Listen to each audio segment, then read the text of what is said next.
say hello if you can hear me. This is your captain speaking. Your captain who is very angry at technology because this is the final freaking day of TTL. Guys, it's all good. You won't be able to see the camera because I do not trust it. I think there was a camera malfunction, which is the program and this whole thing. If you can hear me, say hello. Sorry about the drop. We're good. Don't worry. I think we should be completely fine. I also fixed the other concern. So we should. I'm just going to have to reopen my game here, all right? And then we're going to catch up to the third place match. Apparently, scoreboard's reset as well. I could fix all of that, no problem. We just simply refuse to let this be an issue, all right? It's not going to. We smile, right, chat? We smile, we move on, we make it better, and everything's fine. I'm sure we'll be good from here. Thank you for your understanding. I'm sorry. I'm just going to try and... I just have to laugh at how ridiculous it is that we have technical difficulties today.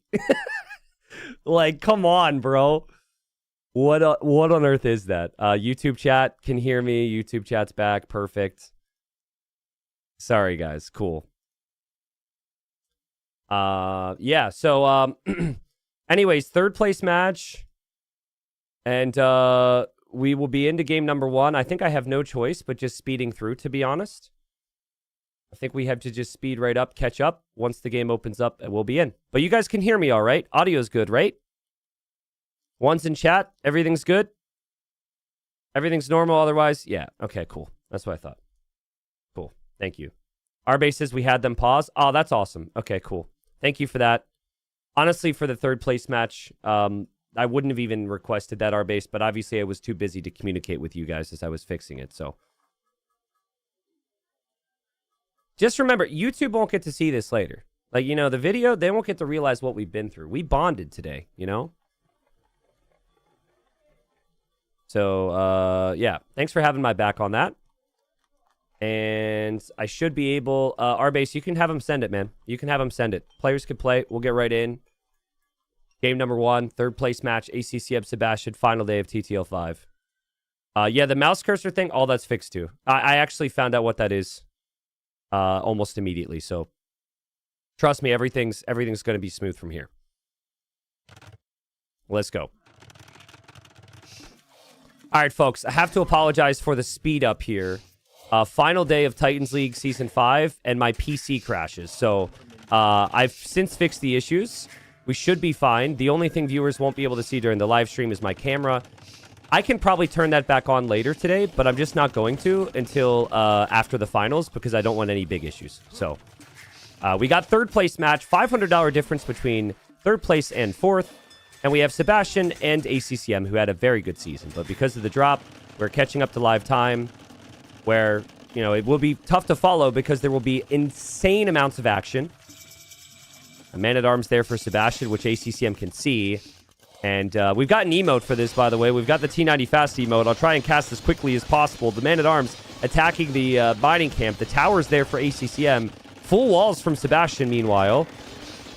A scout opening for ACCM. Or no, it's going to be Lancers for ACCM. He's actually going fast castle. Double stable here. I hadn't seen this the entire season. The Spearman and man-at-arms. Hawks, fishing ships. Archer's now out as well, and ACCM is at the absolute limit, and this is where they were told to pause because my PC crashed.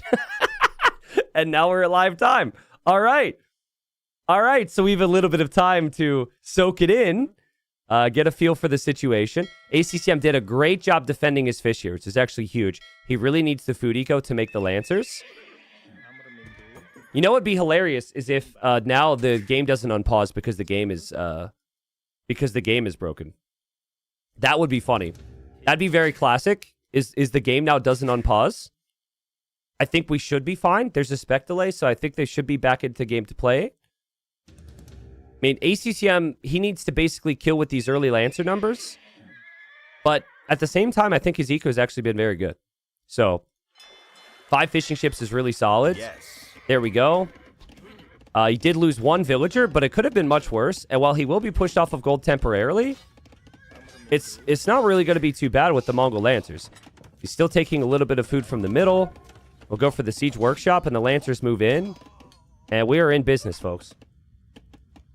So, I'm kind of surprised we see this build now, and we didn't see this build earlier. Gold League, we saw Doubt go for the Lancers pretty frequently. But, yeah, the Siege Workshop is up for ACCM. The big resource of need for him is going to be food. And actually, sneaky move from him. He's even going to the outside to take the hunt there, too. The game feels incredibly slow now. But this is actually normal speed. And Sebastian, he's gone for some good tricks here. He's gone for the walls behind the town center so the units don't run through. But he does need to have a house here. Oh, God, if the Lancers actually get in here, that would be so painful. It doesn't look like there was a hole anyways. There is still a hole here where he'll place a house. And here comes the Mangonel for ACCM. So the fact that ACCM's gone fast castle and could have been punished, but is pretty much on every resource that he would want right now is amazing. You wouldn't expect this. Typically, you lose 4 or 5 vills, especially against Japanese. Maybe you would lose fishing ships as well. He didn't end up losing much on water. I don't think Sebastian sees the area on hunt back there because he's still trying to defend. Beautiful micro from Sebastian with the villagers. Beautiful job from ACCM to pressure the area. Sebastian's going for crossbow, which is good, but he still needs Bod Canero, and he's just late on the upgrades because he's been under so much pressure here.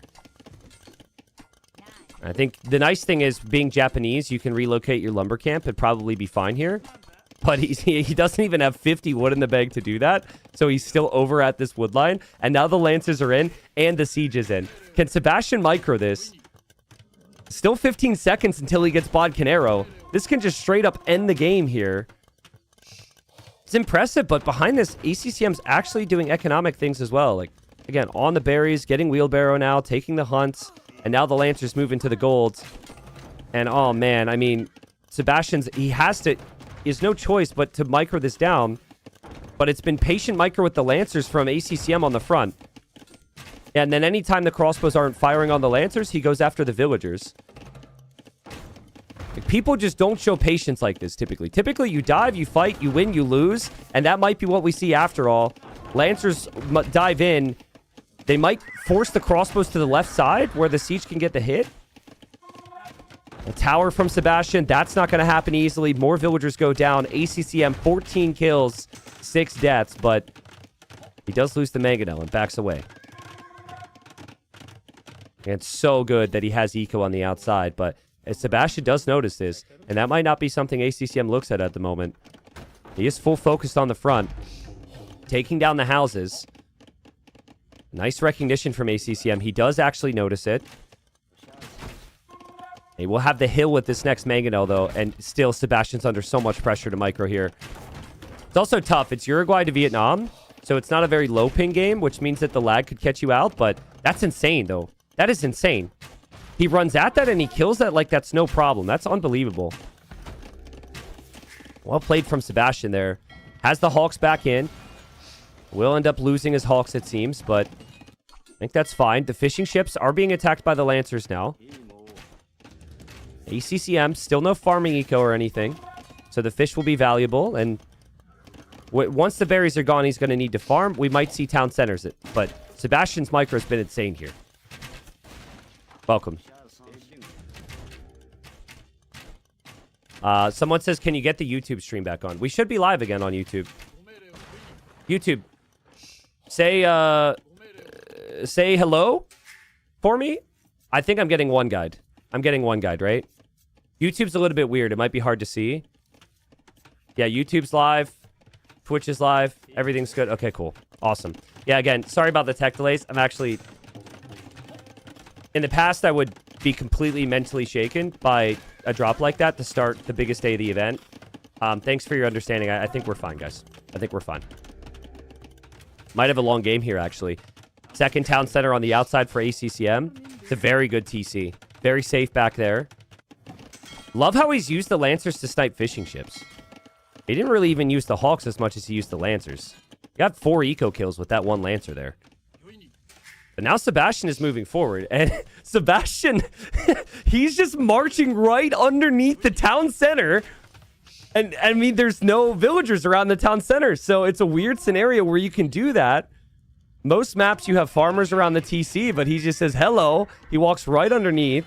There is a demo being produced from ACCM. And Sebastian will see the flag there and know that's fishing ships. Will Sebastian follow? If Sebastian follows here, he might regret it. Okay, this ends up being pretty smart. He doesn't send all of them. He sends some of them. Demo's at 80% though. Will Sebastian's micro be on point? There's the demo. The stupid fishing ship blocked the demo. Oh no. Oh, the chance for ACCM was there, but the fishing ship blocked it.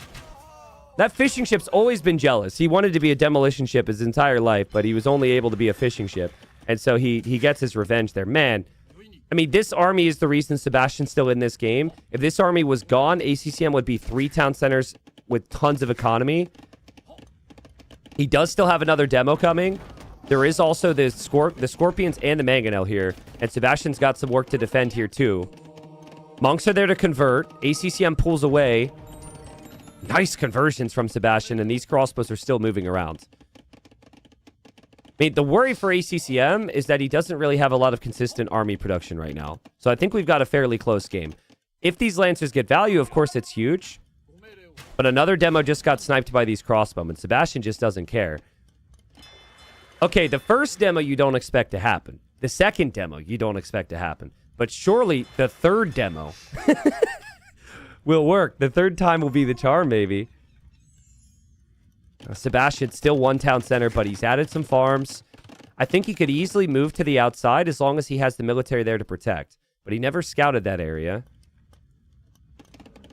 ACCM, 51 vills. It's 47 for Sebastian. Sebastian's crossbow count is insanely high, though. That's what Sebastian does a really good job of. He always has so much military. And realistically, that's what this map should be about. A Lancer there gets a villager kill and goes down. Sebastian's got an army here, and he's got an army here. He's everywhere. Unfortunately for ACCM, he cannot catch these crossbows. He's had the siege around. He just hasn't been able to get anywhere near. And now the eco gets idled a little bit. Sebastian will snipe the outpost. Very confident play. But he can't necessarily break his opponent's fortifications. And he hasn't killed that many villagers. And still no second town center for him. But I think that could come. He has a lot of monks. So I think Sebastian might go redemption. That would be nice. You just convert the siege workshop and then you have one of your own. Here's another demo being queued by ACCM. Will this one work? This is demo number 4. Oh, I think this one will work. I think this one will work. Way too close to the dock to get away. Oh, wait. He didn't eject it. And so now I think you see that flag and you know that's probably a demo and Sebastian's able to move away. Third town center there. That town center goes up. These crossbows get rocked by the Mangonel. It's a lot to manage for Sebastian with his military. And now he's expanding into his economy. Before it was just 1 town center. Now he has 2 or 3 to manage. The micro is just insane from this guy, though. My God. I mean, he'll lose that army, but still. The redemption's 5 seconds away, so pretty soon he could start to convert these buildings, convert the siege as well, and ACCM could be under some intense pressure. And ACCM will realize that's redemption. I think he wants a castle. Well, as for where he'll build the castle, I'm not entirely sure. He will build the castle there. But Sebastian says, I'd like a stable, thank you very much. I'd like a second blacksmith, thank you very much. I'd also like another stable and 2 houses. And he's just converting everything, bro. I mean, these are valuable buildings.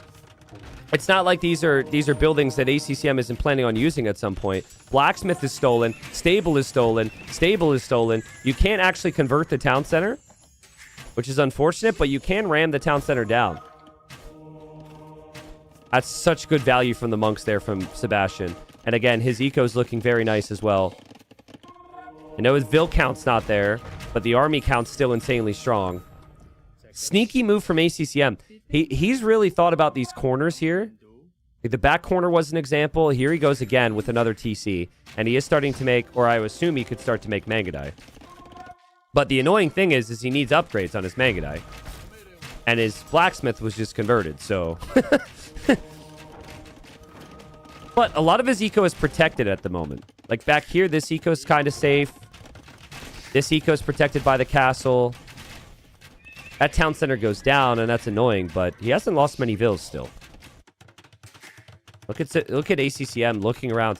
Man, if only he had a better patrol here. Just unfortunate not to find that. That would have been a game changer. Oh, he's looking. But nah. He doesn't see it. Maybe he will see it now. But it's probably too late. The town center will go up. More houses getting converted here. So I don't think Sebastian's going to need houses anytime soon. The Lancers find the villagers on gold. Sebastian notices. But that's good work from ACCM to make Sebastian think twice about things. Guys, what's the best unique unit in the game, in your view?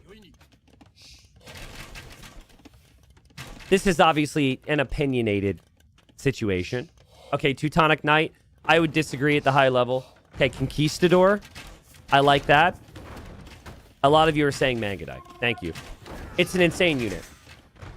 But you got to get the upgrades. And it's seen so rarely at a high level because you just don't have the time and resources to get the upgrades. Yeah, I don't think Mangudai are necessarily the best. It depends. Thank you, Tyrannosaurus, for saying that. But they're definitely one of the best. And I think ACCM is just hoping to expand to the corners. Essentially, you'll have town centers in 3 corners. But Sebastian has somehow found the perfect position to be able to range this town center. This castle was always supposed to protect the TC. But that hurts ACCM. But he's starting to mass the Mangudai. I mean, how many buildings has Sebastian stolen? He's stolen the houses, the stables, the dock, the blacksmith, the mill? And ACCM doesn't have horse collar yet? Does he have another mill? He doesn't actually have another mill. That's funny. I mean, monks are absolutely insane. He's done the math. He probably clicked the farm and realized he doesn't have the farm upgrades yet. And he can't be demoed if he just converts the docks. Sebastian's just completely overrunning him here. Sniping the fishing ships. Yeah, he's converting the dock as the demo's on the way. That demo will probably not make it. There are the Mangudai. But again, there's just not many upgrades on the Mangudai yet. And yep, dock stolen. ACCM probably can't believe that Sebastian's been able to do this. This is the Sebastian that I was expecting to see in that semifinal. I think he lacked a little bit of confidence yesterday. But who can blame him because of the player he was up against? But if Sebastian plays towards military, man, he's got so much military, so much potential, so much eco behind it. It's a beautiful job. But still, ACCM has ways to hold here. He's gone for the guard tower in this area to defend. That will help. He's gotten some counter raids with the Mangudai, which makes it complicated for Sebastian. He still has the town centers in the corners. He's found the hunt with the Mongols. His resources are actually looking fairly decent. But he just has to avoid this army. And, oh, wow, Sebastian makes a demo. The Sebastian hits the Mangudai. The Mangudai are very weak now. But over here, Sebastian's looking to defend. And he has ballistics already. He's got crossbowmen everywhere. He'll see this. I think really the key here is going to be Imp, and Sebastian's on the way up. A T90 Japanese Cav Archers versus Mangudai analysis, question mark. Maybe I will be able to give you that analysis. I mean, the Japanese bonus is really nice with their Cav Archers. I think it's worth it.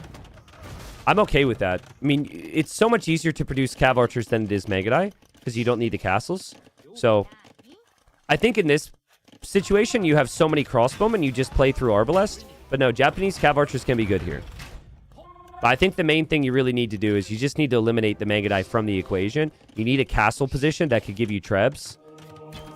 Honestly, Sebastian's playing insane. How is he able to track this and get the conversions perfectly? How is he able to avoid these demos? How is he able to have this imp time?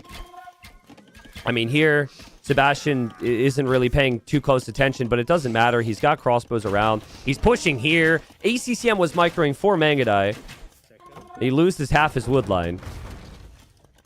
I think in his mind, this area was never a problem because he had the towers there, and he wasn't expecting Sebastian to ever make a move. And now the play for Sebastian would be a castle, and I think he'll do it now. I think the villagers are going to come forward any moment now. Maybe drop the castle on this hill. And then with Trebs, best of luck to you, ACCM. Though he is also on the way to Imp, and he is building another castle. I think Sebastian's starting to realize, like, wait on a sec. Hold on a second. He's expanding, probably. Yeah, the outposts tell him that that's exactly where ACCM is. He still hasn't seen ACCM in the north. But I'm not sure how much the north will matter if the middle is lost. And there's the castle, yeah. Just amazing hold from Sebastian. Lancers and Siege were on his base. I don't want to call out my viewers here or anything to start the day. But people were calling the GG, right? Maybe through their own experiences. But the situation early Castle Age looked really bad. And somehow, Sebastian was able to mass his military, get to a superior economy, and just micro nonstop while macroing. It's just beautiful. And just passing from ACCM, but not like in a funny way. Could have maybe denied that town center, but he missed it. And now Sebastian will complete the castle and start to make Trebs. It's 13 Mangudai for ACCM. And he doesn't have Bloodlines because he lost his stables. He never was able to get the Bloodlines upgrade, which hurts so much. Not having Bloodlines on a Cav Archer unit is... It's like a fourth of the reason you go for Cav Archers is for the additional HP. Not to mention the mobility. He might be missing Husbandry as well, to be honest. Though it kind of looks like he might have that. I think at least ACCM has the recognition to realize it can't be just Mangudai right now. He's going to get pushed. His castles will likely be the target of Trebs. And he does have good food counts, so the game plan's going to be stable switch.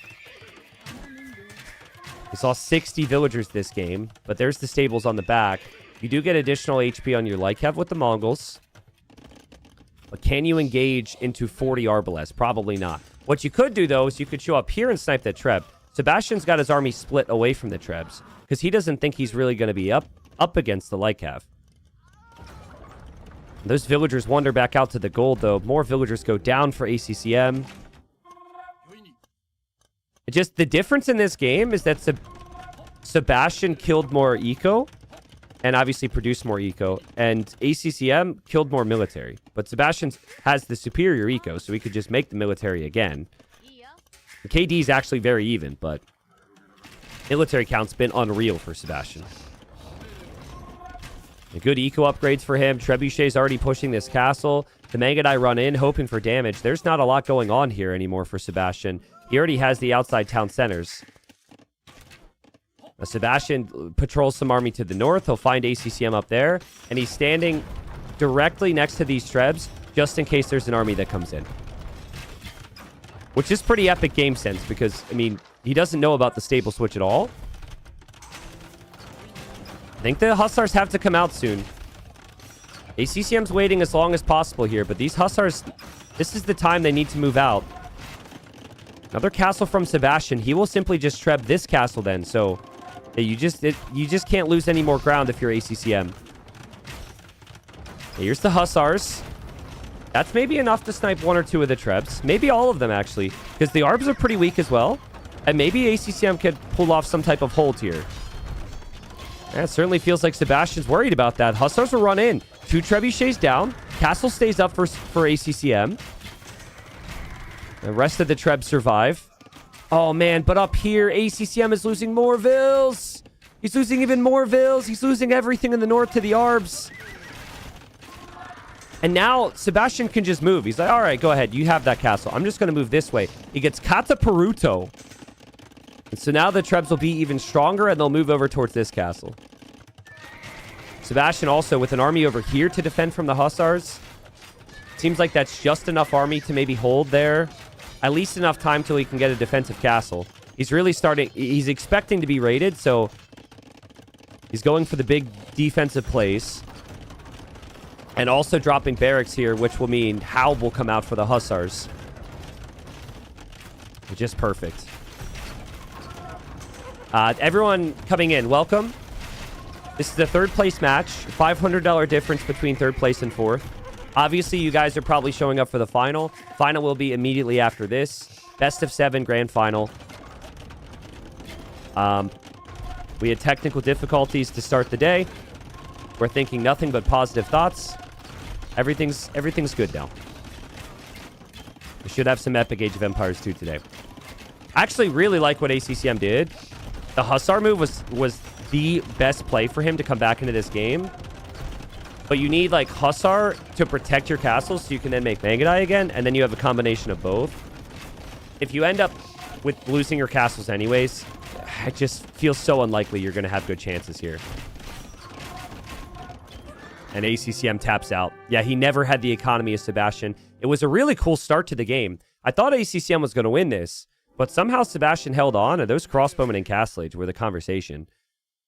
And I think ACCM was on 3 town centers when Sebastian was on 1, but because Sebastian was able to get such crazy value from conversions and from his military, it didn't really make all that big of a difference there. These were 17 valuable conversions. I don't actually know if the 17 conversions listed here would count the buildings converted. I'm going to assume that's the case, but if you look at value destroyed, 18,000 value destroyed versus 12K. And also Sebastian, he brought in 8,000 more resources at the same time. So we just took the better engagements. He had the better economy. And also, he has the cheaper units as well, right? Because Mangudai and castles are pretty expensive. Well played to Sebastian to start the day. I love the fight from ACCM, though. Like, ACCM's like, whatever. 3rd place match? Yeah, man, we're fighting for a lot here in my mind. So he held on there just as long as you would expect. Porotagonist, thank you for the gifted sub. Thank you, Chuko Who. Why don't you say bye? Acid, Gline, Atox, Chill Out Squad, Palm, Mura. So my cam is maybe the reason why I crashed. So I have the camera off. There is the sub goal. Do we have it on a scene without the camera? So this is more professional. I think we should, right? Yeah, we have it there. Again, I might turn the camera on at the end of stream today, but I just don't want any more crashes. We already did the giveaway. So if you just got here, sorry you missed the DLC giveaway. If we have more subs come in, we'll get to the TTL t-shirt giveaway. So thank you guys. Thank you very much for being here. Welcome in. T90, is it best of 5? Yes, it's best of 5, and I reset my scoreboard because of the crash, and it doesn't say that. So thanks for the reminder. Sorry. A really bad time for a crash, and I forgot that. So there we go. Perfect. Thanks for the reminder. All right, game 2. It should be into game 2. It's going to be on Monocle, where I'm kind of expecting we see Armenians. And it will be Armenians. It'll be Armenians, Burgundians this time. But I think, were Romans banned? No, Romans were picked by ACCM. He just didn't want to go for the Romans here. Might end up going Romans on another map then. T90, why is the finals only best of 5? The finals not a best of 5. Finals best of 7. This is a 3rd place match. 3rd place match before the final. Like I said, final comes up after this. But yeah, if you have questions, feel free to ask. So, as long as they're good questions. It's the final day, so the questions better be of final caliber. No. Sebastian won the first game. We were speeding up through it because of all the craziness of the disconnect.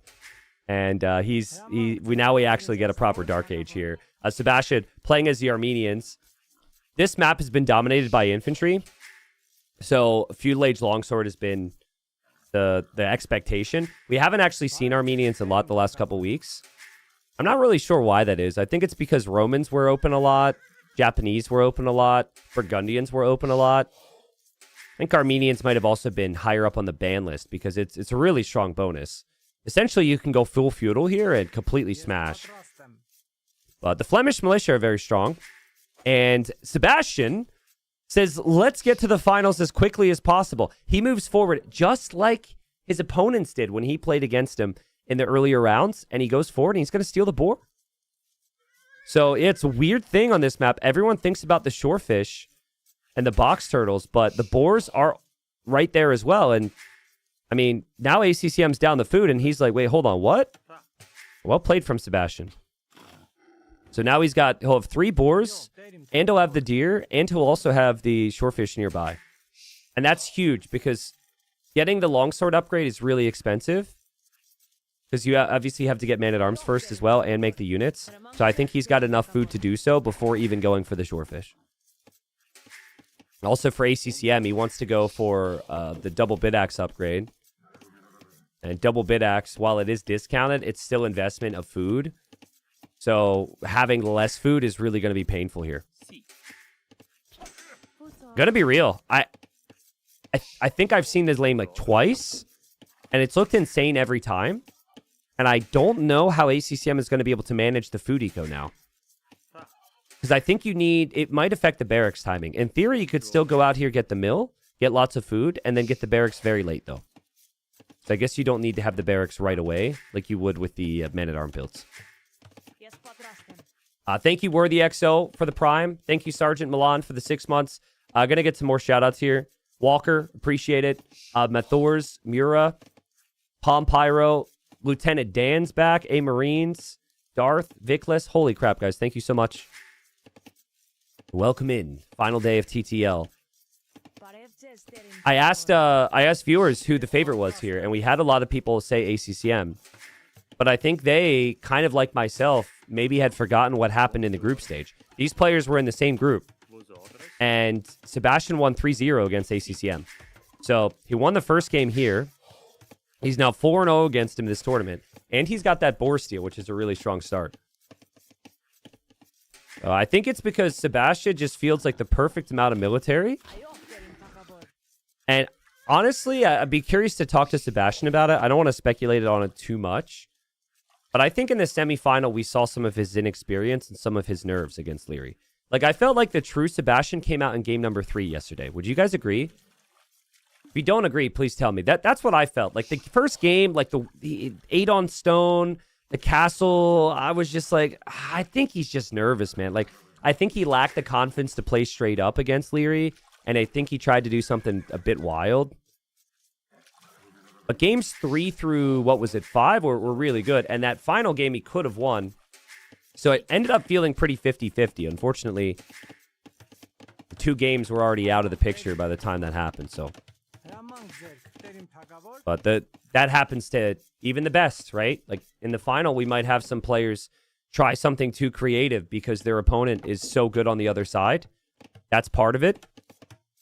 And we get used to players playing certain ways through the nerves and through the moment, but it was a big moment for Sebastian.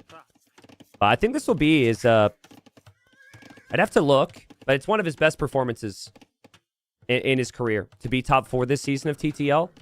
Win his group, lose to Leary, all that's good. He lost the Villager, though. We missed that there. Not expecting that. Villager goes down, but ACCM also loses the scout there.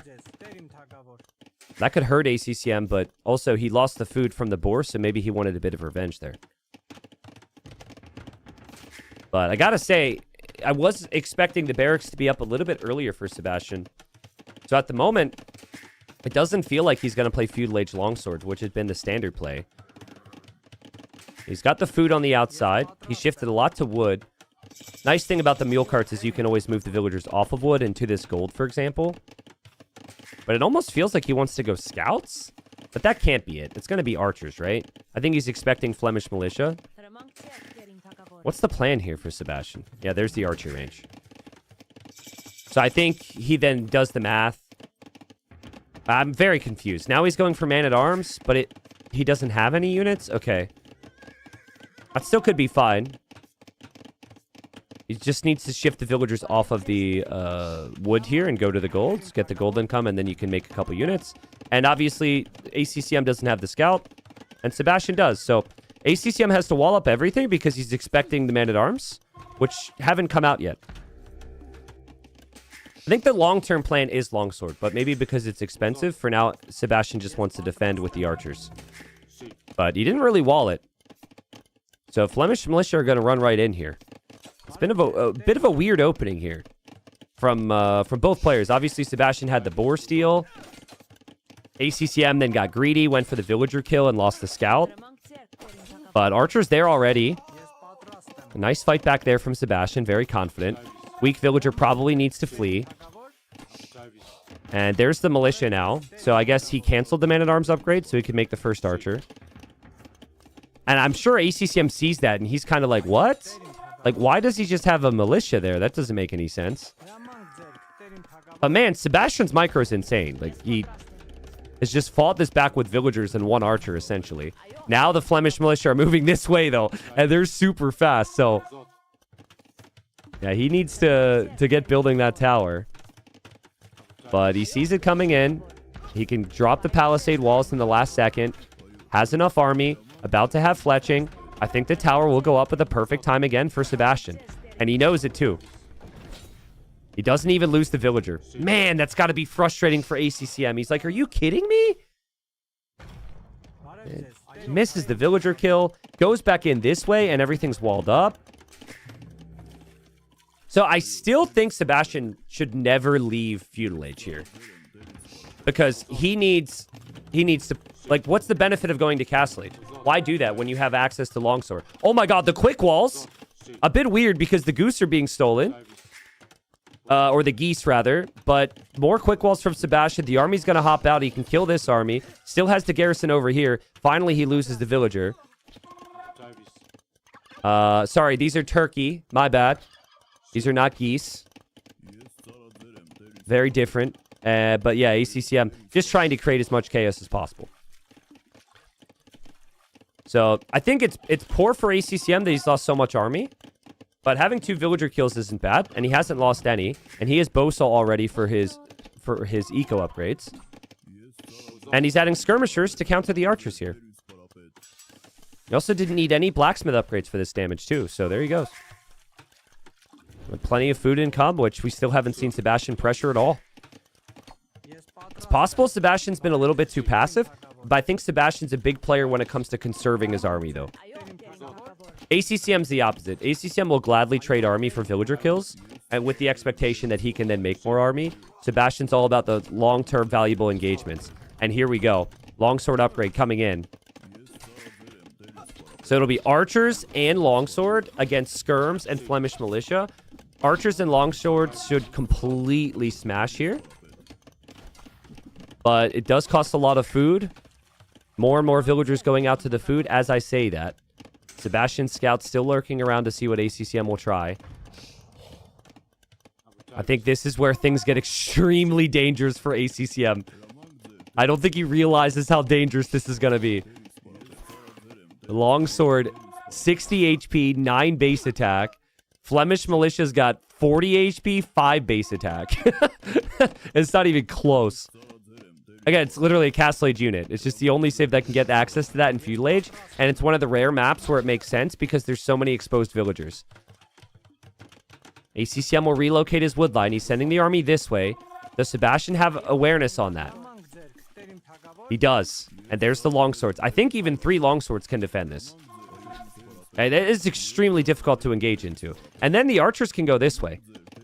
And the skirmishers have gone the wrong way for ACCM. This isn't where you want your skirmishers to be. He just wasn't expecting this. He thought that he would have a much bigger army.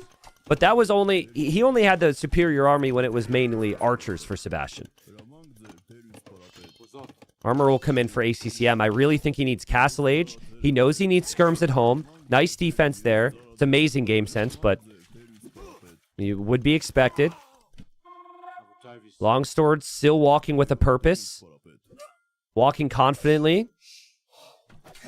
A starting scout goes in against the skirms as well from Sebastian. There's a lot of villagers here, guys. This could get really dangerous. The scout's giving a lot of value as well. The skirms are super weak. The longswords and the archers are still continuing. Might actually dive underneath the TC there. There's a very good chance.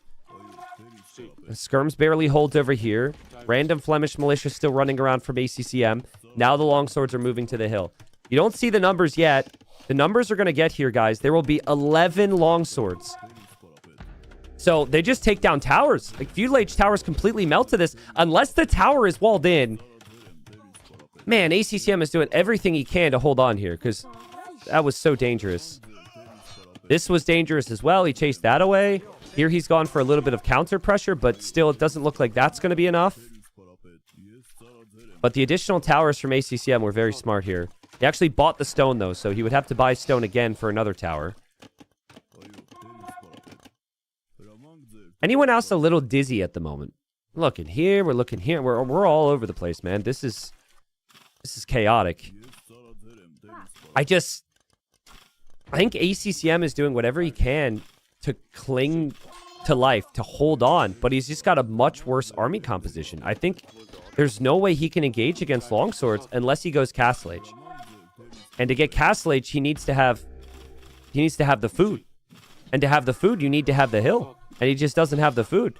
Here as well, he's having to leave the wood line. He has to run underneath the TC. Watch the worker efficiency dip for ACCM. Everything is inside of a tower. Everyone is inside of their home. They're not at work. 25%, 22% worker efficiency last minute. 20% worker efficiency last minute. 18% worker efficiency last minute. Like, everything is idle at the moment. And that is not going to bode well for the resources collected. Yeah, market is kind of the key when you have an imbalance like this. And Sebastian may be thinking about smashing that down. Sebastian's eco isn't as efficient either, to be honest. And ACCM still done an incredible job not to lose the villagers, which gives himself a chance. But I think if Sebastian gets anywhere close to a tower and a tower isn't completely walled in, it just melts. I'm speaking from experience here. I've made a couple of videos on this. In the last community tournament we did for TTL, I had a player come in and smash my towers with longswords on Rocky Forest. And then I heard about it like 6 different times throughout the day from people in the community who were happy to see me die to it. Yeah, there goes the tower. And that's what I mean. It goes out so fast. There is another tower over here. The villagers are still alive for ACCM. The tower being walled in here makes it more complicated for Sebastian. But Sebastian, it's maybe a bit wasteful, but he's looking from 3 different spots at the same time. And he's still getting some villager kills. He still has the archers here. He's still got the longswords here. He's still making more army. Oh, just a disaster for ACCM. Again, worker efficiency overall 13% lower than Sebastian's because Sebastian's villagers can just work. And he has full coverage of the fish. Yeah, he spent way more food because longswords are pricey on that, but he has the food to spend. Longswords just dominate this map. I was a little surprised we didn't see this picked more frequently. I think it's very hard to get into. And I think the way that Sebastian played this was kind of calculated. He didn't try and play with the opening because it's too expensive. He just defended for a little while, and then once his economy had improved, then he upped the production. He did lose a bunch of archers over here. But here he comes for this tower, and now ACCM's like, oh god, not again. It's not again. Please, no. Longswords on the gold, villagers going down. Archers on the gold, villagers could go down. And now longsword's going for the tower, and it's not fully walled up. The tower is actually next to rocky terrain, which you can't build on. So he needed the tower to be slightly repositioned. But how can you think about these tiny details when there's so much happening in the game, man? You just can't. ACCM, I think his backup plan was maybe to get to, like, Cavalier or something in Castle Age. I just don't see how he's ever going to have the villagers and the resources to do anything now. He's lost 12 eco. It's about to get a whole lot worse. And, I mean, Sebastian is also on the way to Castle Age. Sebastian just has ACCM's number here. Again, he beat him 3-0 in the group stage. And now, in the best-of-5 third-place match, he's about to be up 2-0. Sebastian's an absolute beast, man. And ACCM is such a fighter. ACCM refuses to quit. Like, this is ACCM's eco at the moment. All these little remnants of an economy. And he's like, nah, dude, I'm about to hit Castle Age. Let's go, let's go, let's go. I love ACCM's fight. It's so good. I think when Sebastian hits... Okay, I mean... maybe he just wanted to make it to Castle Age. Viewers are familiar with that strat. You're like dead, but you want to at least show your opponent you were on the way to the next stage. I've been there. All right, his Flemish militia get additional stat upgrades, so he's thinking that maybe that's enough. But then once Sebastian's in Castle Age as well, this could get so much worse. Siege can be added. ACCM's like, I know everyone's here for a final. I'm pissed that I didn't make it to that final. You guys are simply going to have to wait. You are going to have to wait till I'm finished because I'm not done with TTL yet. Oh, man. Oh, wow. Big counterattack. Big counterattack. All right. Yeah, if ACCM's ever getting any damage, he's not resigning. It doesn't matter how much damage he takes, apparently. He needs the ability to go for some counter damage. Unfortunately, the counter damage will be short-lived. And the two-handed swordsman now would just take down his town center and everything else would die. Well played from Sebastian. I mean, game one, he could have died against the Mongols with the Lancers in the siege. That was unbelievable. And now this game, it wasn't quite as terrifying, but he was super patient. He thought back. He sat back. He waited for the first initial archers. He just swatted away the Flemish militia for the first 3 minutes of feudal. And then he started to up the production, and then he went for the longswords. And once that happened, I didn't think ACCM had the opportunity. There's the difference in the resources collected before we move on. I really feel like the Burgundians are a little overrated on this map. The last couple times that I've seen them played here, the Flemish militia skirmisher hasn't worked. Agree or disagree, chat? I don't know. Like, these players are insanely good. They know what they're talking about. It's not a bad civ pick, but I feel like Romans, Armenians, maybe like Japanese, I think those all might be civs that I prefer over them. I don't know. It's just been this trend of them losing a lot. And I interviewed one of the semifinalists. I asked what he thought about the matchup of Romans Burgundians. And in my mind, I was thinking like, yeah, Romans are way better. And then Hera in the interview said it's 50-50. But I was like, is it 50-50? Or do you want people to think it's 50-50 so you can keep killing it? Because that's the thing. You don't want to reveal your secrets. I'm, I was like kind of low-key fishing for information in my interview there. So yeah, Mongols have gone down. The Burgundians go down. Ron on YouTube with 20 gifted subs. Let's go, Ron. Thank you so much, guys. Yeah, Sebastian's one with the Japanese, and he's one with the Armenians so far. And we'll have at least one more game. We'll see if ACCM can claw this back. But yeah, again, $500 difference between third place and fourth. And I mean, for the loser this series, it's going to suck. You will have essentially lost both sets this weekend. You're still top four. You're still happy about that. But for the winner of this series, it's got to be nice to get some wins back on the board and finish Titans League with some victories. All right. Welcome in, guys. Game 3. Sebastian has the Vietnamese, ACCM with the Malay. And yeah, from what I know, Malay has one of the best win rates in the season. Civilization has been banned a lot the last couple weeks. But still, Civilization's very, very strong.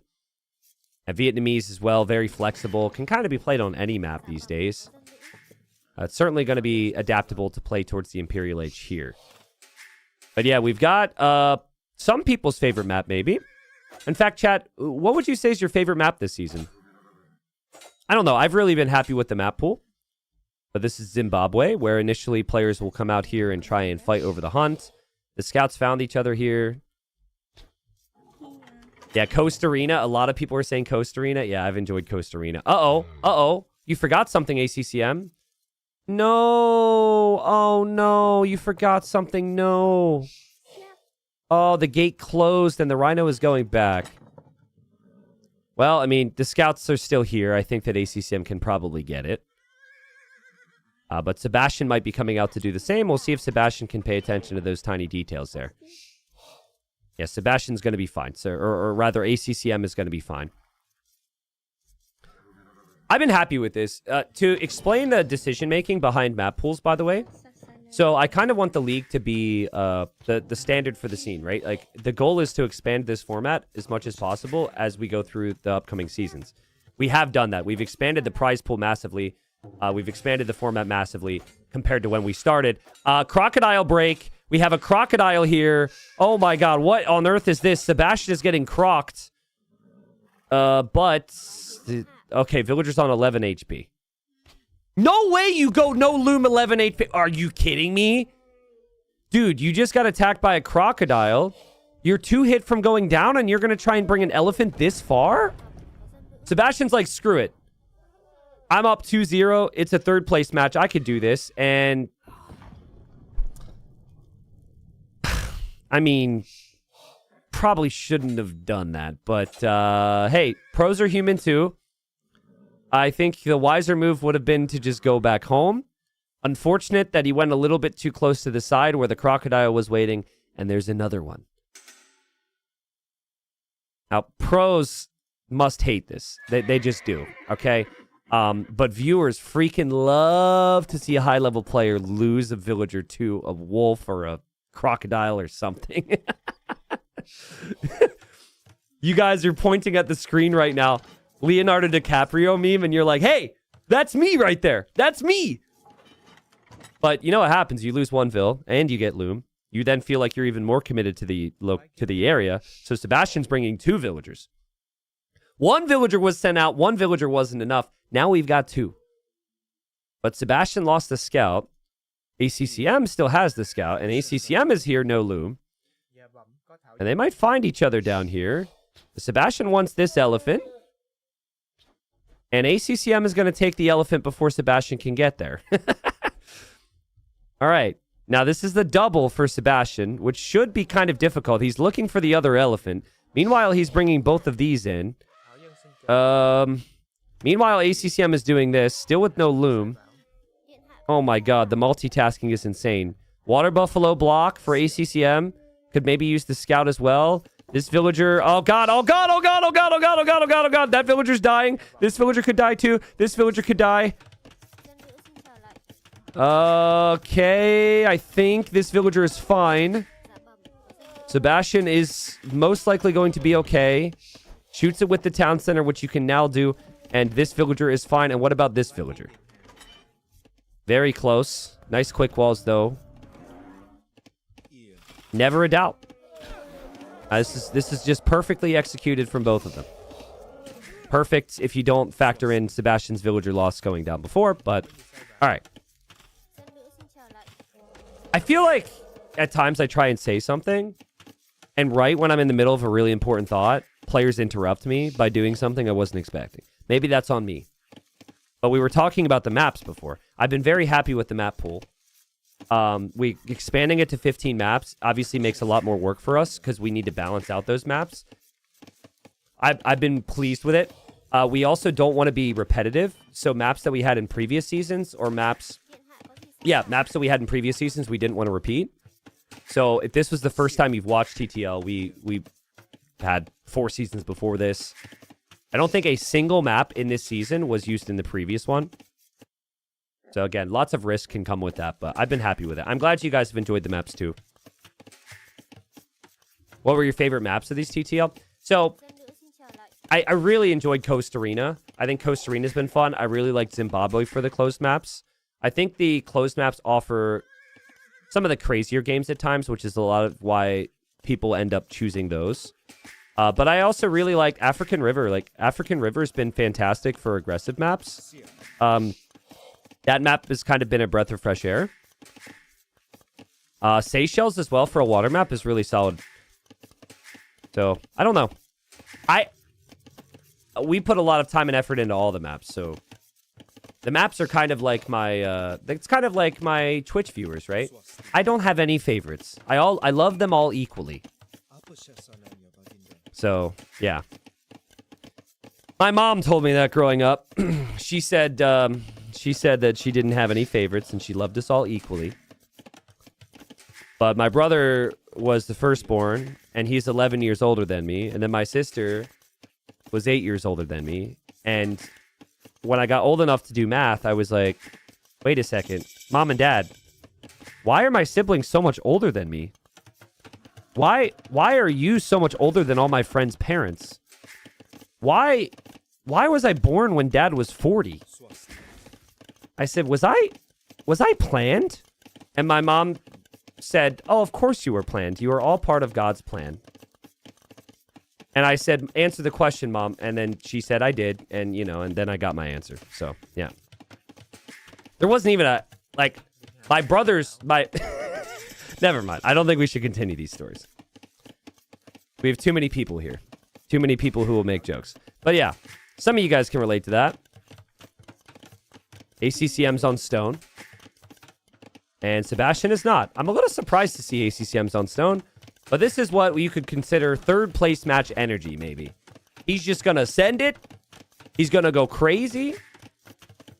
Though, to be honest, guys, there is a build order, which we haven't seen in Platinum League, but I've seen it in some other tournaments. You go defensive castle, karambits, and rams. It's very difficult to stop, especially if the opponent goes immediately for town centers. It can completely crush. But more often than not, we're seeing players build their castles more aggressively. And because ACCM has the scout and Sebastian doesn't, I think that ACCM will probably move out to drop the castle. The T90, that was a proper third place match story. Oh, you just wait for the finals stories. I'm saving my best stories for the finals. Nah, we're gonna lock in for the final, but I'm sure a story or two will happen. Here come the villagers from ACCM. Again, feels like this castle might come forward, but you also don't want to waste too much time. So when you get to Castle Age, you want to build it right away. Sebastian's just gonna drop town centers and boom, probably. So. Oh wait, are you joking that I was third place amongst my 3 siblings? How dare you? I thought you meant it was a story I told during a third place match. I didn't realize. Oh, God. Okay. Well played. I mean, you're not wrong. So, you're not wrong. I'm definitely third place. Just like Age of Empires 3 is last place, you know? Or third place. Oh, God. Oh, God. Now we're... Oh, sorry. AoE 3 is a good game, I'm sure. Moving on. A castle for ACCM. Thank you, Life Cluda, for the 10 gifted. Worst case scenario, thank you for the 16 months. Thank you, East Great Falls. Thank you, Classic Dave, for the Prime. What does Sebastian do when he sees this? The thing is, typically against unique units, you can play monks to convert, a unit that's pretty expensive to get into, right? But going monks against Karambit feels kind of awkward because Karambit's one of the cheapest units there is. So if there was a unique unit you want to play in towards monks, it would be the Karambit Warrior. ACCM will drop the second town center. ACCM also drops the monastery. So I guess I don't know. These two decisions kind of work against each other here. If you're going castle with a unique unit that costs food, you typically want to save the food and stay on one town center for a while. But maybe it's just the threat of the Karambits that's the idea. The castle looks kind of weird. It looks like it's on top of Blue's walls, but it's just because of the way elevation works in this game, and all the bases are raised up by about a tile. So ACCM doesn't realize that Sebastian is walling up behind here. And very patient from Sebastian. He doesn't seem too bothered so far. He'll drop a Mangonel. He's got the monk out there. The monk is looking for relics. Now, this is something that's a risk. Losing that scout means that this is just... You're just simply hoping your opponent doesn't end up finding you. And ACCM, he's got some big problems here as the Mangonel flattens the Karambits. And yeah, there's the scout. So in theory, that scout could be denying these relics. But ACCM is more worried about this one. Now that hurts for ACCM, but at the same time, he wasn't really basing his strategy around killing with the Karambits. And oh my god, he loses even more. How's this guy feeling right now? 4 HP. He isn't exuding confidence. But yeah, 4 HP Karambit can still kill the monk, no problem. So it's not bad. And the scout now for ACCM is moving down here, but a little too late. I think he'll check the corner, he'll realize the relic is gone, and then he'll look for the monk, and it'll be too late. And now Sebastian's actually going for the relic that ACCM was right next to. Would be crazy if Sebastian ends up getting that relic as well. Yeah, now he's like, oh, wait a second. Where, there should be a relic here. And now watch this relic disappear, and then he panics there as well. Still, though, very nice economy for ACCM. 2 town centers, has the villager lead, which is so hard to do. To drop a castle and have the villager lead is pretty much just melee things. And this Karambit Warrior will protect this relic. So unlikely that Sebastian will ever get there unless he pays really close attention. And, ooh, a Siege Workshop going up for ACCM there. But the Monk is there, and the Siege is here to try and deny this. I would never even think I could have a chance at denying that Siege Workshop. That's so risky. But I think ACCM's just got the positioning. Nope, the Monk is converting now. That's extremely nerdy from Sebastian to even think he has a chance there.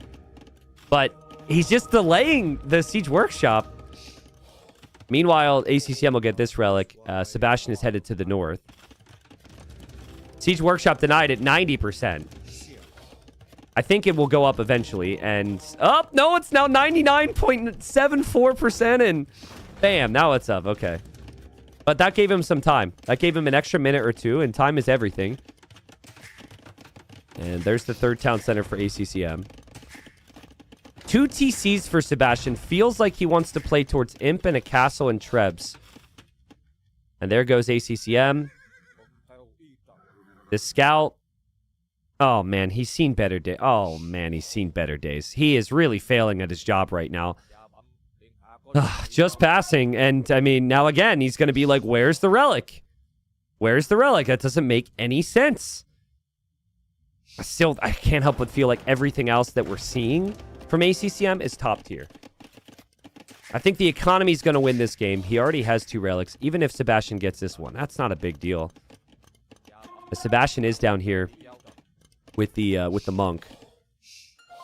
And that'll require some attention to detail here, because you could probably convert that Karambit, but if you just clicked into the corner, the Karambit might end up getting the kill. And again, now this scout is reporting back to his bosses. Like, I swear there was no relic there. Sebastian slowly taking down the Siege Workshop. ACCM will hop out. And Sebastian's micro.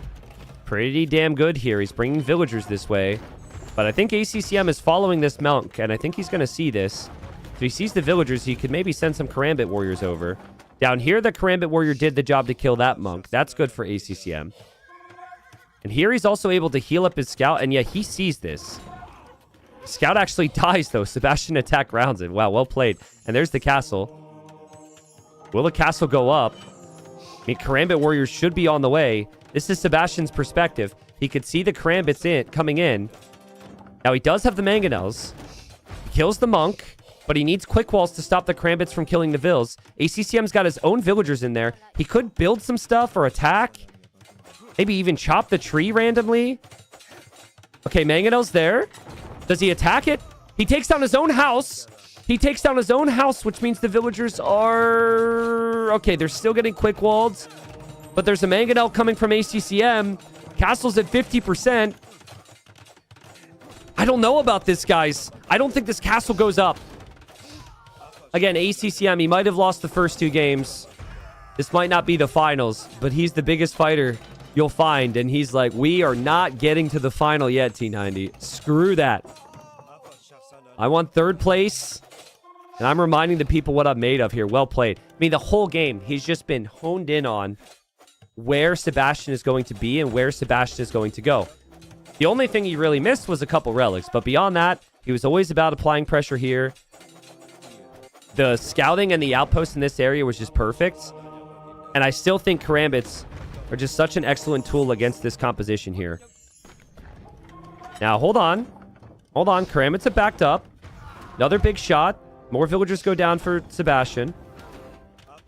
Villagers continue to die. Castle's at 80%. So I think it's likely this castle will complete eventually. Nice micro there from Sebastian. And all right, castle's going to go up. A couple monks will go down for Sebastian, maybe. I don't know, though. Like, Karambits are both very impressive and very unimpressive at the same time. Hopefully no one describes me like that. T90 is both very impressive and very unimpressive at the same time. Yeah, that would kind of sting. But no, I mean, they're a useful tool. You have to switch into something else. And I think, really, the main reason you would go fast imp is for trebuchets. But it's kind of risky to place a castle here now if Sebastian has the map. Oh, God. Sebastian, you need to change your imp TC, my friend. Guys, that is the imp TC for Sebastian. That's bad news. If ACCM makes a treb, imp will be denied at a really bad time. The Karambit's getting converted. Still beautiful engagements for Sebastian. Over here, the converted Karambits are going to harass, where ACCM wants to play skirmishers because he's worried about rats and archers. There's the treb. Do you think Sebastian loses this TC before Imperial Age, guys? I mean, he's not... ACCM doesn't know that that's the imp TC. So he might not attack it. And he might wheel his treb over this way. Because he's thinking Sebastian's going to be up at any point in time and you got to fight for this area. But I think going for the TC would be huge. I think that's what he's doing. And, like, people are saying he would just repair it. Does he even know? He might not think of it. Uh-oh. Uh-oh. Oh, God. All right, so if he repairs, there's a repair trick. If you use the repair hotkey, your villagers repair from the middle. Yeah, so that's a right click. You need to use the repair hotkey so your vills repair from, like, in the TC, like, right in the little, like, middle area. And sometimes your villagers will tank a treb shot. Okay, well, he's repairing. He noticed it. ACCM can actually look at that and realize. Yeah, that's exactly what I'm talking about. That's the repair trick. And watch, sometimes this unlucky villager will get hit instead. Nope, didn't happen yet. All right, he's fine. He's fine. He's fine. He'll make it to imp. Does it happen now? Nope. It's crazy that we're at that level where even pros are doing the little repair trick. But that's from the sudden death tournament. And all right, imp is in. Imp is in. Meanwhile, there's a trebuchet here that's already fired a bunch of volleys. That's kind of a big deal. There's a couple Rattens back here, which have done very little and died to the town center. And it's... ACCM will still take down this TC. ACCM is still in a nice position to take down this castle. ACCM's got the lead in this game. Better eco, better military, better position. I can't argue better civ. I think Vietnamese are maybe a bit more dangerous with their options. So Malay do need to make use of the timing here. Chat. It's so funny. But I wanted to say Papa John's as well. But hey, no free advertisement. We got to get Papa John's in here for the... get them in for sponsoring the next season. Better civ matchup. Better technologies. Boom. Sorry. Even losing the blacksmith is so painful. Speaking of, there's so little upgrades for Sebastian. He's only on feudal age blacksmith upgrades, which is brutal. He's just been under too much pressure this game. Malay are just simply too good with the timings. ACCM played perfect mix of, like, aggression, but also just eco behind. Again, I think had he gone all in, the defense from Sebastian would have worked well. But the Karambits he lost, he's like, whatever. Those were cheap. Those were discount Karambit warriors. And he just boomed up immediately behind it.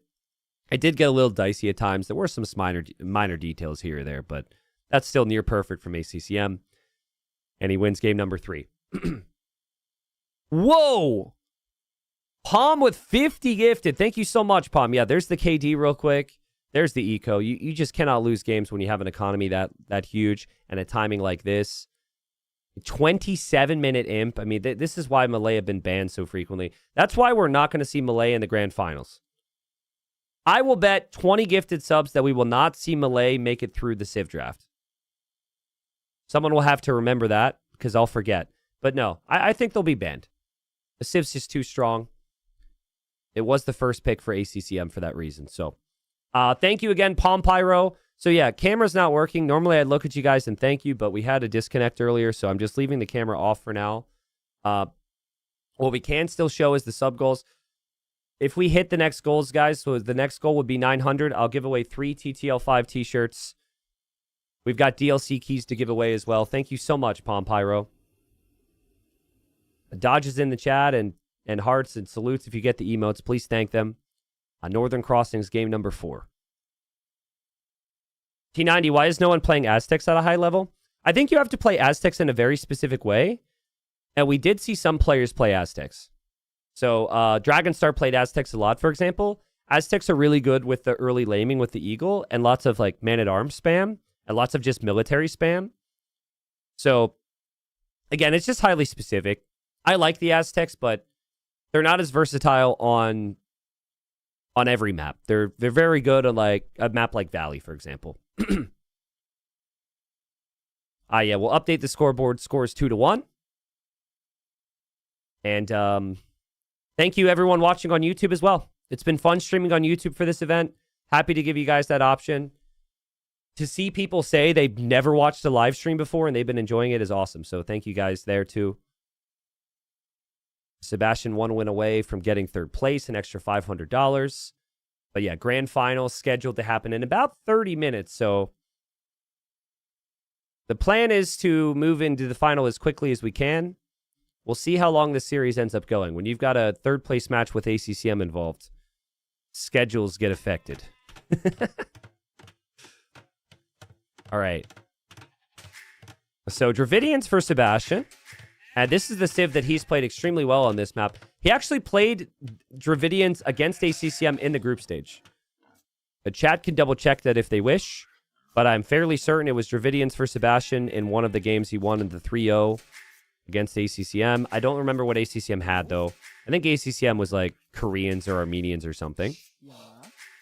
But ACCM's gone for the Vikings. Both Civs are insanely good on water. And on this map, you have the transport ship. There's the little sheep strat again from Sebastian. You put the sheep inside of the transport. Might have just picked up that sheep from the shoreline here. So that might actually be ACCM's sheep. But it's Northern Crossings, so you can use the crossings to attack on land, or you can use the transport to transport. You have both options. Very fun map. But yeah, both these civs are fantastic on water.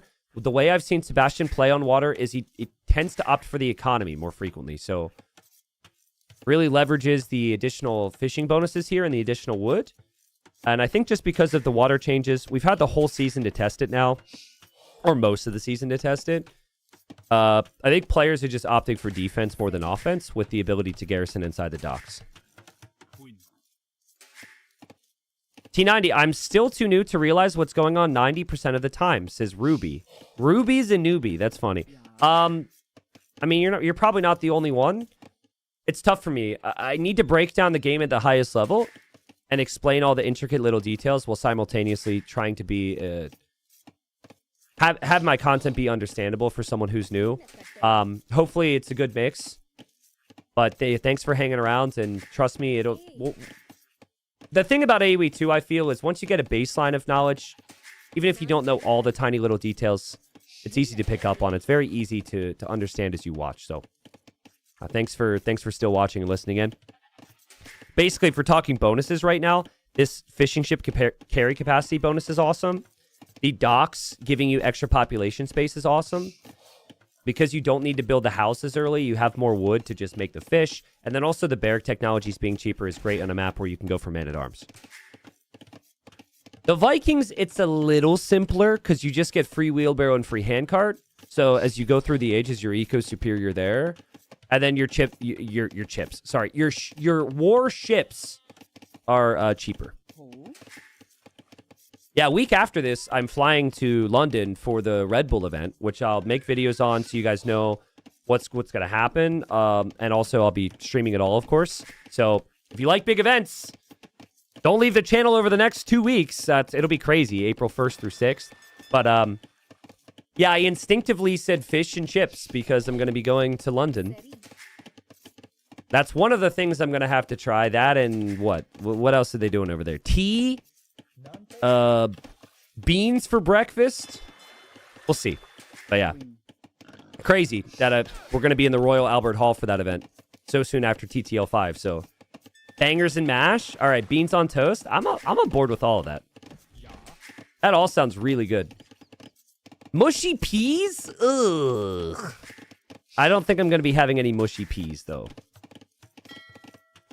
But we'll see. It's been a while since I've been to the UK, so it should be a good time. How many viewers here have tickets for the live event? Anybody? There's got to be at least 2. The rate at which the tickets were sold out was insane. Type once in chat if you have a ticket. No way of verifying this, of course. Apparently, there's going to be like 2,000, 3,000 people watching in person, which is absolutely terrifying. I'm already nervous right now because we have so many people watching live for this final, so... Damn. Okay, cool. Well, hopefully you guys have a good time. I don't know if I'll be able to meet people or not, especially if it's that many, and I obviously have a job to do, but... Thanks for supporting the scene, guys, and thanks for having my back. Thanks for the excitement today. We've got ACCM double dock on the back adding fish. Yeah, this is a very different approach than what ACCM did in the group stage in week 3, I think it was. And the way he's waddling up as well makes me think we might see Fast Castle. And so then it could be Fast Castle longboats. The Dravidians also have a unique ship called the Therisidai, but you have to be an imp to make it. So I don't really think we're going to see too much of that. But it does feel Fast Castle-y as well from Sebastian. Just double dock, back dock fish. And players just are going to play defensive. They're going to add more fish because of the ability to garrison and fire the arrows with the dock, which is kind of two different defense mechanisms. I love this, though. I will never not love this. The idea is that ACCM will see this, and ACCM will think, that could be his scout, or that could be something. But now it's becoming so common that people don't even think it's going to be anything of value. But that's when you start putting something valuable in there, right? Because right now, everyone's like, okay, it's just a trick. But then you got to start putting a villager in there. You put a transport in there. You put a transport in there. You put a scout in there, and then you hop out, and that's where you get them. So this is like a big build-up, guys. Right now, we're unfortunately still at the stage where people are going to think they're safe, but one of these times, someone is going to strike. But yeah, crazy fishing ship counts. I mean, the food's going to be there. They've still got sheep and goats underneath the TC. And they've got the berries. So it's essentially the same builds. Again, I would assume we're going to see some galleys from ACCM just because the Civ is so known for that, like longboats. But if you do that, we could see the fires from Sebastian. Sebastian showed against Leary he really likes his fire ships. You get the speed upgrade with the new upgrade clinker construction. Where's the clinker upgrade? There we go. There's two different ones, but you get 10% faster movement speed. And actually, now that I see that, we've got the barracks there for Sebastian, so... T90, what's the most viewers you've ever had on a stream? Are we close? We're not very close. Most viewers I've ever had was like 70K or something? 60K? 80K? I don't know. Somewhere very, very, very, very large. On Twitch, apparently 65,246. I don't know if that doesn't sound real to me, but that's what number showed up. So there was once a day we lost 7,000 viewers because I made an amazing joke and people didn't have taste. But these days people have taste and people don't leave when I make jokes. So what actually happened was I was on Twitch front page and I made a joke right when I got removed from Twitch front page and we lost 7,000 viewers. The joke was good, but in that moment I thought I offended 7,000 people. The scout runs in from Sebastian, who gets to see the town center. Takes some damage there, but the important thing is he sees that it's just Market Blacksmith. He doesn't see any military. Now, the scout... Ooh, the scout back here for ACCM. This is a big deal.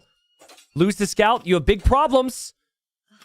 And the scout survives. That scout needs to find the front here. It would not be worth sniping that villager and losing your scout with what Sebastian is going to go for. Scout dies. Scout dies. He tries to steal the sheep, but he doesn't see it's an archer range for Sebastian. I mean, I'm kind of feeling like this is going to be elephant archers. As I say that, he queues up an archer, but he's got a lot of food income. You don't have many archers yet. Would it not make sense to just make an elephant archer? Or two? I think it would be. ACCM killed the villager. He's Vikings with free wheelbarrow, about to be free handcart. So I think he'll feel his eco superior. But 19 fishing ships for Sebastian and more docks. We've got 1, 2, 3, 4 docks here.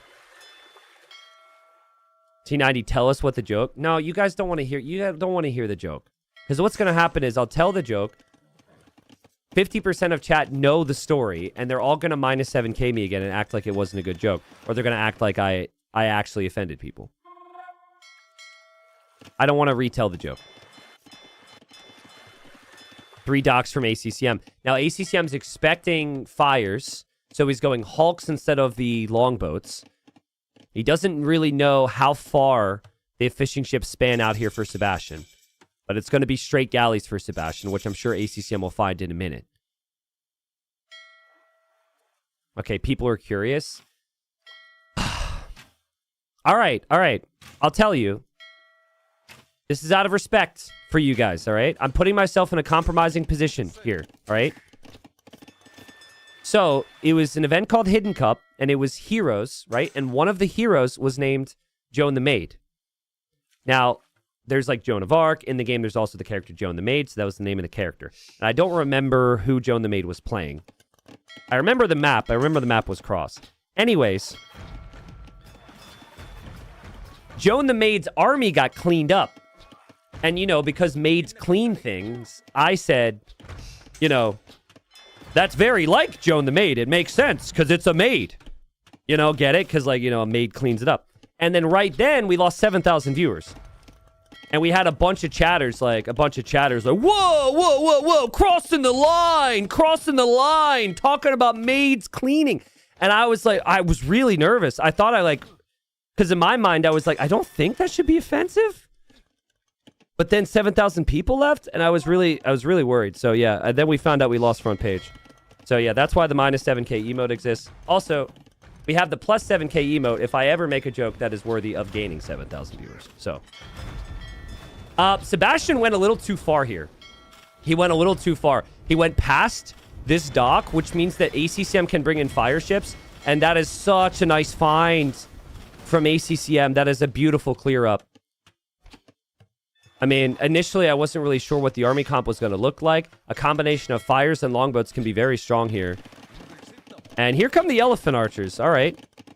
So it is a couple elephant archers. Sebastian also had this archer here, just disrupting the wood line. And now the elephants are going to be here to disrupt the gold. So that's not bad. The fight was bad for Sebastian, but the eco at home is looking very smooth. The harassment here is also very good. He needs to keep his fish alive, though. Big navy from ACCM coming in. I think Sebastian just got a lot to manage at the moment, right? Like controlling the elephants, controlling the TCs, controlling the navy all at once isn't the easiest. Realistically, I think a couple fires or hulks in front of these galleys would make sense. But ACCM was very late to the second town center, and he's currently off of gold. So being pushed completely off of gold is really bad. And beautiful patience from Sebastian. He backs away. He defends from this. He doesn't lose many ships. He chases this down. ACCM will be back on gold. And there's the third TC. But yeah, ACCM so much later to the town centers here. It feels like Sebastian's economy is just miles ahead right now. Yeah, Sebastian's been insane on this map. Like the game he lost against Leary in the semifinals, he should have won, right? It was just a crazy comeback from Leary. And even when Sebastian resigned, there were people thinking that Sebastian could still win. He resigned with the population lead. So, I mean, all season he's been good at it. I'm wondering if we see it in the final today. I feel like Hera will want to pick this after watching Leary's struggles, even though Leary won the game. But pretty soon, we could see Sebastian taking down docks. We could see Sebastian in the Imperial Age. And yeah, I mean, there's not a lot wrong with the position. I love the Elephant Archer choice because it's a strong unit that pushes you the opponent completely off of gold. And you can't just use a Mangonel or a Scorpion to kill it. You actually had to make some monks. And look how fast the docks will start to go down for ACCM. And dock should fall in a moment. ACCM still producing there. And Monk, no, the Monk is going after the other elephants. Oh, man, that's a really expensive loss there for ACCM. He's so distracted, so he really needs to get rid of those Ellies. Again, Vil count just flying here for Sebastian. Imp resources were there for a second, but he's just invested into a lot more Vils. Realistically, probably needs to add a couple farms at some point. But he's got Dravidian Fish, so... First time chatter at T90. That was a good joke, dude. Thank you. Thank you very much. Thank you. You had to be there, I suppose. But guys, like, imagine, though, the emotions for me in that moment. I was terrified. It didn't make any sense to me. I think Sebastian has to be careful he doesn't repeat the mistake he made before. He didn't get Clinker Destruction. Clinker Construction, excuse me. And I think if he backs up, he doesn't get caught in the choke by the fires. He gets some fires in front. This can be better for him. But again, multitasking's needed. He really likes the idea of massing these galleys, but the fires were very strong when Leary played against him, and the fires still remain strong here for ACCM. And that's just, I think, part of the distraction was the converted elephant there. That would just get killed off. The fishing eco for Sebastian is all here as well. So he really needs to defend the area, but he will. But well played from ACCM. He's been able to stabilize his economy. Very heavy on stone. ACCM and Sebastian, they are here to win a best of 5. That is their task. They are not here to keep us on schedule today for the grand finals. So grand finals will start as quickly as possible. Official schedule is 10 minutes, but we might be pushed back a little bit longer. I think ACCM getting Siphons now, clearly recognizing he needs to lean heavier into the fires. Siphons gives the fires a charge attack. I'm just a little surprised we are not seeing Sebastian make Hulks here. I think Hulks in front of the War Galleys is very strong. Old school, you used to just be able to play full War Galleys, but with the water changes, it's a bit more complicated now. But he says so many of them. Even if fires are tankier, it's so tough for the fires to get close. Here goes ACCM. He doesn't have any scouting here. He's just running over. That farm's a spec bug, so he thinks this is all exposed. See if Sebastian can notice that. They're fighting over here at the same time. A forward castle could be very strong right now. Yeah, look, there go the Vils. Now, you might hear a noise if your house gets canceled there, and Sebastian just placed some house foundations there. ACCM is walking underneath Sebastian's town center. Big naval battle still happening. ACCM's like, oh crap. Sebastian sees him. Yeah, Sebastian sees him and sends villagers after it immediately. He knows what that will mean. Still taking the fight on water. But ACCM has a navy over here. So he could kill like 10 Vils and then drop the castle. That's never something you're expecting. And oh boy. Oh boy, you want to fight me, he says? I've got the backing of the boats. Yeah, Sebastian's looking here. You can tell he's distracted. He's distracted. He's distracted big time. And that's because the castle's going to go up. Oh, man. Well played from ACCM. He needed a moment like this. The eco count's a lot closer now. If this castle goes up, it's a game changer. But there is an elephant here. And there's another elephant on the way. And Sebastian still has the villagers. Castle's at 50%. Navy's still backing away. Still so many fires from ACCM. Will this castle go up? Castle's at 60%. Sebastian's fighting those Vils. ACCM pulled them back again. 78%. 82%. I think it goes up. I think Sebastian is underestimating the fires. And he completely forgot about the land, just like he did against Leary in the semifinal. And that is a huge moment in this game. Well played from ACCM. Yep, villager count. There's not a lot in it now.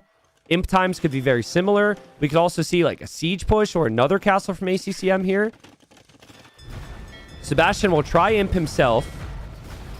Remember, he still doesn't have ballistics, so I feel like the war galleys are missing some of their shots. There's the imp upgrade. And he actually cancels it. I think he's relocated his imp TC to the safer one. He's also still waiting for... he's got a navy over here, by the way. But he's still waiting for his own castle. And from that castle, he can make trebs.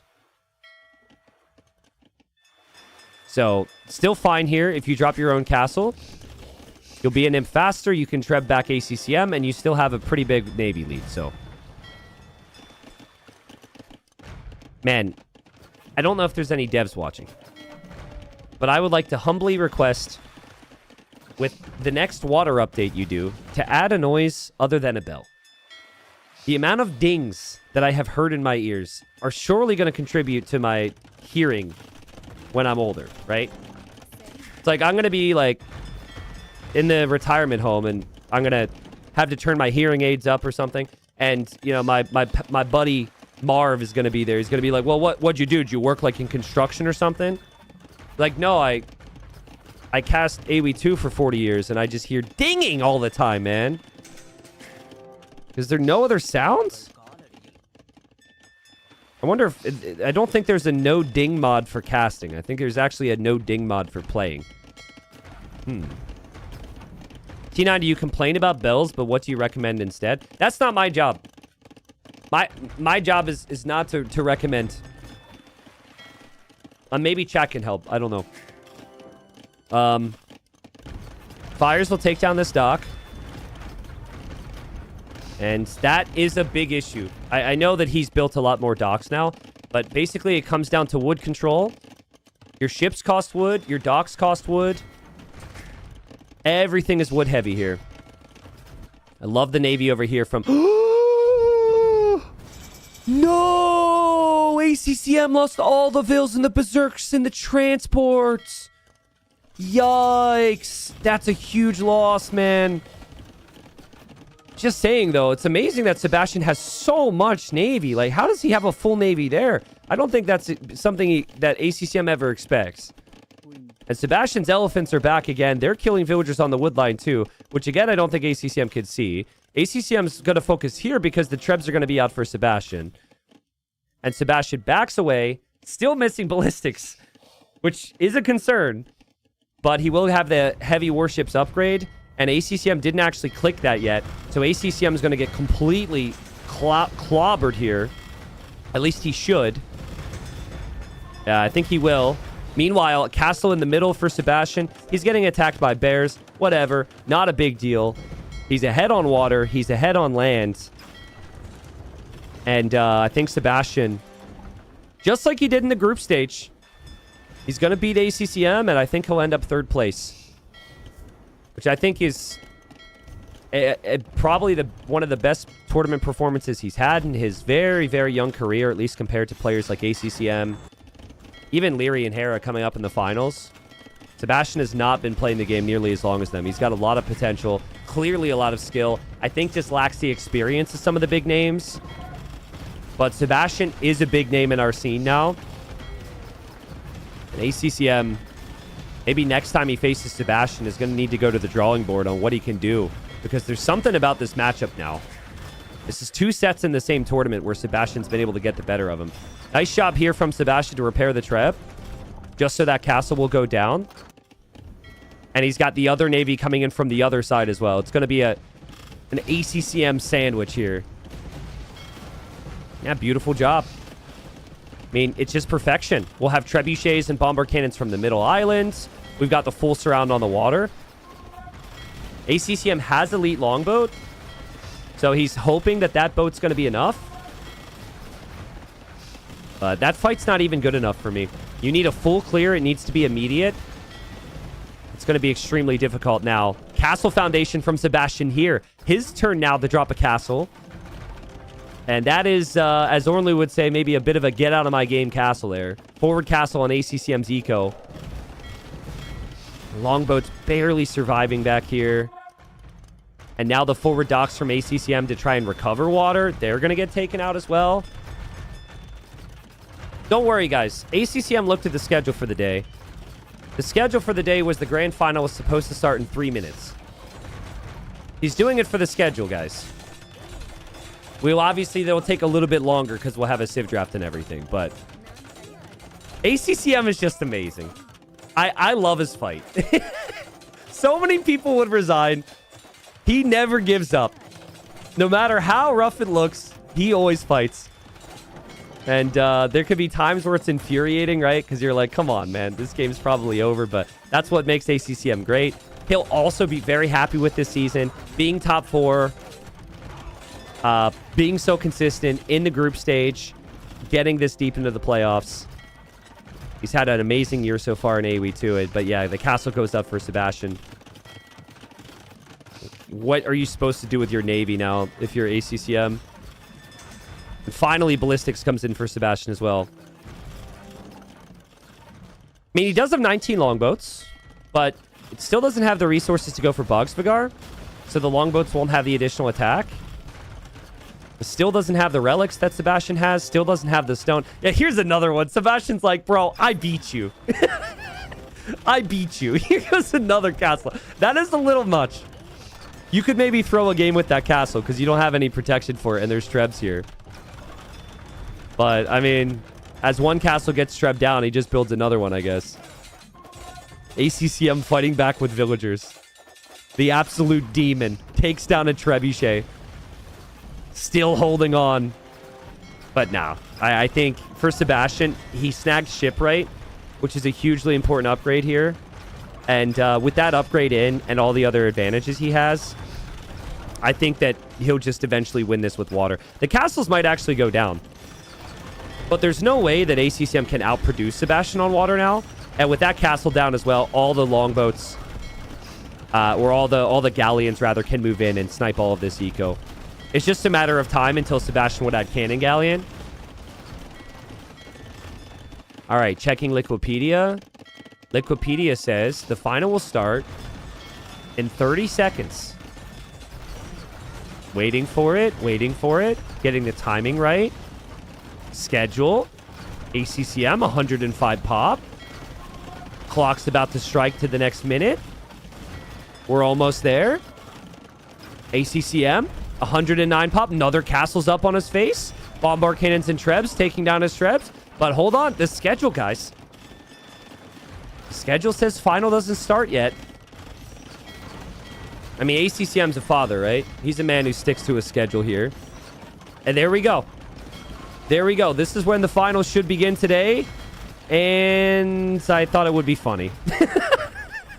I thought it would be funny that ACCM would resign. But no, he's like, I just took down 2 castles, bro. 2 castles. I'm not quitting. 2 unprotected castles as well, as the villagers are going to go back after the Trebs.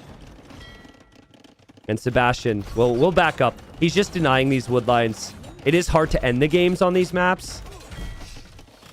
But he's got enough galleons where I feel he could just continue, well, to do everything he's doing. He transports some Trebs over this way. He'll start to go for the town centers and the siege workshops. He'll build another forward castle soon. And ACCM is going to see it. And he will eventually choose to tap out here. Really ruining the timing for me as the caster, because I like to get the timing right. To say this is the moment that Sebastian becomes 3rd place, but I don't trust myself now. We'll see. The bombard cannons will back away. I think Sebastian, if he adds anything on land, like 2 Yurumi swordsmen, he can protect the bombard cannons and keep pushing. And now he's even going to steal all of ACCM's gold there. ACCM's like, I'm not finished, man. I'm not finished. Fight forever. 90 population against 200 pop. His base has been castled 3 times. He has no town centers. Freaking ACCM, bro. As long as he's got villagers, he's got a chance. But he still doesn't. He's about to have no vills. That's so funny. Yeah, Mom told ACCM this was the last game he could play today, so he doesn't want to. He doesn't want to have to do his chores around the house. And there we go. ACCM calls it. He's an amazing player, but Sebastian proves 3rd place in Titans League Season 5. Grand Finals coming up, but again, Sebastian and ACCM, an amazing performance. I think there's arguments to say that their group was actually the strongest in the group stage, which people weren't saying initially, because they were both in the same group, as well as Lewis, who ended up making it into the playoffs and playing very well this season. But well played, Sebastian. I really think, so if you heard my casting of Sebastian in the semifinals when he lost to Leary, I had a lot of confidence in him, and I thought that he could give Leary a test. I really feel like the first 2 games in that semifinal, I got a reminder of how kind of new he is to the top level, and I saw nerves, and I saw him not trust his ability like he did today, for example. So I think this season will give Sebastian a lot of experience. I expect big things from him throughout the rest of his career, of course. ACCM is just always going to be around. He's always such a beast as well. Well played to him. And hopefully you guys enjoyed the 3rd place cast, but we will have to swiftly switch gears here and set up for the grand final. Sebastian collected more res. Sebastian had a very even KD, but it's all about controlling the resources on the map at the end of the day. All right, folks, quick break for me. I want to say thanks again for all the hype, for all the support, all the follows. Thank you to everyone using my catting emotes. We've got the little cat up there. My cat's the star of the show. I fed him shrimp before the stream today. But yeah, short break for me as we get set up for the grand final. Reminder, giveaways are still a possibility here. We're a bit of ways away from this, realistically. But if we get, another, what is it, 200, 300 more subs? I can't see. Around 300 more subs. That's a lot, I know, but I'll give away Titans League 5 t-shirts to the stream and to the viewers supporting. So thank you again, everybody. But quick break before the grand final. I'll see you in a minute. Ah, shoot. Because of the PC crash earlier, I don't have my music ready. So now I'll see you in a minute.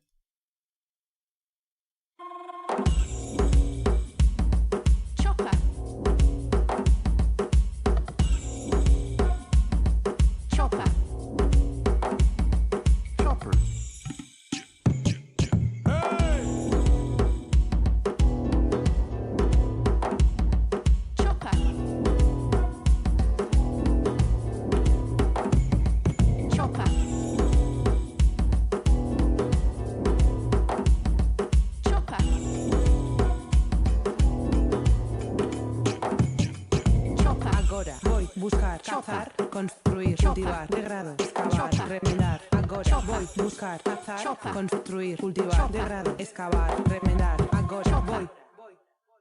Chopper.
Just a little bit more. But wait, what is this that approaches? To arms! The English are making a sneak attack. Lahir wishes to kill something. Our city needs help. The British are destroying our towers. You must save Orient. No. Tack, we are tired of licking British boots. Here they come! Fire! Lahir wishes to kill something. Age of Empires. Age of Empires. Age of Empires. Age of Empires. Good! You have a relic. Protect the relic in the monastery by right-clicking the monastery.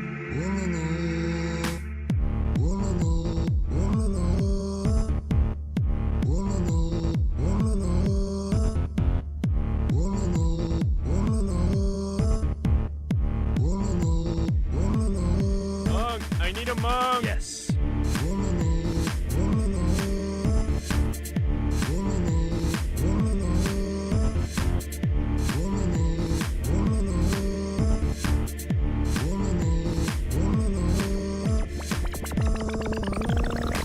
Food, please. No. You have a mark. Wood, please. You have a mark. Gold, please. You made a trade. Stone, please.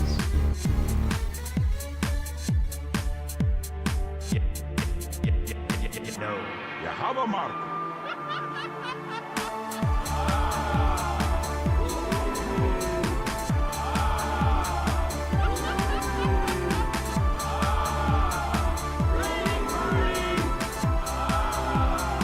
Yes. Jerusalem has 4 towers remaining. Jerusalem has 3 towers remaining. Jerusalem has 2 towers remaining. Jerusalem has 1 tower remaining. All Jerusalem towers destroyed. The city is ours. Jerusalem has 4 towers remaining. No. Age of Empires. Age of Empires. Age of Empires. Age of Empires.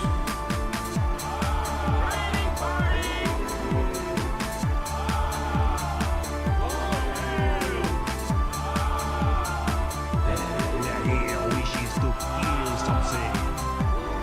Enemy sighted. Ah, hold on. Misclick, misclick, misclick. We're back, guys. Let's go. Thanks for the wait. We've got Leary versus Hera. Grand final. They're drafting. We have Coast Arena game number 1. Talk about some hype. Let's go. So yeah, Coast Arena game 1. Hera's picked Monocle Valley and Slopes. Leary's gone for more of the maps you could consider some hybrid. So you've got Stranded, High Tides, and African River. No big surprises for me here. I feel like both players know each other very well. Neither player really likes the closed maps that much. So they just only have to play one to start off the day. But it's my favorite one for this season. So yeah, Coast Arena. And they're picking the civs as we speak. Indie Cutie, thank you for the gifted sub. Thank you Everyday RX for the 24 months. Chat, take a moment, pat yourself on the back for being here, for supporting TTL, because I appreciate you, all right? And I know you think that I'm saying that, and it's like you're not expected to have to do it. But no, I actually want you to pat yourself on the back. Just do it. Even if you're on like public right now on a train listening to the stream, people will look at you. Whatever. We're all a little bit weird. Thank you very much. Seriously. Players are going to pick civs on both sides. They alternate back and forth for as fair as possible. And boars are friends, not food. Thank you, man. 50 gifted. Let's go. And then he says 300 more, he said, right? Yes, I did, but that is way too much. Thank you. Thank you. You can stop there, man. Thank you very much. Yeah, if we get like 300 more, we'll do the giveaways of the TTL t-shirts. We did the DLC keys earlier. Thank you again, my friend. But yeah, if you're new to tournaments, say something, say hello. I'll try my best to do an explanation, but essentially, to make it as fair as possible, you're going back and forth with your picks and your bans, okay? So it's not like Hera gets all the picks and then Leary, because then Hera could, in theory, steal all the good civs. So it's like A, BB, A, BB, you know, that's how the draft works. It's similar with the maps as well. And they always pick the civs after the bans. Leary didn't buy the new DLC yet, apparently, and banned the DLC civs to start it all off, which is crazy. But that's what he's done every single time ever since the DLC came out. He just uses 3 of his bans for that. Getting to the later picks here, we've got the Goths for Hera, just in case maybe. We've got the Wu, we've got Dravidians. Hera pretty clearly, though, has gone for... He's picked civs for his maps first, it seems. Like, Mongols, Wei, and Romans could easily just be for his side. Honestly, I think that's the same for Leary, with Italians, Georgians, and Japanese. Yo, Good Cat, thank you for 10 gifted now. Yeah, maybe we should give Leary a DLC. I don't know. Again, Leary is going to make thousands and thousands and thousands of dollars from this tournament, so I think he could probably afford to buy the DLC. And yes, I did bet that we wouldn't see Malay in the finals, and I guess I was correct on that. So I don't think there was any subs on the line for that. But yeah, should be a big one. Let's call Dave, see what Dave has to say. Guys, I'm going to lock in here. Hopefully it's a good final. Thank you in advance. And apologies in advance if I do miss any form of support. Support's been awesome. I'll hype it up how I can. Unfortunately, the camera for me broke. I will try and add the camera later on today when I do thank you for the whole event. But for now, I'm not going to mess with it because I don't want the stream to crash. So let's go. Dave. Hello, hello, my friends.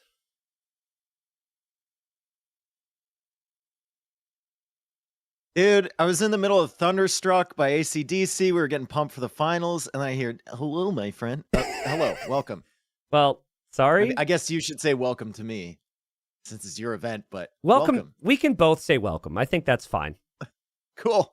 Welcome to the finals. Lovely Civ draft here. I think both players have drafted Civs for their own home maps first. That's just my guess, which is kind of cool. And Costa Rica game number 1. I mean, my favorite map of the season to start off the final. Makes me pretty happy to see that. We've got Mongols first overall again from Hera. Didn't work out yesterday. Hasn't worked out in Titans League, really. But if there's a player that's going to figure out a way to consistently get wins with Mongols, it's going to be Hera. Yeah, absolutely. Yeah, and then Romans as well. We've seen Romans dominate on Monocle. We've seen Wei be extremely good. Mayans historically are very strong, and then all the other civs there for Hera too, like Malians, Dravidians, Wu, Goths. The only one that's really a standout in a high-level AoE is probably Goths, but maybe that's maybe Hera's got a wild card strategy for us, which usually he has. Normally there's 1 or 2 games that he needs to surprise Leary, and then he wins the finals. And again, Leary just sticking to the banning everything that makes him uncomfortable mindset, which, you know what? If you don't want to do your homework on every single civ, it's not a bad thing. It's not. I do think it's hilarious, though, that he has publicly said he did not buy the new DLC. And so he like pretty much has to use 3 of his bans because of that.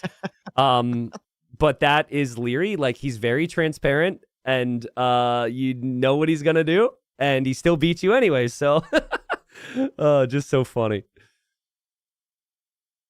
It's also It's also funny because, like, indirectly, right? Like, Microsoft sponsors these tournaments because of DLC sales. Yes. and then Leary the doesn't guy in even the final buy it. doesn't have it. Yeah. But I mean, someone at Microsoft should just gift it to Leary at this point. yeah, maybe that's what he's going for. Yeah. Well, I'm excited because I think this has been the best version of Leary we've seen in a while. He went 15-0 in the group stage, which no one had ever done before. He'd only lost 1 game the entire tournament, actually. But when it comes to finals, when it comes to times these players have run into each other in tournaments, Hera has won and won a lot. I think it's like, I'm pulling it up right now. Is it like 20 times in a row now? Yeah, it's getting a little... I mean, it already was ridiculous. It's getting more than ridiculous at this point. And it has to affect your mentals if you're Leary, right? You said yesterday that if he can finally break him, the dam might break, and then maybe he won't doubt himself in some key moments. But yeah, it has been so consistent for Hera. The last 2 times they faced, it was 4-2 for Hera, 3-2 for Hera, 4-2 for Hera before that, 5-4 for Hera before that. The games are still clearly very, very close, the sets are rather, but the sets always have gone Hera's direction. So what's Leary going to need? Like, is there any magic ingredient here that he needs to get that one extra win and win the final here? Just win. I think also not having any respect for Hera whatsoever is good. Like instances of, that it's open under the TC, there's an opportunity to dive, do it. Anonymous. Screw it. Thank you so much. Just try and go for it. You know what I mean? Like, Agreed. Don't hold yourself back because you think that Hera is the best player on the planet, which he is, but he's not perfect by any means. We've seen Hera slip up before. He lost the game against like Siscon, for example, in the league already, right? So there are opportunities there if you're not afraid. Hera's win streak, Hera's reputation is his power right now, I would say. There are moments where he is vulnerable, and as you said, people will back off because they don't trust themselves because Hera has been winning, but I think the situations are there. So yeah, I'm with you. From Leary's perspective, he can still play his game, and he can just still be extremely aggressive. I think the opportunities are going to be there. With that all said, we'd be foolish to not favor Hera in the final because Hera has such a big streak, and not only big streak of wins against Leary in finals, but also big streak of winning the finals. So we'll see. Officially, countdown is on. 80 seconds till we're into game number 1. I want to say thanks again, everybody, for following this weekend and also the whole buildup of TTL. It's been a long event. But yeah, if I would have drew it up, Dave, I would have had Costa Rica game number 1. So scripted. Let's go. And here we are. We got Dravidians against Armenians heading into this one. The castle drop has been really, really powerful on this map. And I think Sato showed a way that you can counter it against Viper. I believe it was Sato Viper, right? Where Viper castle drop with, was it Tato Viper? It was Tato Viper, I think. Yeah, Tato Viper. Castle drop was Spanish, and then Tato went Italians and faster imp and just trebbed down that castle. Yeah, and it was really, really solid. But other than if you don't stop the castle early and you don't have stone available, it can be a real pain to do anything about. No, absolutely. Yeah, I think the other trend, which we'll talk about once we're into it here, the other trend is the fishing ship trend. We have seen a lot of fishing economy, and Hera especially has loved to go for the fishing ship. So that's kind of what I'm expecting. I think the data's there, though. I think Leary should know. You could watch the games from Hera on Stranded, on Costa Rica. Hera has gone up to like 15 to 20 fishing ships. So you either embrace that yourself here, or you try and adapt your strategy in some way to counter that. But yeah, we're loading in. Capture Age is loading up, and we'll be into it, folks. Welcome, grand final. And here we are. So it's been a big build-up, man. A big build-up. We had the whole league format. But even though there was some drama in the leagues, I think come week 2 or week 3, everyone was thinking it might just be another Leary and Hera final. And these two have just felt inevitable. We've got Leary in the red playing as the Armenians, Hera in the blue. Leary only lost 1 game the entire season. That was in the semifinal where he won 4-1. And Hera dropped a couple games, but Hera's looked pretty dominant himself. So I think Hera's the favorite, considering last year's final and a couple others. And Leary's gonna try and just break that dam open, beat Hera once, and then maybe, who knows, Red Bull in 2 weeks? Maybe he could do the same there. Yeah, if Leary gets a win here, the landscape for Red Bull is going to look very, very different heading in. Hera's still a super favorite, but he has to get the job done here first for that to even be an option. And Hera has beaten him 22 times in a row in head-to-head matchups. Crazy. So that is absolutely insane. Hera's got the S-tier streak going as well. There's a bunch of streaks on the line here for Hera. Leary's trying to break the streaks that are currently on the line for him. So hopefully he can make it a competitive set and then potentially draw out the win. As far as the civs go, Hera gonna try and probably go for that super greedy fish boom that we've seen from him many times. Really pays off with the Dravidians. And I just wonder, one, how many times Leary played this map? And two, if he's gonna try and punish that. Like, is he gonna go full water focus? Is he gonna try for the castle drop? I don't recall seeing him on this map before. So he played against Rapard, who was the bottom player in his group, and he got triple castle dropped, Janissary siege towered on this. It was a ridiculous game, definitely worth rewatching.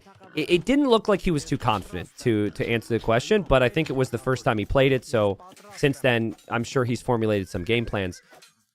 But that was like 2 or 3 weeks ago, and since then, people have been adding a lot more fish. Hera went for Japanese here against Viper and went for 20 fish. So I think that Leary, he has a decision to make now. Do you go for fishing ships yourself, as the scouts are engaging here in Hera's gate? And Oh, that was a great play from Hera, dude. He went a little far in. He was trying to bait Leary to close the gate and get stuck inside. And as Leary pulled back, Hera timed it perfectly and got the extra hit on the scout. That was really nice micro. Yeah, I think Hera's scout's still 1 hit down, but both scouts are weak. But yeah, you either embrace it and you add fish yourself, or I think you have to go for the whole other extreme, which is you make very little and you just full on castle drop, right? Or siege push. But the thing is a player like Leary doesn't normally opt for the extreme that doesn't factor in economy. So my feeling is that both players are going to make endless fishing ships and probably play very passive in the middle. Let's take a look at where the extra stones and golds are on the outside, because your stone and gold are always forward in this base, but sometimes you get a really unfortunate position where if they put a castle down, you're kind of like screwed. Yeah. And if Hera gets a forward castle on the left side of Leary's base, that could be really good there. Same thing could be said for the that side of Hera's base where Leary's scout is right now. Like, that could be very solid, right? You shut down all of those resources over there. Hera's gold is still on the other side, but you have to stretch out for the stones for sure. Yeah, and those golds and stones are fixed to the front, and players will know that. So it should be exposed. But what you do have as fallback gold would be the oysters. There's four oysters, that's hard to say. And that's just enough gold to basically get to the Imperial Age. It's 1,800 gold in total. But it can be very snowbally, because if you factor in your builds around taking the oysters in the early game, and then you get castle dropped, it's like you weren't planning on losing all of your gold so soon. Whereas if you factor in using your main golds for your builds, and then you get castle dropped, you still have the extra 1,800 to fall back to. So Hera tends to use the fishing ships for this. He's got an amazing fishing eco and already the second dock. So pretty much confirms what we were thinking. What do you call a group of young oysters? Yoysters? Oysters. I don't... We gotta start this off right, dude. That's the energy we needed here. Exactly. Okay. I think that might be the thing that people remember most when the best of 7 finishes. That's usually how it goes, right? It's like we'll have some crazy insightful moments. There's an epic game or two, and it's always this one quote, just like next lever. Chat never lets you live that down. Chat will never forget next lever. Yeah, Sorry, I just got a massive donation right after I said that terrible joke, so I'm gonna start saying more. Yeah, that's how it works. Sorry, Go I'm for it, dude. distracted, Go bro. for it, That's how man. it works, man. Yeah, Keep dude. enabling it. Yup, send it. I'm here for it, man. Hey, we're gonna be together in a week, so more donos go to you. We'll both be buying each other beers with how this event has gone. So With the rate on the hotel, bro, that's like one night. yeah, true. Help us out. But nah, All right, it's so we got 2 dock fishing ship production for both, right? And they're even so far. Armenians should have a slight advantage, though, early on in the game with the mule cart. Looks like Harris ahead on risk collected, though. Because I guess Dravidians take less trips with the ships, right? yeah. But Leary's gonna click up to feudal age a bit faster here, and Leary will build the first mule cart on the gold. So again, no big deal. They're both going for very similar builds. If he were to be pressured again, he at least has the oysters back there. Now, you can take the oysters with villagers or with fishing ships. Hera was wondering if he would change his approach at all, right? Because Leary could just look and he could see what the build was and prepare for the final here. But now Hera's like, I haven't been stopped yet. I'm going to stick with exactly what got me to the finals here, and just 3 docks now to add fishing ships. Yeah, and there's no reason for Hera to change anything. Like you said, I mean, no one's really broken his boom plus defense approach in a lot of these sets, right? He now deletes the wall, Wow. which Okay. you don't see very often. I don't believe I've seen that yet No. in this map, but he's going to delete it and he's going to move out this way and he's just going to keep expanding his fishing ships. Yeah, so I would expect him to do the same thing he did against Viper last time we saw him play. And what that was big fish eco and then Lycav to control the middle. And I see the barracks now, so I think the plan is still the same. Dravidian... Leary's sending a villager out that way too. Ooh. Yeah, So and they're both re-walling expanding in the behind. same direction. Interesting. Yep. Leary will add a galley. So he is going to add a little bit of navy, but resources are kind of at the limit because he'll go for the market, go for the blacksmith. Leary's thinking, man, my fishing eco is insane right now. And it is, but Hera's is even better. So Hera's going to have the additional resources brought in, and that's kind of the key in AoE too. It's like you have the ability to make mistakes if you have the stronger economy. So far, Hera, pretty happy with things. I do really like the idea, if you're going to pressure with some ships, of building those docks further forward. If Leary actually goes for a dock there, I think he doesn't have enough wood right now, but Yeah. it takes so long if you're just massing up in your own base. It takes so long to get to your opponent's area. So having them further forward is really, really nice. On the flip side, though, if you're Hera, you have them further forward, you can garrison some fish there and try and like hold this choke point as well. Yeah, if your dock gets into where the choke is at its smallest, it's actually very nice for the garrison. But you don't want to go too far, of course. Yeah, honestly, a little surprising from Leary. You know, I think the 13 fishing ships is fine. I guess the Armenians have very good galleys. But I wasn't expecting him to go galleys. I thought it would still go for hulks. But then again, Hera's adding hulks, and galleys are supposed to counter hulks, and Hera's just gone for the greed. Hera's definitely Dump the stable prioritizing as the well. middle. Yeah. Yep. I mean, he's got plenty of food that's going to be coming in from these fishing ships, right? And they're carrying a ton with Dravidians. So when they actually do drop off, it's like a huge injection into your food eco. And he's going to be able to afford scouts easily, eco upgrades easily, villagers easily. And the Hulks are now going around to the left side. So Leary's got to be careful over there. Meanwhile, Leary's galleys come in. That's going to be a dead fishing ship to start things off. It should 30 be. food in that fishing ship as well. That's a nice little snipe. That's where the extra carry capacity hurts you. Yes. Is you're out there for a bit longer. So Or when you need it early, you know, and you're trying to keep your TC running. You're like, what's taking so long? God. wow, so galleys come in, get the early snipe. Hera's only resistance is hulks, which again are not as strong as galleys. The thing with galleys is they do take a lot of micro, but like we've said, Leary should be able to manage that. At the same time, though, Hera's scouts appear and Hera's fresh scouts get the snipe, and I don't think Leary's expecting this, Dave. And it feels like he didn't look at the other games. Like the other game, it's the exact build that Hera did against Viper. And I guess the game plan there from Leary was to get away with some Warrior Priest or something in the middle. But Hera, overall, very happy with sniping those villagers. Excuse me. This is the problem with going galleys, right? He was so busy paying attention over there. He didn't even see those villagers. Hasn't even canceled that church in the center yet. Yeah. And Hera's just got complete control of the middle. But if Hera loses these fish, like he really has to invest on water now. Because if he loses these fish, that's a huge, huge loss. No food eco whatsoever on the land right now.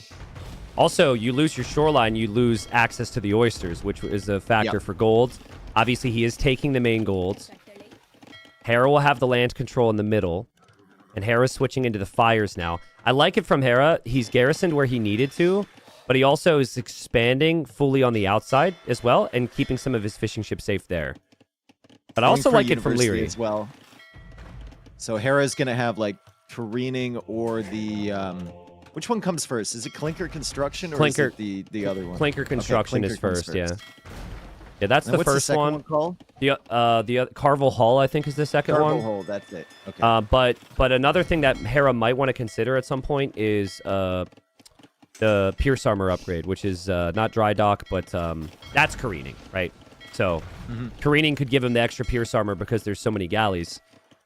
There's clinker construction for Hera's speed. He might want to bait Leary forward a little bit. Like, just back up, wait until Leary goes a little too far, and then you can try and surround him. Because Leary wants damage. I mean, that's a lot of fires. And Yeah. the Hulks are really not there at the moment for Yeah. Leary. He's got a couple of them. The others kind of ran into the forward dock from Hera, so they're not meeting up with this Navy. Leary is getting some great value, though. Like, it's a lot of fishing ships idled at the moment for Hera. And he kills a villager on the wood line. Hera's going to have to back away from that. Still no loom. Other side as Hera well, hasn't Dave. grabbed any of the relics at all in the center. And Leary is just focusing on the Navy right now. And Hera's kind of being wedged, but he does have a lot of fires here. Hera will lose fishing ships, but it's a matter of will his Navy stay alive? If he is the superior Navy, then he's going to love life. Surround. He got siphons. He's trying to surround this Navy. Leary's on the other side of the rock. Hera has to go all the way around that. We still have the Hulks, battling Hulks on the other side, kind of tickling each other. Remember, And Leary is running low on war galleys. yeah, I think eventually Hera's army switch pays off. The extra speed also really helps here because you can just chase down the galleys, and Leary doesn't have the option to hit and run anymore. Nice fight, but honestly, Leary's production is still really good, and he will have an army of or a Navy rather, of 15 Hawks. So if Leary just And gets look at- everything here, it's still more than fine. He's doing buddy system with the warrior priest, but the problem is once they pick up a relic, they're not going to have a buddy anymore. They're just going to have someone they have to watch out for. Well, you got one buddy, you got one relic guy, and I don't even know, is Hera watching that? He's got the patrol know. going. Hera might not be able to pay attention. There's a lot of pressure. Hera's got Hawks in the north. Hera's also getting pushed by quite a few Hawks in the south. Now is when Hera should be switching to his own galleys, and that's exactly what he will do. But that will take time to mass up. And what a close game here. Yeah, this is really close. I mean, Hera had those fishing ships. You would expect him to be significantly ahead on res collected because he had so much more for such a long time.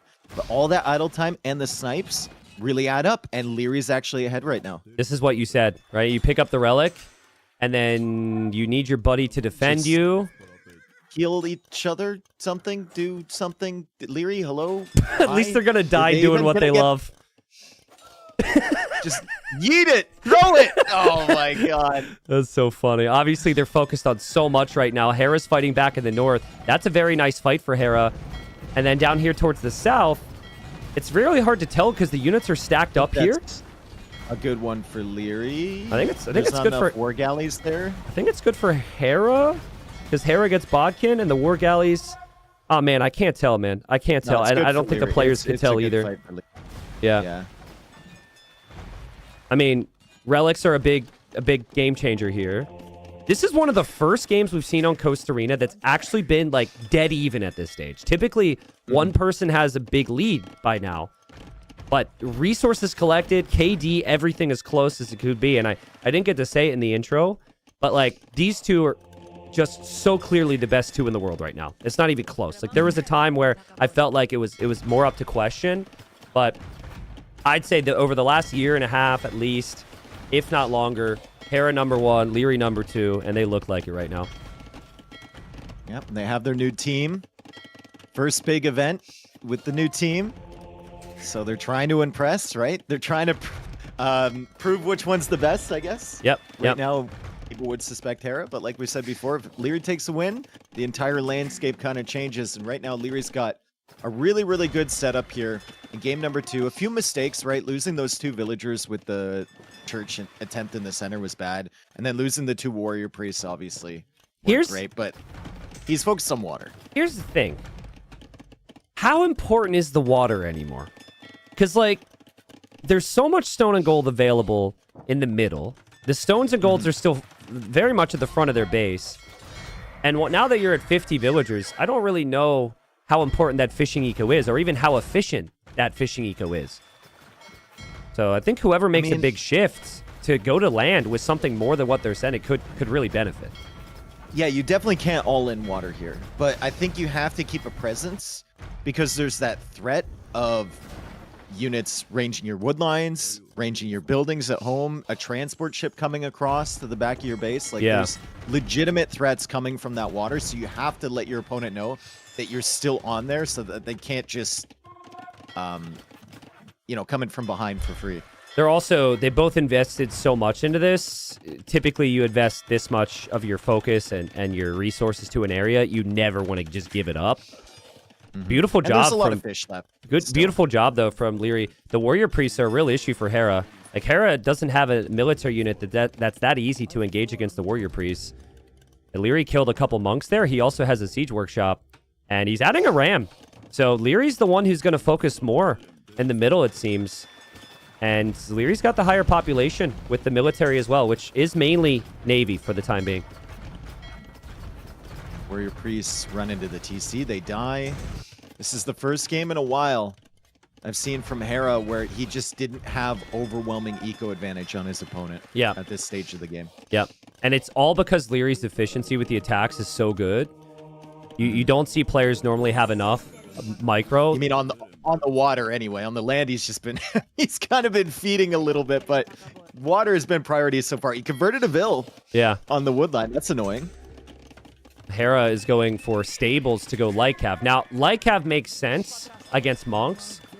Lycav actually struggle against warrior priests, man. Like warrior Dravidian Lycav anyways. There is a bit of bonus damage as Leary actually healing the villager right now with the monk over the wall. But I think if there's enough warrior priests, Lycav's not the answer. Do you think Hera's expecting the Ram and Mangonel combo over here? He saw the Siege Workshop. Yeah, he saw the Siege Workshop.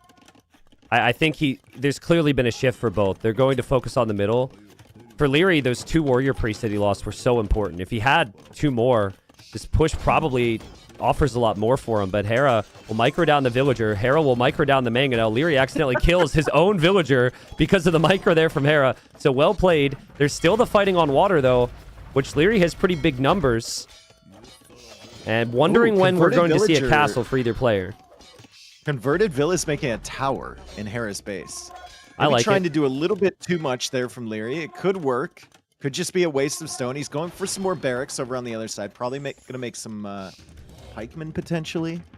I mean, it feels bad against Dravidians. He's not going to be making these Lycav forever. But yeah, I wonder how many times Leary has taken that engagement too, because Leary doesn't typically play like warrior priests. Again, my experience is the warrior priests are actually very good against Dravidian Lycav. So he's going to switch because he feels the Lycav have a bonus against the warrior priest because it's a monk essentially. He's clearing everything up. Yeah. Hera's fish will go down. Fight over on the left. He's completely overwhelmed him on the right, and Hera's making a full switch onto land, but currently he has light cav with the Dravidians, so that is not a sustainable unit comp that he wants to continue with. He's dropping 3 archery ranges now. Leary coming forward with some more priests. He's grabbing another relic. That's going to be 4 relics.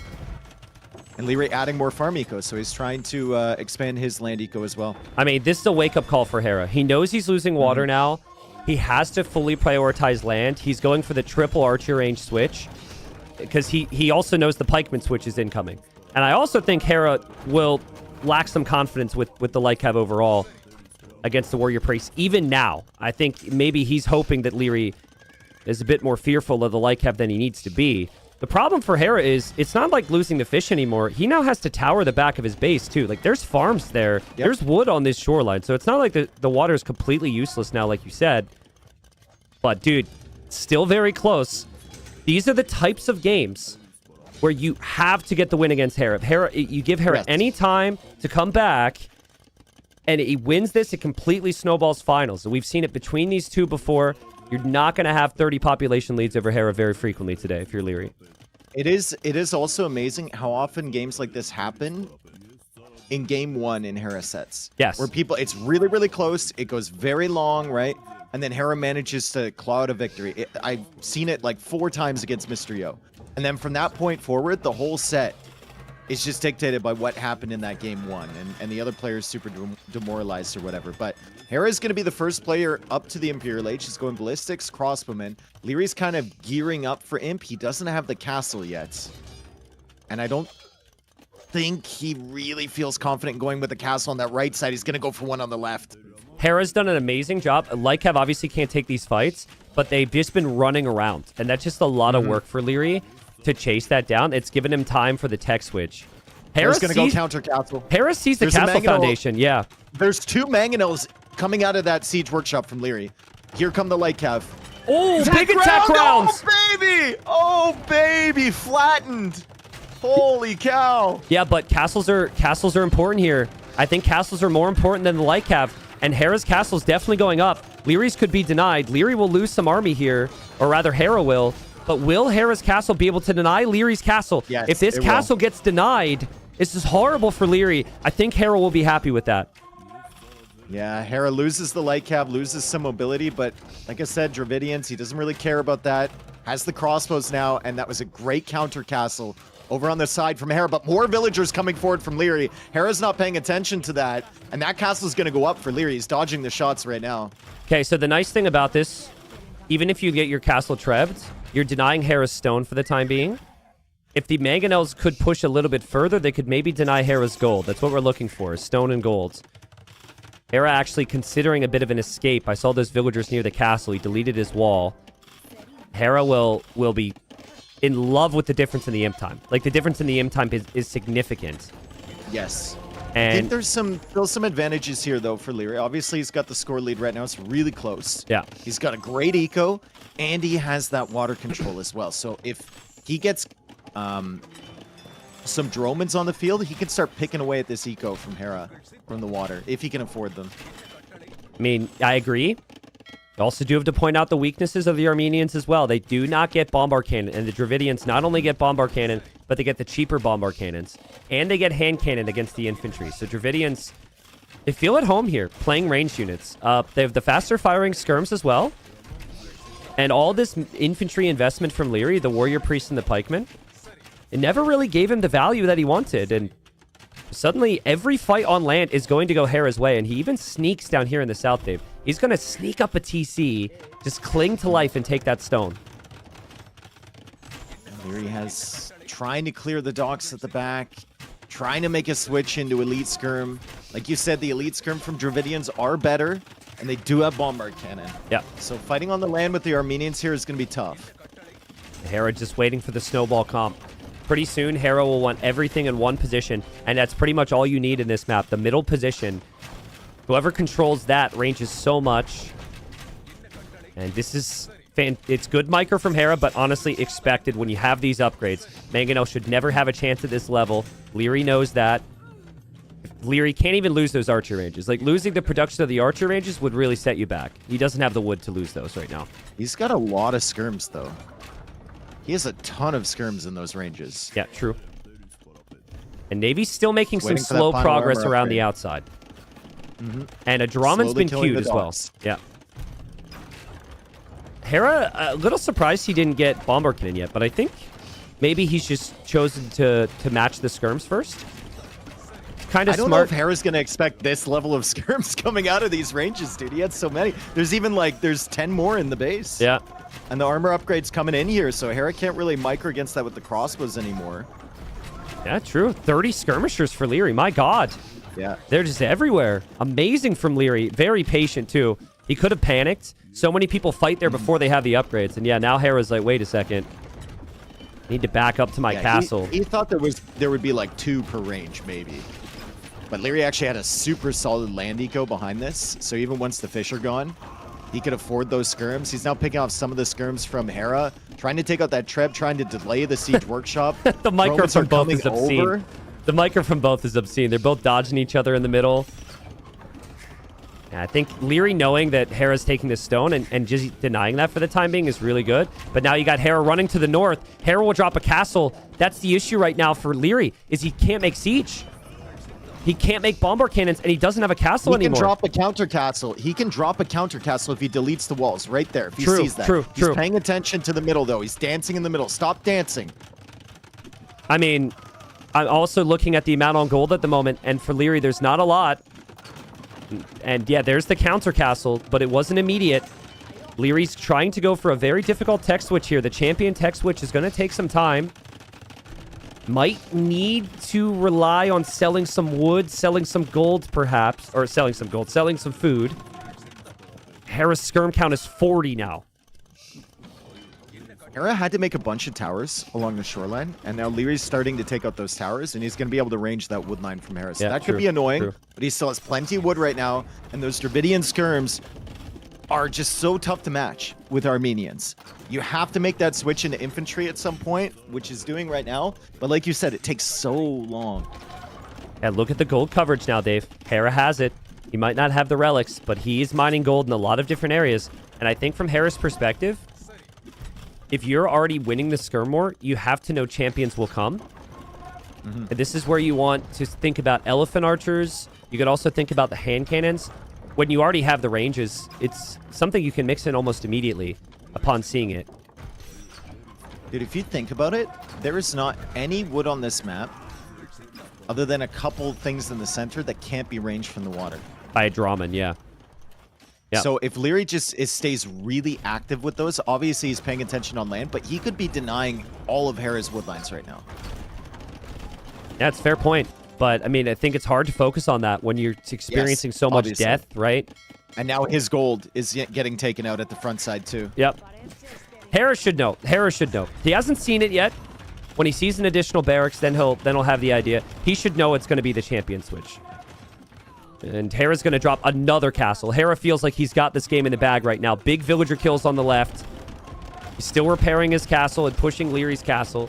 Leary's not mining any stone. He's barely mining gold, and he lost his relics. But there's the two-handed swordsman switch. Hera will see He's going to be able to deny it. Yep. Yeah, Hera has to retreat. Hera has to retreat. Now Hera's trying to make a switch back onto water as well, because I think he realized what I said. Yeah, he needs wood. Wait, my wood lines, I can't take any wood if he's cutting me off of this. So his wood line's getting harassed. He goes for a panic castle in defense after seeing the two-handed swordsman.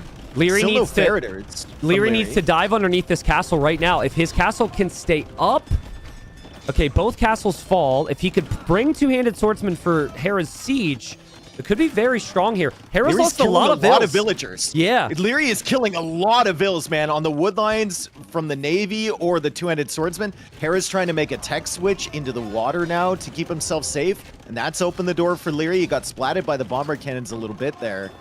And he doesn't have a castle at the moment, which is super unfortunate because he can't get Feriders. Dude, Feriders, trebuchets, all these things Leary really needs. Champion upgrade he really needs, but he was forced to the limit. He got pushed back so hard he had to go out with two-handed swordsman.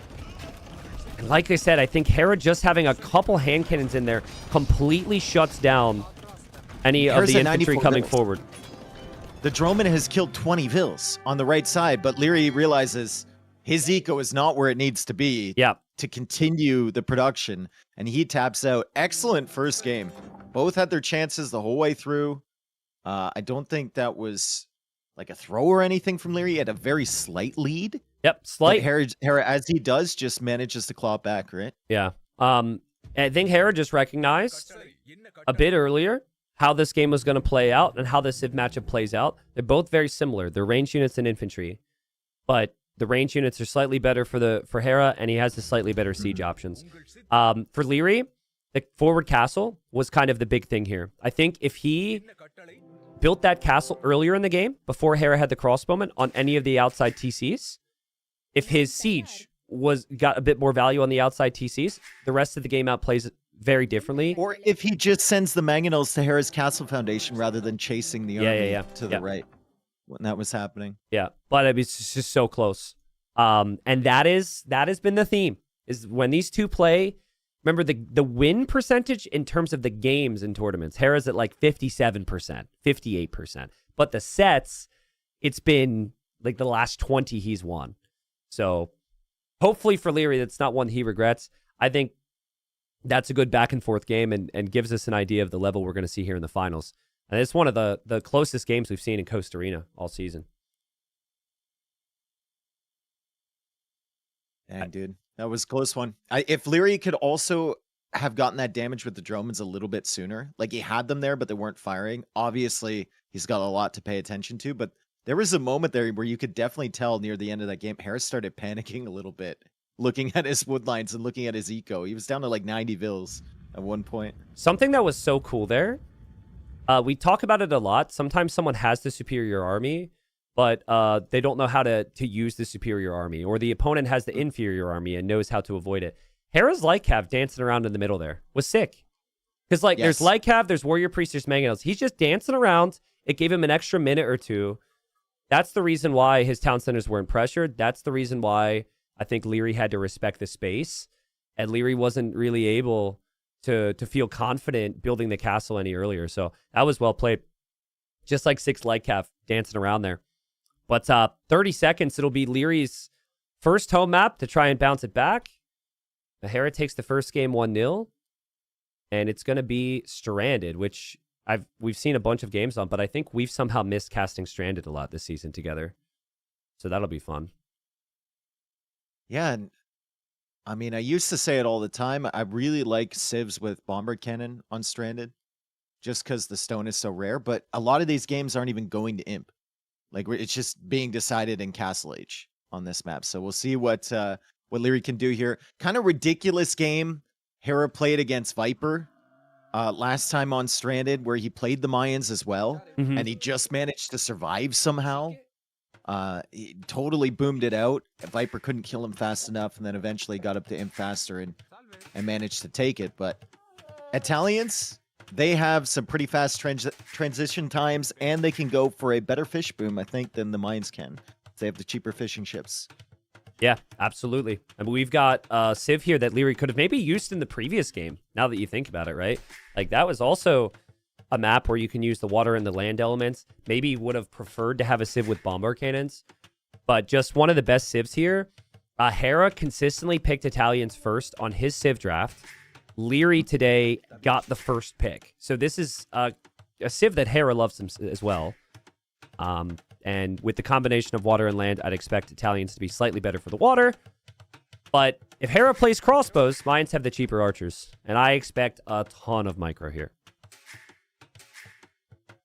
Yeah, they're actually, in terms of like stranded positioning, they're actually quite close compared to a standard game. Yeah, They're true. both on that left side.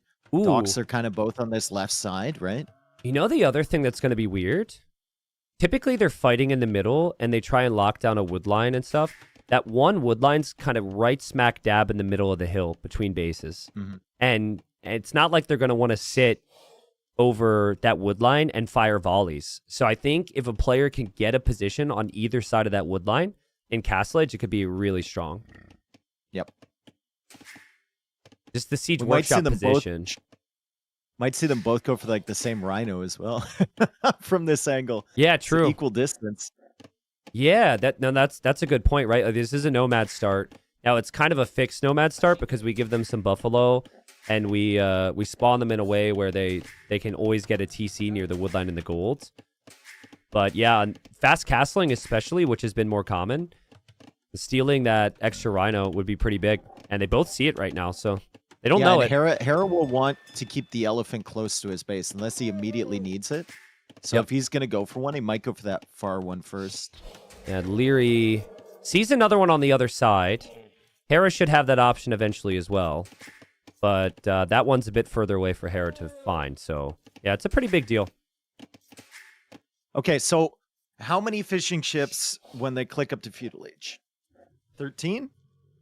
11? I mean, 12? Hera's been going on insane with it. And Yeah. so I would expect maybe like 12 or something. 12 to 14. I think Leary is going to try and match Hera with that. It's kind of like he did the previous game, but maybe be ever so slightly more aggressive. So whatever Hera adds, Leary might add like four or so less. But I personally feel, and I've been saying this a lot, and Hera's consistently, really leaned into the fishing eco, but I really feel this is all about the middle control. I know Hera won that game against Viper, but that was close to him getting pushed to the 5th game.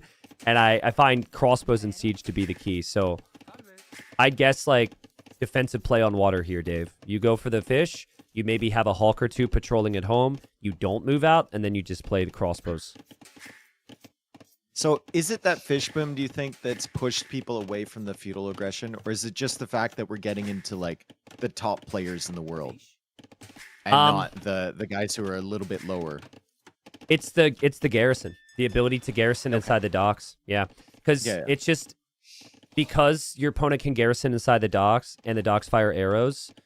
that might mean you need double the investment to punish someone on water now, and that little bit of additional investment takes you a little bit more time. No, which I'm gets- talking about the land pressure in Feudal Age, not the water pressure. Oh, I see. 'Cause the early rounds of TTL, this map was almost always someone going Men-at-Arms Archers. Yeah. Well, I mean, least it felt but like the water change came in, I think, week 3, right? And I think that's where the tweak change came in the meta. Yeah, maybe. So I think the fish kind of promotes the additional food, which promotes the additional castle age. But Leary's always done this, regardless of whatever the meta was. Leary's always gone for this little house wall, palisade wall. I call it the bubble wall, just to protect the woodline. Like, he doesn't want his woodline to even be harassed, right? And so I like that. For Hera, he's kind of doing a similar thing here, just not as far up on the hill. I think if Leary gets the build where he builds the barracks and the walls near that relic there, it's a lot of space to breathe in castle. Yeah, Hera's going to find Leary pretty soon. Does Leary know where Hera's base is? Not really. He's going for that Rhino. So he's going to get it. Hera's going to take the elephant closer to his base. He still has one in reserve, too. Yeah. Funny thing about Leary, like, Hera will always keep the close elephants and, like, take them later. Leary's Go for- losing a Oh, Vil. Leary's losing a do Vil. not lose that. Leary, what on earth is happening? Lost a villager. It's the second time we've seen that in the final week of Titans League. I'm not sure what's happening here, but Leary loses a villager. It's not GG, guys. It's not GG. It's fine. He's got bonuses. He has cheaper fishing ships, but we just get used to people doing the complicated stuff and making it look easy. And not a good sign for Leary's mentals. Sorry, you were asking me a What? question or saying something, and then that happened. I was saying, yeah, it's fine. I mean, he didn't even move the Vil. It was amazing, but I was saying how Leary, like, people like Hera will keep the elephants in reserve and go for the far ones and keep the close one near the TC for later. Yeah. I don't recall ever seeing Leary do that. I think he just takes whatever is nearby. Yep. And he doesn't save it for later. If he needs it later, he'll go out there and get it, but I mean, at the end of the day, it balances out. The only reason to take the far one first is so your opponent can't take it, which, you know, it kind of depends. So I think the key thing for Hera here, though, that he didn't lose the villager. He's also Mayans, and you start with an additional villager. So that is a guaranteed villager lead. And again, he's up to 14 fishing ships, so he's got that. And it's the same thing as before. Like last game, he lost his fishing ships. Sure, he had some problems. But you're always fighting for a resources collected lead. And Hera has that, but the timing could be insane. Hera's still a minute away from Feudal Age. There is Leary's archer range, and I think pretty soon Leary will also build the blacksmith. yeah, archer range blacksmith. No navy yet for Leary. He's just gonna go fast castle. So they're a bit closer on land, and they're a bit closer on water, which should play a role. So the faster uptimes could benefit, or shouldn't benefit Leary. And you also don't need as many resources with the Italians, which we can't forget. It's cheaper to go up to the next stage, so you don't need the fish. You don't spend as many resources on the dock techs. You don't spend as many resources on the university techs. And your archers get that +1 pierce armor. So straight archer v archer, if the numbers are similar and the micro is similar, Leary should have the lead. I just hope Leary remembers to get Loom later. Yeah, I mean, Hera snagged it now. If Hera's gonna go into a range of his own and is sneaking around, that could be a big problem. Hera's wood's a big problem. He wants that archer range right away. Look at him sit there, wait for the wood. Bit painful here because you have to add additional vills now. Yeah. What do you think about Hera's archer range location, though? I've seen 2 players do that this season, Hera and Sito, and I really like it because when the siege comes I out, like it. you don't want to lose your Yeah. production, right? Also, like, if we're thinking about mobility for the archers, you want to defend on the right, it's easy to get there. You want to defend on the left, it's easy to get there from that building. If you put it in your forward wall and then you've got houses on either side, Yeah. if you eject forward, you have to go all the way around, right? And also, it's likely that your opponent's going to be open at the back side of their base, not the front side of their base. So it's a shorter walk as well. Wow. Okay, so I think Hera's deviating here. I mean, he's clearly deviating. I wonder if in his mind he realizes because Leary was faster to feudal, Leary will be faster to castle, but also because he was delayed with his buildings, that Leary will be way faster. And so he's completely switching out of crossbows. He's adding the second barracks and going eagles now. Let's see if Leary can time this. Can he time the archers and hulks coming in at the same time? Might let you get a bunch of fishing ships. He Yeah. does notify Hera. Hera loses a fish. I mean, Coming in with the archers now. this is important timing. Hera will probably react, but I just surprised at how Hera's completely switching his strat. I think the biggest thing for Leary is actually noticing the tech switch. It's not even getting the vills. It's seeing the barracks He and sees seeing the the flag. flag. Yeah, Yeah, that's he huge. saw it. That should be enough. Even if that's just one eagle in there, that's kind of uncommon. I think that should be enough for Leary to know. Will he know, and will he change his strat? I don't know if you can. You don't have the food eco per se to go knights right away. But siege, for Dude. example, isn't going to be as effective in theory. Hera's only made one hulk. He's already lost 2 fishing ships. He had to move a lot of his fish to the sides. Leary's already got that siege workshop up. The Eagles could catch Leary off guard, even though he saw that flag earlier. He doesn't know it's 3 barracks production, Yep. and he could lose the siege right away. But there also could be a situation where, like, Leary walls in his siege on this hill, and the Eagles can't really get to him. And Leary sees it now. I would personally cancel the siege. I would not make any siege right now. I still feel like Leary's a little distracted at the moment. He's looking on water, and Hera's defended there, and 1 crossbow gets sniped. Hera probably should have killed 2. He's also distracted. Scorpion now coming out. for Scorpion. Leary. He's got that ram, which doesn't feel very useful at all here. I remember ACCM doing this with Aztecs in Wandering Warriors Cup, who had full eagle, used the food to fund the food and the gold to fund the eagles, and then you don't actually need a lot of food to spam them as well, so it's very nice. And also the tempo of it, the mobility, it gets very awkward for Leary. Yep. I think Leary's expecting those eagles to come to his base right now, though, because he hasn't seen them in a while. So Yeah, he he pulled pulls the the bills bills away off the from the wood. wall. Yep. And Hera's about to be housed. Good job, Ram. Honestly, that's a really bad time for Hera to get housed. Yes. He's looking around right now. It's going to be full Scorpion for Leary. Scorpions do have bonus damage against infantry. Oh, nice quick wall. Ooh, Nice saves quick the wall. bill. Beautiful. I like how he's immediately pressuring Hera, and he's not giving Hera a lot of time to just raid him right now. And the walls that he's added have made it complicated for Hera to move around. Hera might kill that villager, but Hera's still losing his houses. Having said that, he has built more. And Dave, look at Loses the look at fish the too. The Navy is the right Hawks. there for Leary. Yep, the Hawks are there. Does Hera need more food, though? He's got 400 food. He has 14 on gold as well. Here goes Hera to dive. He's got full armor. That's not that many crossbowmen. I don't know if Scorpions are going to work well here. I really think Knights could have been the play for Leary. And Hera, who's never done this. He's always gone crossbows. He's always gone Navy. While he loses the fish, he's chasing away the army. And he's housed again. Good job, Ram. Took out a bunch of houses, but it's going down now. And the Eagles pressuring forward. Let's see if Leary can make a transition. He's going into a second range. He's got the stable up for a few nights, but his eco does not look great. Like, he still has the fishing ships. Look at that wood line. Yeah. Yikes. I really like the Eagle play. And I think Leary clearly expected this to be exactly what we introed with. Crossbows and siege for the hill. Hera will go for the warships upgrade to fight back on water. And I think for now, Leary, you just can't move out for now. You got to sit back, wait till your army He masses might up. need a second TC as well, Yeah. I'm going to say, for Woodline. Yeah. Just got to wait it out a little bit. Nice job job on from water Hera, though. here. Leary will kill another Vill. Almost. Yep, gets another villager. Yeah, got it. And we'll also see that Hera's upgrading to water now. Is that 2 bills? Yeah, nice. Hera also underneath the TC. Attacking the house on the right side. Hera will also see the stable from Leary there. And now it would feel natural for Hera to maybe add some monks. Or second town center could work as well. Yeah. I mean, Leary's got this issue now where if he moves out, his opponent has eagles everywhere to find him. But I think if the key here for him is keeping his crossbows alive, you get to like 15 crossbows with 4 to 5 knights in front, you can definitely take those fights against the eagles.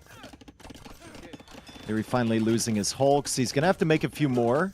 He pulls those away in time if he wants to protect his fish. And his fish are really important here if he wants to keep knights and vills coming out. Yeah. So he has to invest on both. He's got a decent amount of crossbows now, but Hera's just running circles around him. It's exactly what Hera wants. Absolutely. Exactly what he wants. Hera will feel like he's got the lead on water, so he'll add the fish again. Still 1 TC. And he's slowly taking down this archery range, too. Like, that archery range is going to go down in a moment. And Leary's under a lot of pressure. This is not what he wanted. But that's honestly a great find. That's not bad. I think if he brings the Knights now, he'll actually be okay here. House quick wall from Leary. House wall. Need a palisade there, too. That villager's going to go down, so Hera will end up taking out the archer range. He's in with the Eagles, and the crossbows need to run. The Knights are coming out in support. So I'm not certain if this is a good fight for Hera if Leary manages to pull the crossbows back here. I mean, Leary's micro has been perfect here. He was also as patient with the amazing. Knights. He doesn't have many upgrades, though, and Hera's got full upgrades on the Eagles. Need to pull those Knights away. They're expensive. You got to heal them up later, brother. Hera will snipe the weak one. Hera will back away. I mean, that's good defense from Leary. I can't help but feel like it's good defense from Leary from a disadvantaged position. He needs to have more control. It does have 2 Rams, though. I mean, crazy to me he's investing into the siege. It's almost telling me that he thought he was going to win that fight, and then he wanted to immediately snowball it against the TC. Well, he's about to lose his food eco. Yeah. Hera's got the Warhulk upgrade, and he's got Iron Casting for those as well, so those are quite strong. I mean, if there is a reason for Leary to lose this game, it all comes down to the Siege Workshop. Not just building it, but the decision to go Scorpions, the decision to now make these 2 Rams, it just didn't. Just hasn't use them as a worked out. portable wall around your crossbows. I mean, Just sit them in front of your crossbows. I mean, I guess you can, yeah. Hera's economy still pretty damn good with those 12 fishing ships. Still pressuring, but Leary defends his fishing ships in the south. Leary dropping the second TC, which we still haven't seen from Hera. I think in the group stage and even in the earlier rounds of the playoffs, Hera would have been on town centers by now. But I He think would have had 5. against Leary, he knows he's got to have the army numbers because Leary's micro is just so good. Here come the Eagles from an off angle. Leary's going to see that. He's trying to hold that middle hill. The Rams are going to be a little exposed as well as that Knight. Monk is out here from Hera. Leary wants to take care of that quickly, and I think he can snipe it down. Hera's trying to take the perfect angle, doesn't find it. And now the Eagles are trying to catch up to this. That was a good initial engagement from Leary. Hera, though, from behind with another Eagle army. Leary gets in the Rams. Nowhere to go. No, that's not it, bro. That's not it. That is not it. Oh, my God. Oh, God, dude. Oh, the Rams. I mean, he knew he was in trouble, and he hid in whatever he could, but it actually stacked his units up on a tighter group there. Oh, man, what a game. Really interesting from Hera there. It really felt to me like his initial plan was not Eagles because he went for the archery range, but Eagles was a great decision. Leary just didn't know what to do. I think after he saw it was Eagles, he just needed to stop producing from the Siege Workshop. At least I've never been impressed with the performance of Scorpions against Eagles, especially if you have a player microing like Hera. Hera just dodged a bunch of the shots. Scorpions and Rams, so costly. And he just lost too much army there. Hera ends the game with 5 barracks, Dave, and 1 town center. Crazy. It's also amazing to me Leary didn't lose more vills. He didn't have Loom. Yeah, true. I mentioned it when he was going up to castle. I said, brother, better get Loom. But he forgot. Yeah, I mean, Leary played amazing. Hera just 1 step better. That's been the theme again. Hera up 2-0 now. And we'll see what Leary could do. But I think Leary so far has played, like he played that map exactly as he did in the prior rounds. No one was able to stop him. And Hera switches it up a little bit. That's usually what it takes between these two. But like, I think if you see the barracks, you already built the Siege Workshop, which is unfortunate. You can't go back in time. But you let the Siege Workshop there, and then you fall back. You don't take any engagements early. You have to wait. And Knights I'm okay with. You technically could play Longsword, but you just have to be patient. You get to like 20 crossbows with 20 Knights, full Eagles can't really engage into that easily. I think there might have been an option there for Leary to add a second town center as well. Yeah. Like really close to his first one. Just so that the Eagles can't really come in there and you aren't forced into playing knights with only 12 fish that are about to die soon. Like, Yeah. the food eco just wasn't really there to get the full upgrades and produce knights. Very similar theme to the first game, where Hera adds more fish. Leary goes to snipe the fish and does a good job of it, but then Hera does a slightly better job at taking the middle. We won't have a map that has the water on the outside like that again, though. Yeah. So they'll have to shift gears, and I think that's probably good for Leary. Like, I mean, there's pretty clearly a theme here. Hera is really good on the fishing ship maps, and unless you want to just fully embrace that yourself if you're Leary and go up to the same number of fishing ships, you probably just need a different style map. But I feel for Leary at the moment, not because of game 2. Game 2, it's like, all right, whatever, Hera played well. But game 1 was so close. And now it's like the games have been, in terms of the player who's played better, maybe, it's like 57, 58, 60% for Hera, 40 to 45% for Leary, but he's down 0-2. Mm-hmm. It's going to be a tough one for him. And I don't really remember, like, any of those sets that were close. I don't think any of them started with a 2-0 For lead Hera. For Hera. Yeah, maybe. Usually it was kind of the other way around. Leary would start hot, and then Hera would recover it, take it to the 6th or 7th game. I'm curious now, because I've got all their builds in my mind and how they played these maps. I'm curious what they go for here on African River. I think there's a very good draft for Leary. Leary's going to change his color to yellow for good luck charm. He does that sometimes.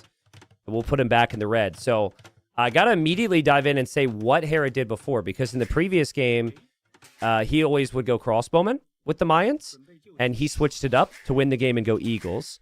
He's gone for the Wu here. Last time he went for this, he went for like 6 man-at-arms, lots of walls, and double dock Hawks to fight water, and that was against Viper. So if Leary did his homework, he might know that Hera did that. Leary likes to go for lots of army. Hera's got 2 wood lines. Leary only has 1. No, Leary's has 2 wood lines. It's just the one is a bit further away. Oh, because So- that's kind of where like Hera's neutral wood line is to the south. Yeah, no, the it's same it's distance. it's not a bugged Okay. map, but sometimes the wood Okay. lines are a lot closer together for one. So, but yeah, not a bug as far as I can see. And still the opportunity for Leary to tower and protect the gold in the wood line there if he wants.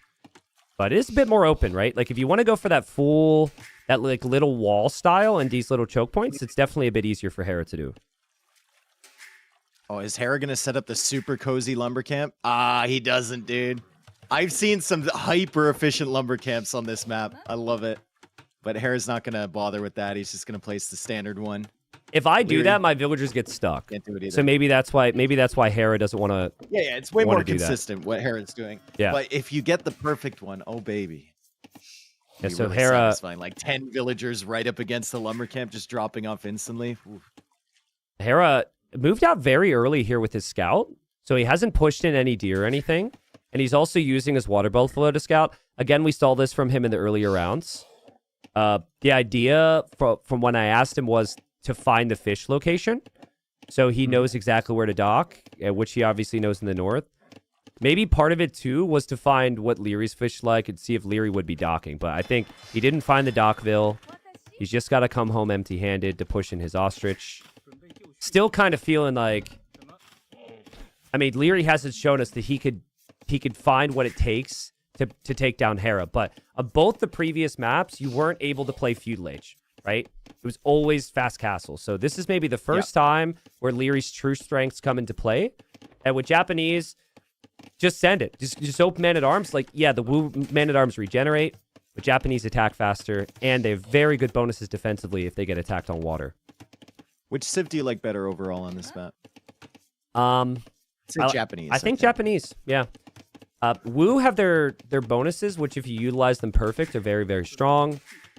The Traction Treb later on, the Lu Swan later on, there's all these specific things. But I like the Japanese because in the first fight, or in all the engagements with the infantry, which we might see a lot of, the Japanese infantry is still superior. And also, sometimes you need an extra 2 seconds to react to save your fish, and the Japanese fishing ships are insanely tanky. So, yeah, I think I prefer the Japanese. Leary goes for the pre-walls early. And this is not a walling style that we see that often on this map, actually. They usually go for that like wedge, like you were mentioning, towards the TC, or they do like the tiny little walls. Sorry to interrupt. Admins looked at the map.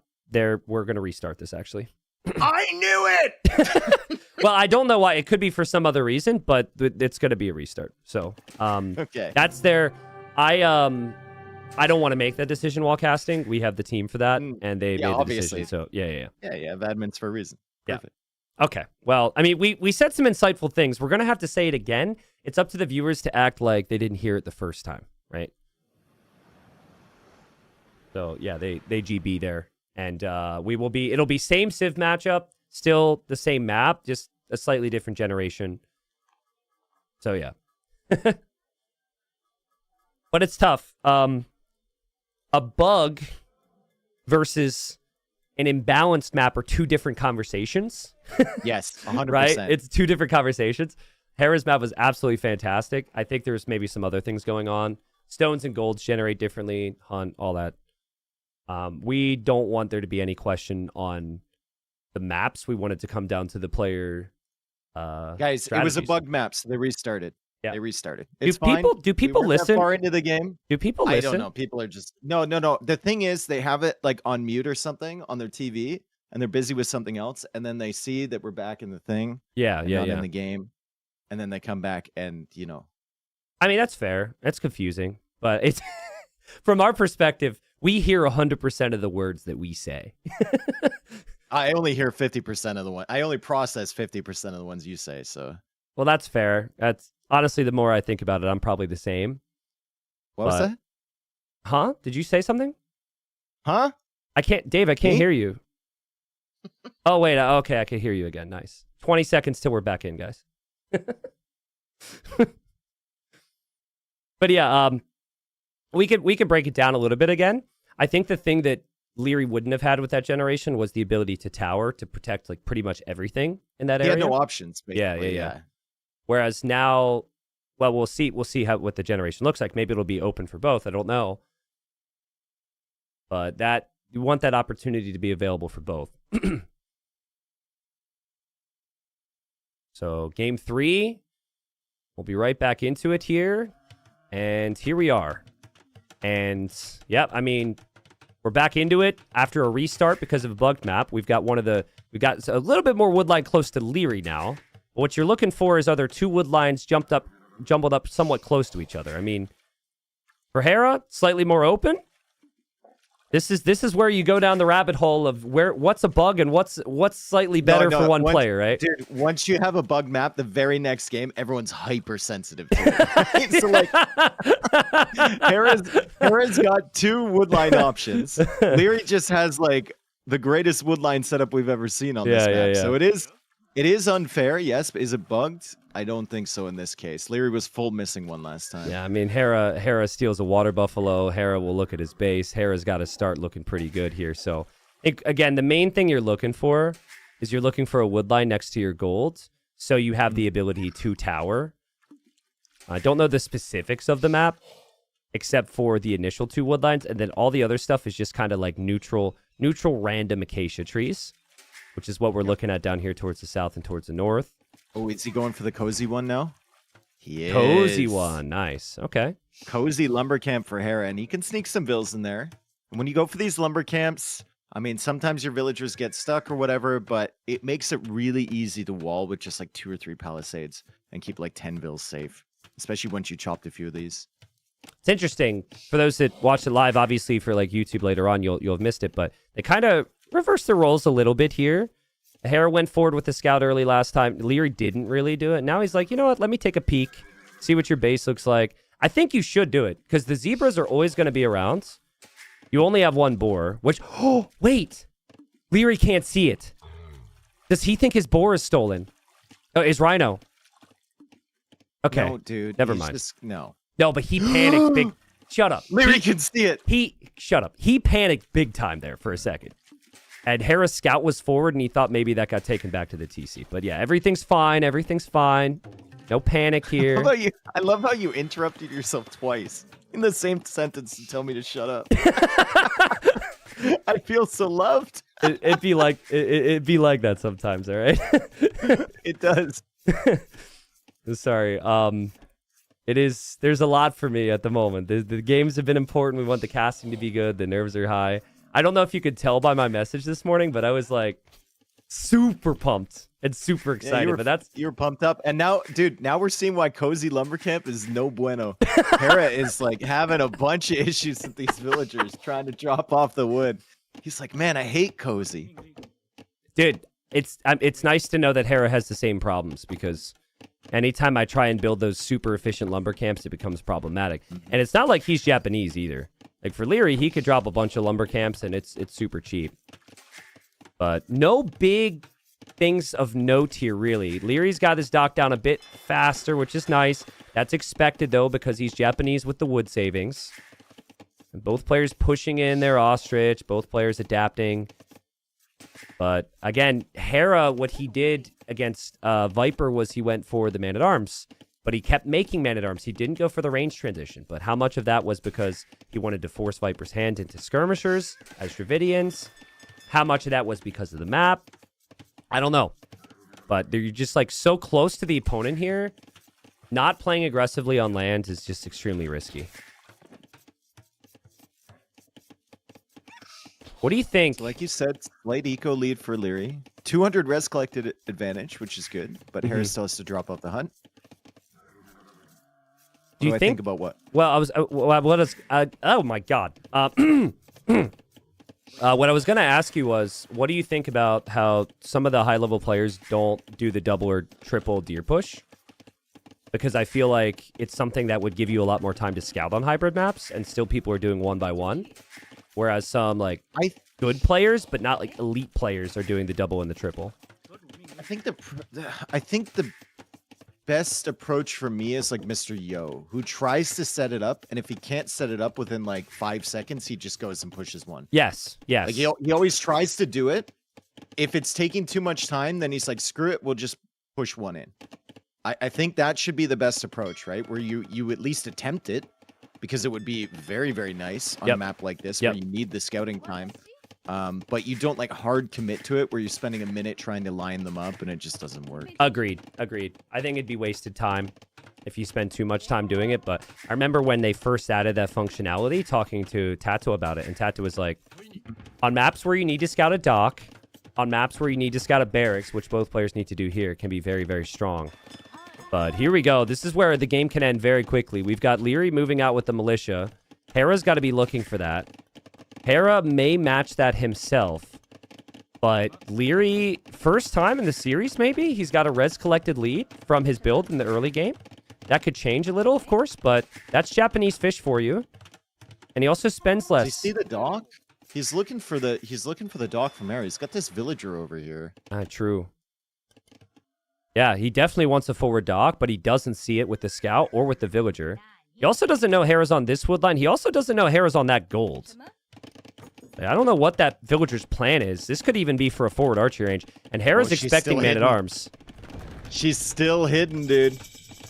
Walked right along the edge of Hera's line of sight. The villager is being sneaky, going for a tower. That's a very good tower if it goes up. Denies the gold and the wood line over there. Hera has walled out the infantry so far. He sees man-at-arms is on the way. This is a risk from Hera, right? You could have some big problems, but he thinks the walls are going to be enough. Hera doesn't see the tower. He's going forward to Leary's base. Now it's Leary's job to time to damage control. I don't think Leary's able to track this that easily, and while he does have the bigger wood lines, the man-at-arms could still run around. All eyes on Hera's base here. Because the Vills on gold, they have to leave. He could delete the palisade on the left and go that way. But then the scout from Leary could block. Let's see. A lot of pressure there on Leary's gold. It's much easier for Leary to defend this base than it is for Hera. Tower's up. Hera needs to react right away, and Leary should expect that he's going to run to the left. Yeah, and Leary does. And Hera drops the houses. Oh, that's really well done. The tower might not fully range the Vills. That is really well done. And there's a defensive tower from Hera, because he knows this tower needs to go. That was a great play to go for those houses and just save the gold villagers for now, until that tower goes up, and then he can push back Leary's. That's really nice. And you think with the men-at-arms, too. Yeah, incredible damage control from Hera. I agree. Now it's Leary's turn, and Leary will defend. He added additional man-at-arms. Leary's essentially taking a page out of Hera's book. He's going Hera's build. He's going 5 or 6 man-at-arms against 3, and Hera's going for the archery range now. Some Hulks coming out from Leary as well. He's going to take a look at the fish. Hera doesn't have much threat forward anymore. Can't kill that docking villager from Leary in the north either because his scout is super weak. And he's still looking to try and push back this tower and deal with the men-at-arms, but at the moment, it's just one archer, and Leary still has the scout alive at full HP. So he can kind of push that archer away. I'm curious now because we saw Hera go for this build, what he thinks the counter to it is. The main thing would be full archers. When Viper was against it, he added a lot of skirms. But this is just difficult, Dave. Like, the whole game, Hera's been under pressure, and very different pressure than the first 2 games. Leary's got 6 fish. Hera's just got 4. But nice shot from Hera. That, honestly, that damage control there was incredible. I would leave that gold. I'd lose some vills. And the whole game would be affected. I couldn't make Hawks. I couldn't get fletching. I couldn't make archers. It's insane. Excellent patience there with the villagers on the gold from Hera to just even get those 2 houses down and then wait for the tower to go up. Really cool call. It's still a good position for Leary, though. He's got 6 men-at-arms. He's got the skirms behind, harassing another woodline from Hera. Hera's forced to drop the stable. I don't know where the Hulks are for Leary. Are they pushing out? Yeah, he's going towards Hera's south. fish now. This is where this is really going to add up for Hera. He did so much to keep everything alive on land. He still has to do a lot to survive on land, but he has not been able to afford anything on water, actually. So, I mean, he still doesn't really have the army to compete against Leary's numbers here. And this is why you prefer Japanese. House goes down. Woodline still could be exposed. I like the idea of Hera going scouts. I only like that idea if the man-at-arms are cleared, though. He needs to clear them up, and then scouts can be the play. Hera's fish are very far away from his stock right now. Yep, Hulks They're are moving fishing in. very far away. The Hulks could take them out if Leary sees it. This could be a big moment for Leary. He's going to send 2 Hulks over there to clear those up. Keep one by the dock as well. Yep. Still fighting on that hill, but Hera's got a significant army now. He's mixing in a lot of skirms. He's got the scouts behind. He's just trying to hold this woodline long enough until the scout numbers are there, and he can actually try and push this back. Yeah, Leary doesn't know about the scouts yet, but he sees it. His unit control has been really solid here. Yeah, and he snags the infantry upgrade as well. You just don't see that, dangerous. but you don't typically see 6 men-at-arms from Japanese either, so I like the choice. And he's adding more fish too, which is correct, right? You have some wood in the bank. You've got this nice little army on the land. You've cleared up some of the fish from Hera. Add in some more fish with Japanese, and your eco's going to be supercharged. Yeah, look at the micro from Leary. He waited on that range for a long time. He thought Hera would fire. He dodges to the side. You need to be patient here, though. Hera has the tendency to be patient, wait for his moment.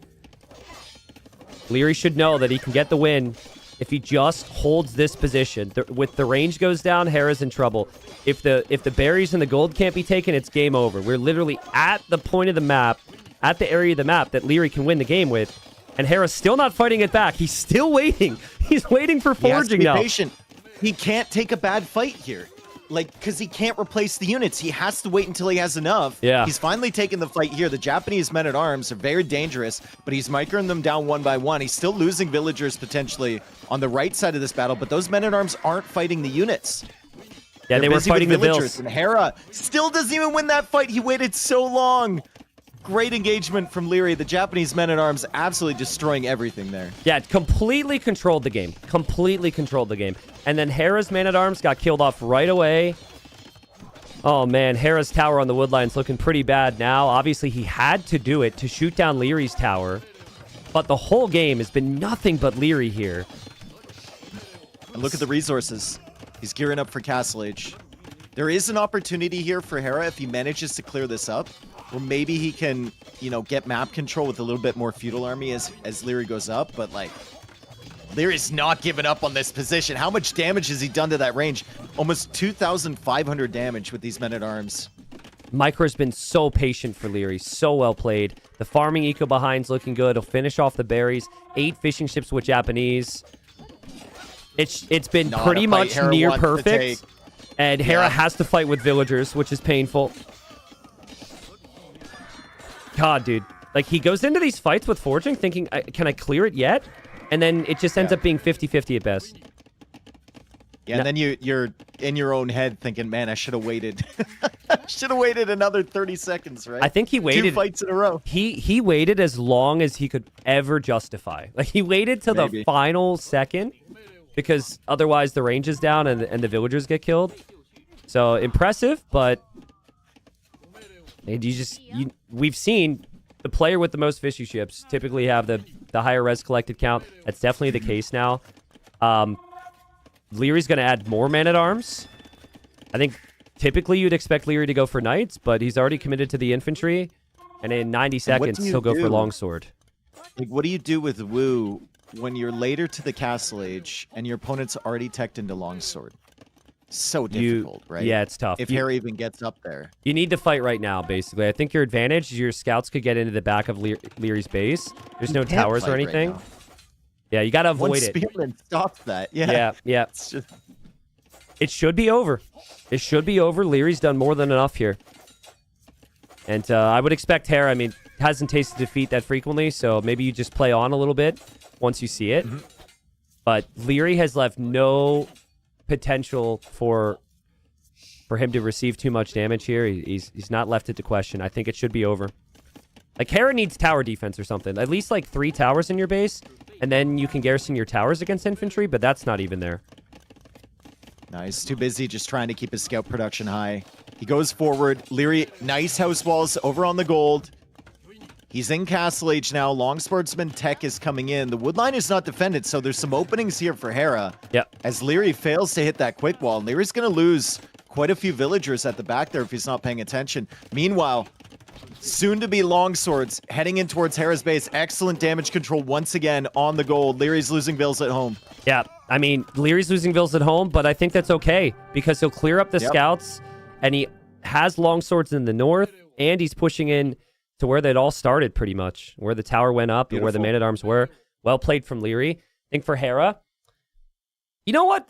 You know what we just saw, actually? I think we just saw Leary using every little advantage the Japanese get because he had slightly Yes. more resources collected. He's slightly faster built. They both kind of went for the same thing, but Better Japanese fishing. just slightly better. So Better attack speed on the infantry.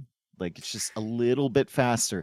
And like you said at the beginning, it's a map where you have to fight in Feudal Age. yeah, the first And time. so far in Titans League, we've been seeing a lot of Hera just trying to cruise his way to Castle Age with a good eco. And then take the game up from there. But in this instance, he wasn't allowed to. Absolutely. I think it comes back to, like, what can you do there if you're Hera? Honestly, you have to hit him first. Maybe the Drush, Dave. Maybe Leary thought about it. Leary's early wall, I don't know if it was this game or the first game we had, but Leary was aware that there could be an early barracks from Hera, potentially. Maybe felt like the Drush would have been the only way to fall behind. Leary gets one on the board. Well played. And of the upcoming maps here, every single map players are going to play in towards Feudal Age, just like that. So I think the fast castle maps are out of the way. Technically, we could see it, but kind of expect full-on meta, which Leary should like.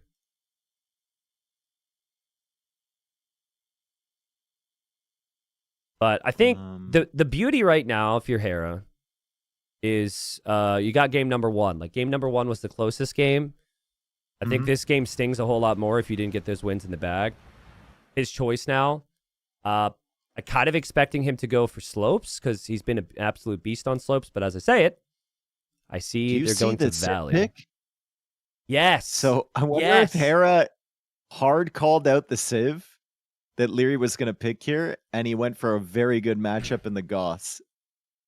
Hera's gonna Hera's gonna He might play. do the instant rush too. Yeah, Hera's gonna play to the resources in the middle here, dude. Which most of the top players haven't done. Leary has been going for he's just been pushing 1 or 2 deer, and he's just been walling, and he's been playing standard. I think Hera might actually use the map like Dragonstar did in the earlier rounds. I think if you're gonna go for that though, there's like Aztecs are better at that than Goths are, aren't they? Like Dragonstar, we saw the Aztecs as well, and they were just unpicked. Yeah. I mean, maybe, but if you think about the late game, who do you prefer against Vietnamese, Goths or Aztecs? Maybe Goths. Oh, Goths for sure. Yeah. But this kind of, I don't know, dude. From what we've seen from Hera, this kind of strikes me as like he might compete for the middle at the beginning, but then fall back on a 5 or 6 TC boom if he can. I mean, listen, if Hera wins this game, we're going to sit here and say Leary's got his chances because that's our job, okay? Mhm. But realistically, if You gotta Hera beat wins, Goths. if Hera wins this game with Goths, his last pick on a map Leary's very comfortable with, very difficult for Leary. This is a big game right now. And I just wonder if we're going to see Hera play the heavy feudal age army approach with the militia, the double range skirmishers to counter the archers, because I've been thinking all season, why are more people not doing this? Like Dragonstar used it to take down so many people. He completely shocked Viper. And then like nobody else has been doing it in Platinum League. So I didn't know if it was just like the top players because they didn't want to take the risks, or maybe they thought it wasn't good, but we'll see. It's just scary out there, dude. It's It's very spooky in the middle. Like you can get hit by a lot of angles. You got to be brave. Oh, and we've got an open Valley generation here as well, Dave. Valley's been one of those Very maps close. where you're not really sure exactly how it's going to spawn. The main thing is the hunt in the middle, which is probably why Hera has gone for the Goths. Look at both the boars from Leary. Very front side of his base against Goss, right? Yeah, And then true. both the boars from Hera at the back. If Hera goes forward and scouts and sees those right away, we might see a villager even sneak out. Well, Hera might want to try and lane snag because those. he's up against Vietnamese, and Vietnamese are going to Mm-hmm. know where you're at, and Vietnamese are going to attempt that lane.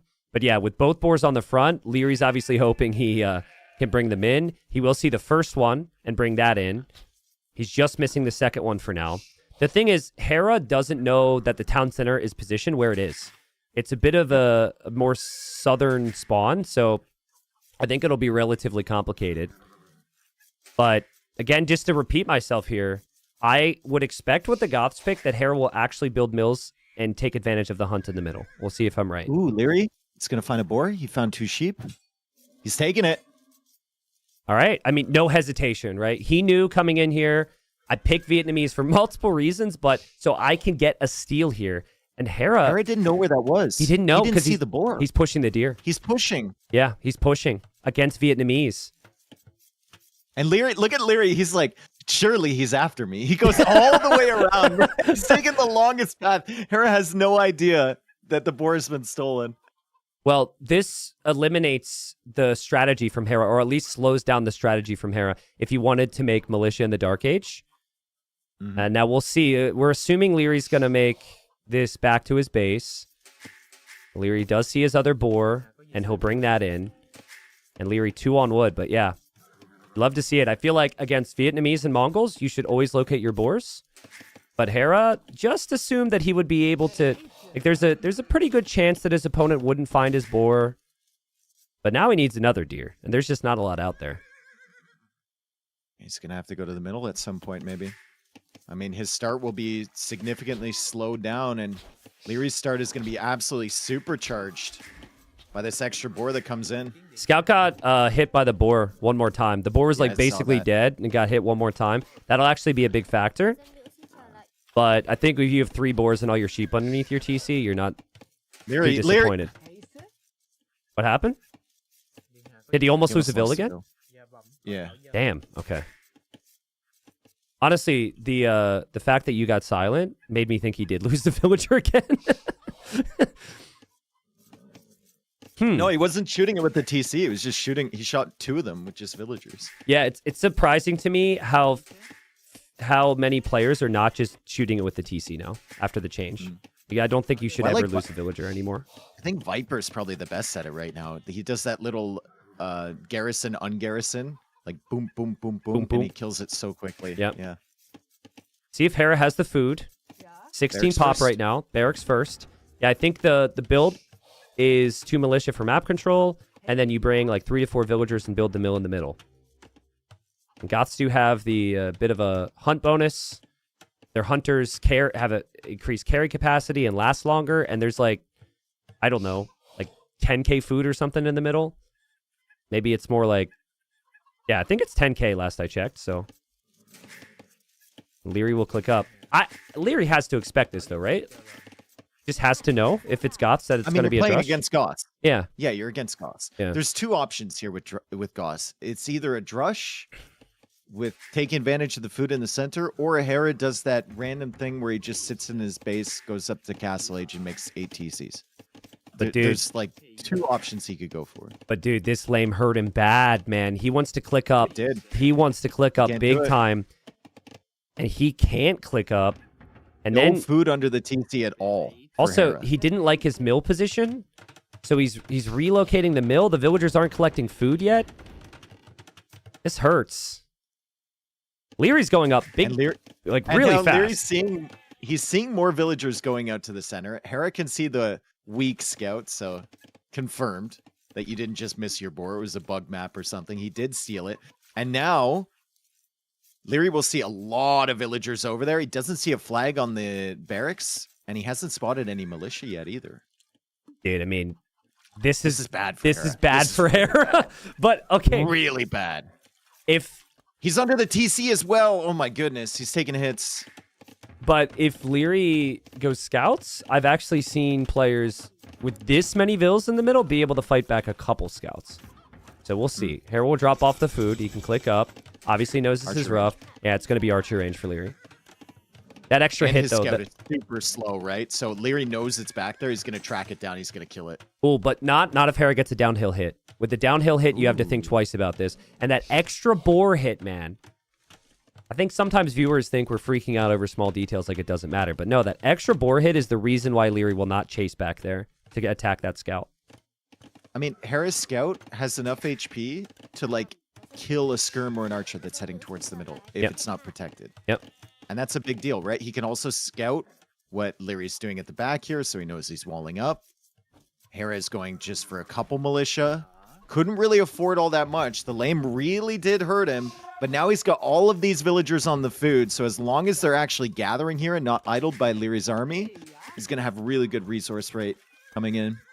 Can't tell you how happy it makes me that we changed the map so people would take the middle, and finally, at least in the finals, we're seeing it. Like, I think it's way more efficient than anything Leary can have here, right? Like, Leary went up really fast. He'll have 2 archers. Okay, 2 archers, that's not enough to kill the villagers right away. And when man-at-arms come in, you're going to have to defend it. And Hera will have food to go for skirms. So Leary's With his micro roll-off, I think he has to be can perfect. defend and send those archers forward. So yeah, that's a good angle for Leary to come in from. Unfortunately, he doesn't have fletching yet, right? So really tough to actually get some villager kills over Yeah. there. But he can force idle time. I don't know where that villager's going. She is a death wish. Clearly maybe for a forward tower or something. But yeah, she should die. Nice micro from Leary, but Leary also has to defend himself right now. Well, goes after the Vill. Needs the walls behind. We'll see the weak scout from Hera, so knows that Hera will probably bring the man-at-arms around. Hera will drop the tower in the middle. Does have the archer range and is queuing up skirms. Leary needs the walls. He gets the walls down right away. Very well played. Nice job. Good damage control there. He's underneath the tower, though. Might lose an archer as that tower goes up. No, he's out of range. Can go to the goal. No, he's still within range. He's Leary, trapping. move the archers, He's trapping. bro. He's going for big plays right now. He tries to go for a trap, but he kind of gets punished there, Dave, and he loses the villager, and he lost the HP on the archers. Archers are on the villagers, though, with fletching this time. One of them is very, very weak. Hera's going to know that. Might try and snipe that with the skirmisher coming forward. 1 villager lost from Hera, 1 villager lost from Leary, as Leary is now tracking those men-at-arms defensively, but he's not able to punish Hera out on this middle area. Yeah. Also, Hera can go for a lot more production. Typically, you would stop making man-at-arms now because you don't have the food and you're relying on farms and need eco upgrades, but he's got the food, and the food will always be there, so... We saw how good Man-at-Arms Skirm was in the previous game from the Japanese. We've got another Civ doing it now. And stable for Leary. All this makes sense. Going archers and scouts against Man-at-Arms Skirms makes sense. But the food eco for Leary is what I'm wondering. He doesn't have any farms yet, and he'll need them soon. Ooh, nice find, though. Problem potentially for Hera here is if he loses track of these archers at any point and they come back around to that middle area. He also doesn't Yeah. have the armor on the skirms Yeah. yet. So nice picks there from Leary. Still 2 men-at-arms at the back, but one of those is really weak, so I don't know how threatening they are. The full walls are almost up here from Leary. And he's stretching forward again, and Hera has to be concerned about these villagers. I think for Hera, it got a little too random there, like Scouts are 3 coming or 4 too. different groups. He didn't have the numbers all together, which is what he needs to go for. And with Leary's micro, well played from Leary, killing Amazing off more micro. man-at-arms. Scout won't be enough just now, but if he brings another scout, he could probably kill off the skirms. But Hera might take this. As long as you kill the archers, you're happy in Hera's position. Yeah, and some villagers. Still safe That's in still the center area there. That's still insane Nice micro from there Leary. from Leary. Yeah. Yeah. To only lose, what, 3 archers in that engagement or something? I think he killed like 6 units. He's taking care of the men-at-arms right away. Gets a skirm there with the scout. He's going to get a couple extra hits against it. So there, Infantry armor is coming in for Hera, and those archers being very sneaky from Leary. So there's some nuance to this. There's some tiny details players need to think of. In Hera's position, you can never allow your main base to be hit. You don't have your production buildings there. So you're okay with attacks in the middle because your army's always waiting. Leary's actually been able to sneak. So And he's sneaking another army to the north, too. There's 4 archers Yeah. leaving to the north. He Yeah. feels very comfortable with this wall that he has. Still open at the backside and still has men-at-arms inside the walls at the moment, but he's going to be able to hit this wood line or this gold with 2 archers and a scout. yeah, and Leary's safe approach. He doesn't brought in It's the as 4 much in the available north, too. food, but like If his Hera's paying villagers attention are to safe. that wood line, dude, if Hera's paying attention to the wood line and the archers come in at the north at the same time, Yeah. like Hera's reacting there. I don't know if he hears this. No, I over think on you're the right. Other side. And Hera's trying to knock in the front door right now, but it's not really enough infantry. Hera does not see this. He sees it now. And to be honest, Leary didn't micro it fully, but nice damage. And now you're just seeing the risk of Hera's strategy is putting all those villagers in the middle. And now Leary can focus on defense. I mean, the skirms are back there for Hera, which is preventing the villagers from easily repairing. But the archers are still just sniping those men-at-arms. And Leary still has those 4 archers in the north. Hera needs to send more military out for that. So Eco KD 5-1. Vietnamese economy with this amount of farms is starting to feel very smooth. And unlike Hera, there's not really any exposed areas of the economy for Leary. Hera might have just saved the game here because I think he caught a glimpse of those archers. Those 4 archers almost got away. I think he knows they're moving that way. But yeah, you're right. Oh, he pulled away again. He pulled back to the middle. Maybe he's sending those skirms to the berries because that's the next logical place that Leary's going to show up. Leary could get some more value with those Dave- archers again. Dave, I know Hera's lost villagers, but he's got 11 man-at-arms now. Like this is scary military numbers, and he's not stopping. So Yep. he's got some problems for sure. But like, if he breaks in at any point, big troubles for Leary. I'd like to see Leary just tower, honestly, tower and stonewall or something. You cannot let this 3 army in. scouts, 4 archers on the berries. How is he getting through? How is he He's surprising just Hera being here? sneaky, dude. Yeah. And Hera's come back with men-at-arms to defend against the scouts. It's like, oh man, that doesn't feel comfortable. Yeah, with now- the archers here as well. Wow. Villager kills there. I mean, from Hera's perspective, he's got full vision through the middle, or he should. He should never be surprised here. 7 villager kills for Leary now. Population's even, but Leary is exposed on the outside at least, so Hera could dive in. Not what you want It's a if you're great Hera, game. though. Having to run Yeah. home like this is not what you want at all. I mean, Hera is going to be able to go up to Castle Age first. He's taking advantage of all the free res in the center of the map. Leary's just playing the more standard way that we've seen, right? You wall up. You get sneaky with your attacks. You try and punish the guy with exposed eco on the center. The timing's going to be better, though, for Hera. And we'll see what he can do with these 13 men-at-arms. All about trading against the army. If Leary can kill the army over the next 2 minutes, Hera might arrive to Castle Age, and he can't work with much. So let's see. I doubt Leary is going to expect the Castle Age time. Leary never faced up against a player who played like this. Every time this season, Leary has played like he has, and his opponent has as well. So when your opponent makes this many skirms and this many man-at-arms, this Castle Age time will be an absolute shock. Nice tower there from Hera to defend the villas. Perfectly on time as these scouts come over. Leary might be able to snipe a villager. He's trying to get home with the archers. I think the problem for Leary is going to be this skirm mass. I think he can deal with the long swords with his archer mass and maybe some walls and stuff, but if there's elite skirm behind that, it's really difficult. More scouts now coming over from Leary. As long as you keep the army at home here as well, it could be good for Leary. He's still got more forward though, Hera. Wow. So many men at arms. Make the when Hera hits Castle Age, can you make the sound that you think Leary would make when he sees this uptime after 32 military from Hera? Because there's no way he's going to believe it.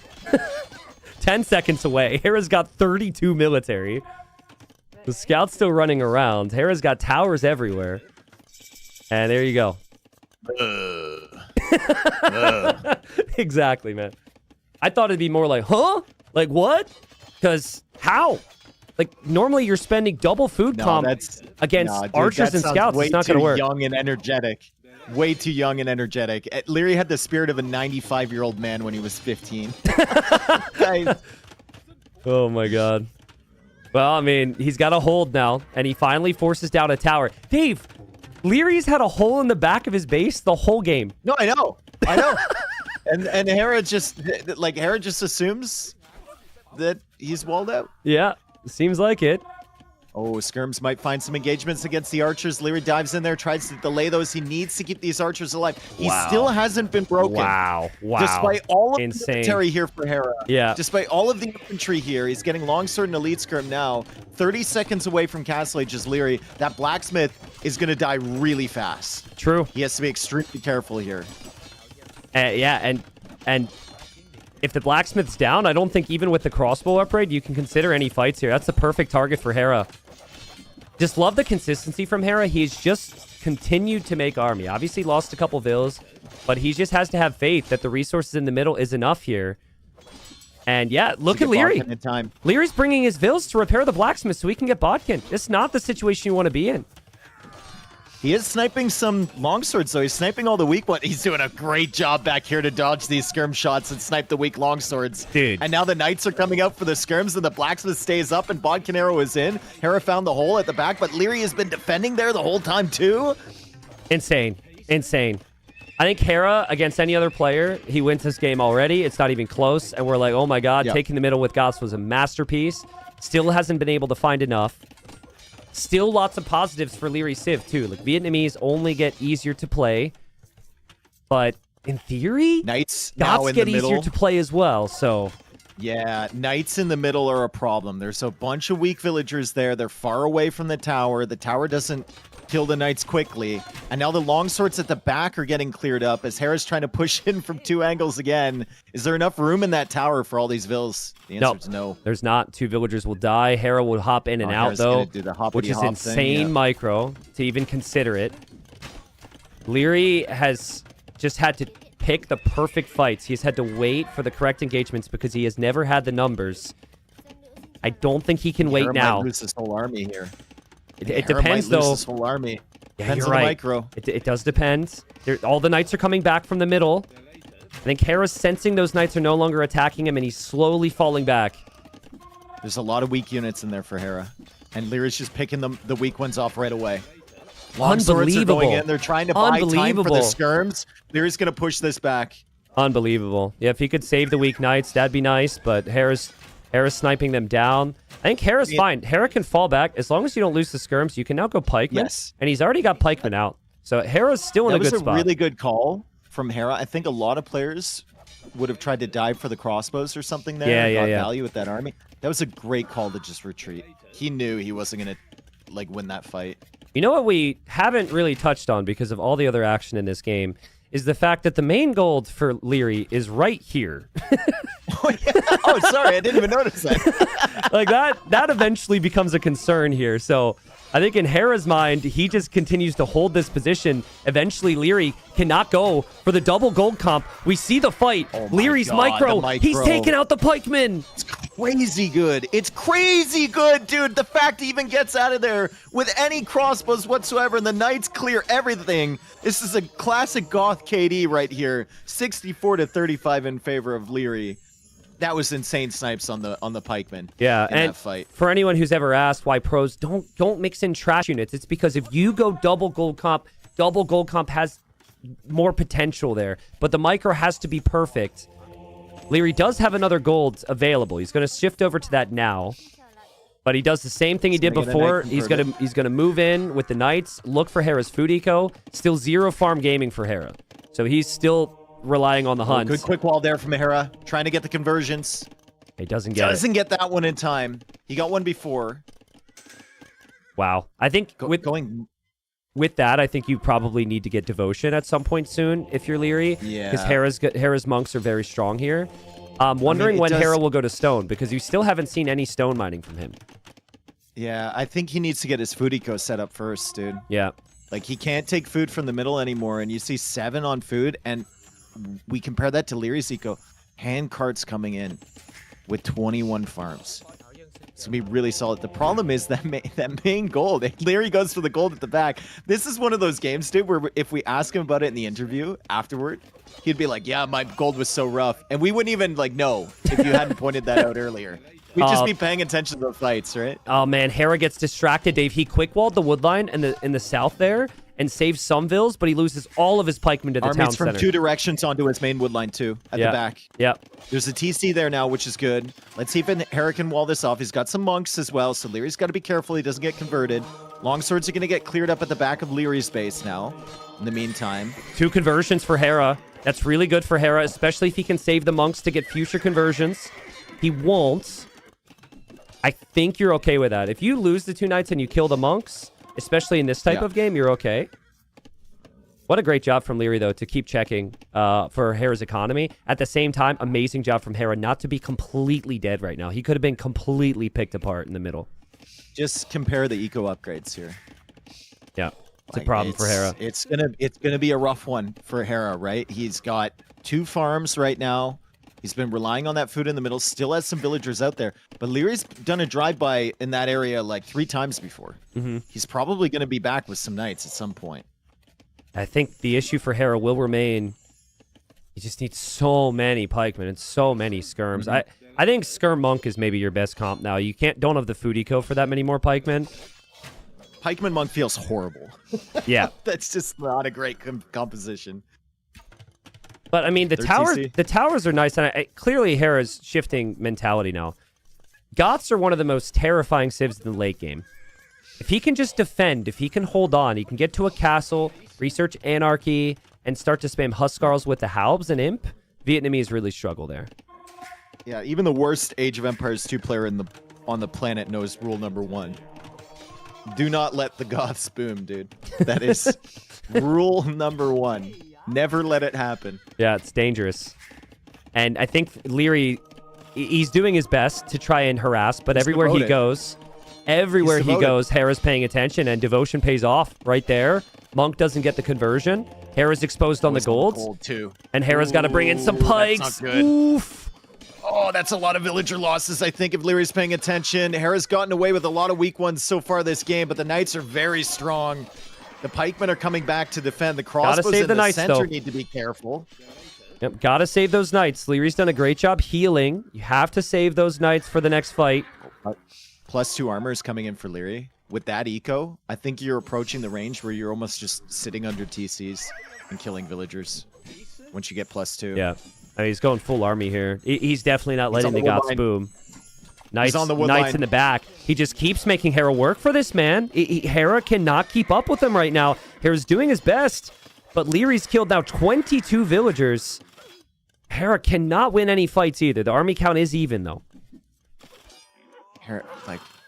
Hera has been absolutely gaming, trying to make something of this game. We saw how many men-at-arms he went, turned them into longswords. He tried the push, and every freaking step of the way, it's either a sneaky attack from Leary or an unbelievable defense. Dave, we said for Leary to win today, he has to stop respecting Hera, right? Not like as a friend, not as a fellow competitor, but you know, in these situations, when Hera sees you, it's easy to think, oh, he's going to defend you, but pretty clearly, Leary's got what it takes, man, to just outmaneuver him, right, and outmaneuver the pikemen, and that's what Leary's doing. Every fight he takes, and then there's a follow-up engagement coming. It's so good. The eco's so nice for Leary. It's so nice compared to Hera's. Hera's is just all over the place. This is what Leary has lacked at times against Hera is the nonstop engagements. And this is what he missed in the first 2 games. The first 2 games, he wasn't able to take the fights on his terms. Hera is just falling so far behind now. Again, pikemen don't counter knights, guys. Knights counter pikemen, it seems. And we've got the fights in the middle. It's a big army. I think you still need to be careful if you're Leary, but he takes the fight because he was clearing things up underneath the town center. Yeah, if he had ballistics here, I think he wins that fight very easily. Snipes the pikeman from distance Yeah. and then comes in with the knight, but doesn't have ballistics yet. He's getting the infantry armor, so he's mixing in some fire lancers, which Hera doesn't really have a solution to at all at the moment. Yeah, at the moment though, like Goths are tricky. We've all played those perfect games against the Goths, and then they just somehow continue to spam, even with a horrible KD. And Hera gets an opportunity here, and Leary might have to fight before he's ready with these fire lancers. +2 armor is about 10 seconds away. Only has 3 on the field. He's making a trade cart. He'd love to take a decent trade with this fight, but I don't think it's happening at the moment. Yeah, he cancels the trade cart. Classic misclick. And Hera will see this now. The question is, what does Hera make up against the Fire Lancer? And the answer is longswords, which he already had teched. But then if you make longswords, And your opponent makes knights then again. it's just Leary's back into knights or Yeah. cav archers or crossbow or whatever. That was the Hera's first eco time. upgrade's still not there, but he's holding on, man. He's holding somehow. That was the first time that Leary took a straight up fight, and it was army v army, and it got dangerous for him. I think he just needs to go back to what he was doing before, get the knights over to Hera's base, and make it awkward for Hera. Because this is now a situation. Hera knows he's kind of behind. Hera knows about the main gold, which isn't town-centered or anything. Hera would love to try and end the game right now. He's got 18 on stone. Yeah, maybe not as well. In the back of my mind, still remembering what the Goths can do. I love the continuation of knight production with the Fire Lancers from Leary. That combination is so difficult for Hera to face up against. And he takes the fight, and he backs away with the knights. This fight he's going to somewhat No, he loses that one. lose. Yeah, he's going to lose it. The skirms have been going crazy behind. I'd love to see like some more exploration on the hunt as well from Leary, because Hera's still taking up there. Oh, there we go. Sending the knights now. He's been through there a couple times already. But if you do this, your gold needs to be protected. Like, you either need a castle or a town center on that gold. Because if Hera sees you start to counterattack him again, he's got a big enough army where he could move forward. But, oh man, didn't see knights the run builds. right towards the monk. Devotion pays off again. I don't think you even need devotion there. And yep, here we are again. Knight in the south. Hera will have to react. 3 knights to the main eco. Oh, tell me he checks the stone? Does he check the stone? No! He doesn't check the That would have been stone. so brutal if he did. So brutal for Hera if he had actually checked that. The Fire Lancer's now taking the engagement. I don't know if Leary knows how well the longswords do against the Fire Lancers. It's not a very common matchup Yeah. that I've seen very often in his games, but he still does win that. And he's still running around with those knights at the back of Hera's base. Hera finally gets wheelbarrow. Hera's economy is starting to get set up. Yeah. But Leary is still almost like 40 villagers ahead with eco upgrades. It's a good thing that Leary has that gold, because every unit he has made in this game has cost gold, except for Vils. He's made monks, fire lancers, knights, archers. Hasn't made a single trash unit yet, which could get dangerous. He knows about that town center in the south. Hera garrisons again. Honestly, these two are playing incredible, man. Just so good. Conversions for Hera, maybe. Devotion, not enough to save the one knight, but the monks get killed. And here comes Hera with the castle. And Leary will counter castle. Counter castle. Who wins the fight? Fire Lancers still coming out from all of these barracks. He's got insane production. He's got knights on the way. He's got Fire Lancers on the way. Hera's leaving. He has enough stone for another castle up on the hill over here. Leary needs to prevent this, because a castle up on the hill could be devastating. Devastating raid in the south as well. Lots of dead villagers there for Hera. Big problem for Hera. His castle? He does. I think because he thinks Hera's going to castle drop him elsewhere, and he wants the stone to match it again. Another raid on the gold. Hera's gold. Leary's there with the knights again. Eco KD is 42-6. And Insane. Hera is somehow still alive here. Yeah, and Hera's placing 2 defensive castles, so he goes from a forward castle idea to 2 defensive castles. I don't know. I And mean- Leary's coming forward with the Vills now. Where though? He's going there. Oh He's my going God, there, dude, what and he'll is see going Hera's on? castle. He'll see Hera's castle. Hera needs house walls. Houses are coming up. Leary. I don't know if this is the play for Leary. I mean, Hera Not- can't range the villagers with that castle, so Exactly. it's going up Yep. anyway. Yep. Neither player is on the way to Imp. Leary could have clicked Imp a long time ago, but he's been queuing Army. Just non-stop Army. And Hera taps out. GG called. Oh my God. What a game, dude. What a Holy game. cow. Yeah, what a game. What a final. We've clearly seen with the first two games, Hera just slightly better when it comes to the later games, the more boomy maps. But Leary has reminded us back-to-back games that he is one of the most aggressive players in Age of Empires. And Dave, I'm going to be honest, I think Hera's strategy is actually better here. I think that the Man-at-Arms skirm play is insane, but only Leary can stop it with the lame, which was a big part of this game. If Hera brings in that boar, it's a very different opening, but also just the micro. Like, his unit control is unbelievable. It's not often that I say this, but Hera must have felt pretty frustrated that game. With all the army he had, the fact he couldn't find an opening is crazy. Yeah. Like, not once could he find a free way into Leary's base where he could do damage. Leary was just always on top of it. Yeah. What he needed a bit more men-at-arms, pressuring the house walls. He needed to actually prevent Leary from getting the full walls.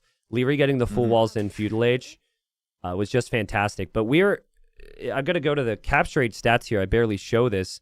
And just look at military population stat. I mean, when Hera has that much of a military advantage over you for pretty much the entire game, and you're able to end up with a KD that's 1.63, like, that's just insane.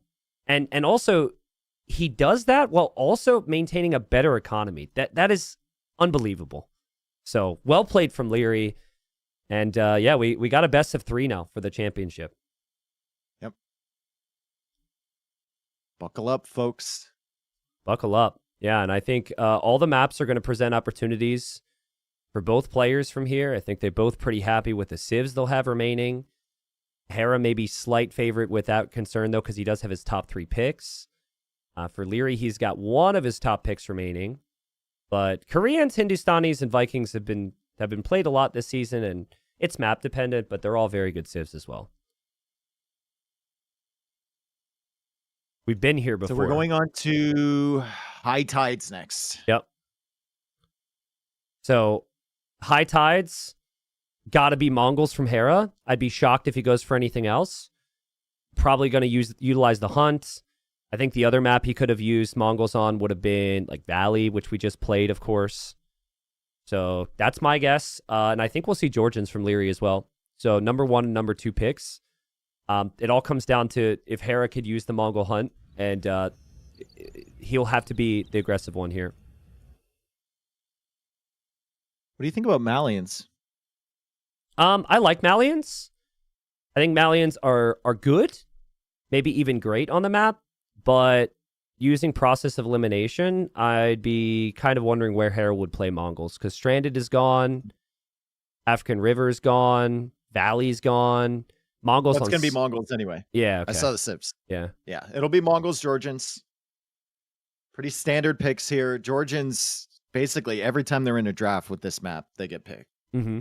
So, very, very solid civ. And then Mongols, I mean, we've seen the weakness of them, right? You get that amazing start, and then some point in the mid game, like late feudal, mid castle age, it's just, they're so underwhelming.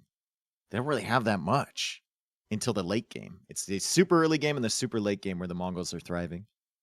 Wonder if Hera will come forward and try and counter lame here, because Mongols are just so good. And if you steal a boar with Mongols, it affects everything for Leary. Not only can Leary not go for his build, but then Hera has like extra food to go pressure with Man-at-Arms or pressure with Scouts. So it's an option for Hera. At the same time, losing your Scout may be too big of a risk.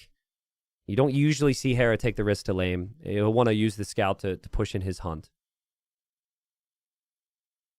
10 seconds. Yeah, 10 Tie seconds. game. Want to say thanks again, everyone, for being here and watching. I know not everyone's in a chatting, but if you've got it up on your TV right now, PC, your toaster, maybe a blender of some kind, Thank you very much for supporting the event. Glad we have a final here that is worthy of your time. Now, here we are, Georgians and Mongols. So first thing to look at, Dave, where do the scouts Instantly go? sends the scout. Yep. Leary's going instantly, dude. He didn't even wait. It's 20 seconds into the game. He's already halfway across the map, heading towards Hera's base. And Hera is bringing in that Rhino super early. So he doesn't even go for the goat or anything with his villas. He just goes for that Rhino immediately. I mean, it looks pretty epic to bring in the Rhino right away and get the extra scouting with your goats until Leary keeps moving forward and Leary finds your goats. So the Mongol player is typically And the Leary one is to going to lane. have downhill hits against that Rhino if he wants to take it. It's right there, Leary.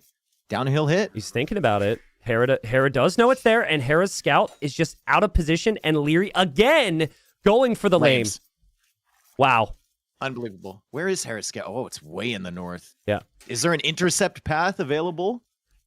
Potentially. But Dave, what's rule number 1 against the laming sieve? Rule number 1. You take your forward one first. Yep. Hera took the And back one. you scout the front side of your base Yep. first. Hera broke the first 2 rules. You have to scout the front of your base first, which Hera scouts the back first. And you have to bring in your forward elephant or rhino first, which Hera, of course, took the back one because he didn't know about it. But he has spotted him. He has spotted him. Engage evasive maneuvers. Come on. I mean, Leary, honestly, you just can't lose your scout here. And it's just who can click faster right now. Who can click faster between I two think of the they're fastest clicking at players? exactly the same speed, brother. There we go. Leary's got it out in front. The Rhino does get de-aggroed, but there's a villager coming out from Leary. Ooh, He yeah. realizes he can't actually get it. Still, that's going to delay like Hera's build just a little bit at the beginning. He's already out of Rhino under his TC right now. He's distracted a little bit. I mean, And Leary also took a couple goats with that first foray there. it does delay him, but he's Mongols, so he's already so far ahead of the opponent with the collection rate that I think that's acceptable. That's huge from Hera. Well played. He's going out for the villager too. A Georgian villager is out there real quick trying to dock. Does Leary wall this in on time? Leary also missing his own goats because he didn't spend time looking for his own resources. The villager's there. He'll need to get the palisades down. He also needs to get a house right now, Dave. There's a very busy Dark Age, and he completes the house. And there goes Hera with his villager. You don't actually want to dock too close here. You could try and wall in, fishing Leary. ships can garrison. Yeah. I don't know if walling in does that much.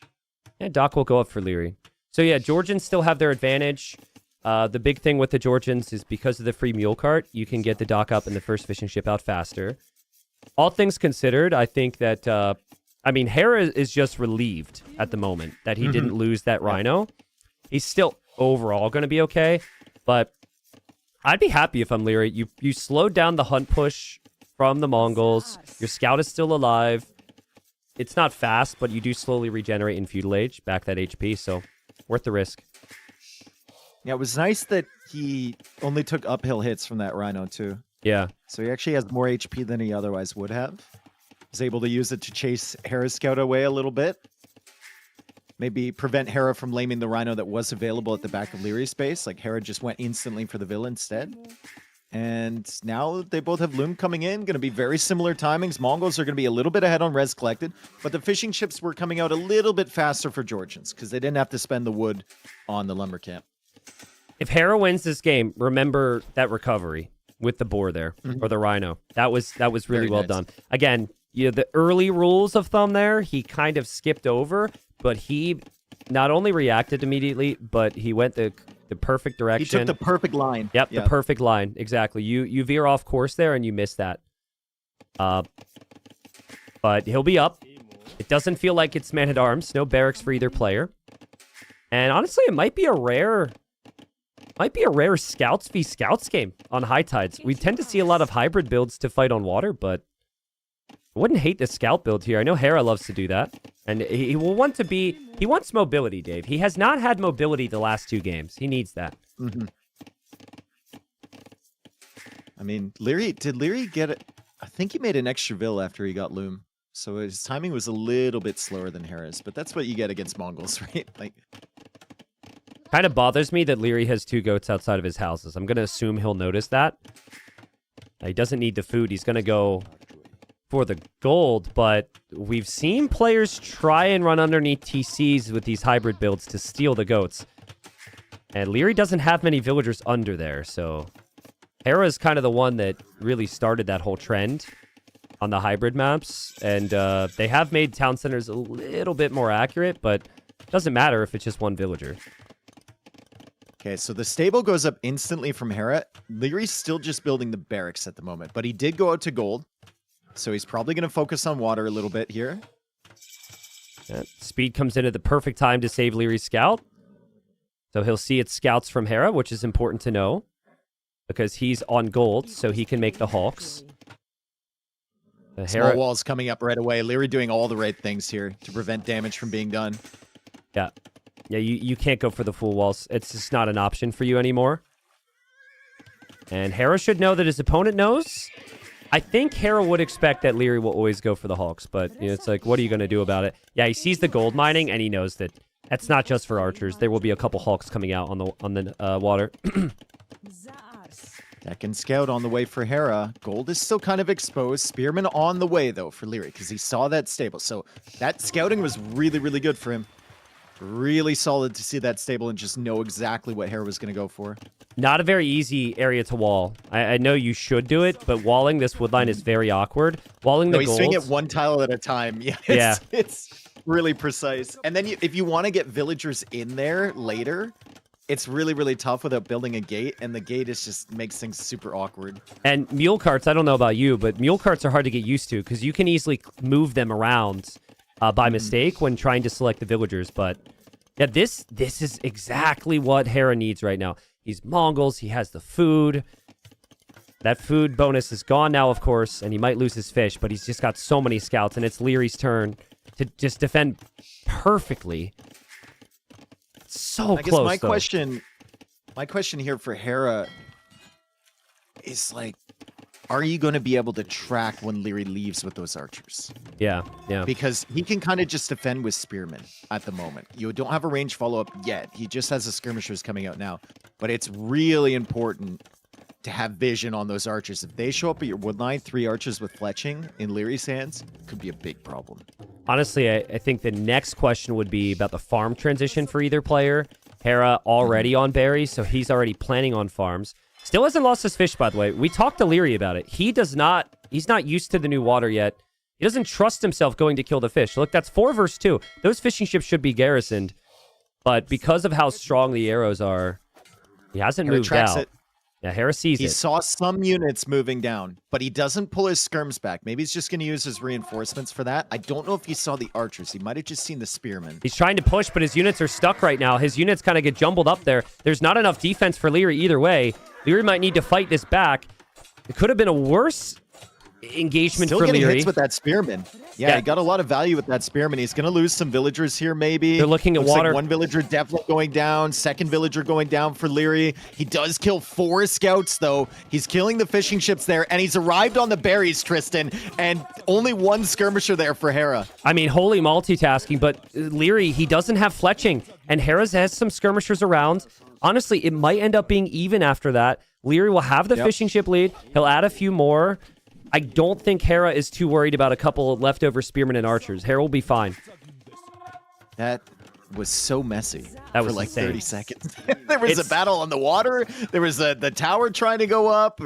The scouts going down, and then the attack on the berries. Man. Yeah, it's been so far a perfect final. Like it's tied. This game is even. Like Res Collected is exactly what you want, and also on a map with a lot of different options. We have 2 very different game states.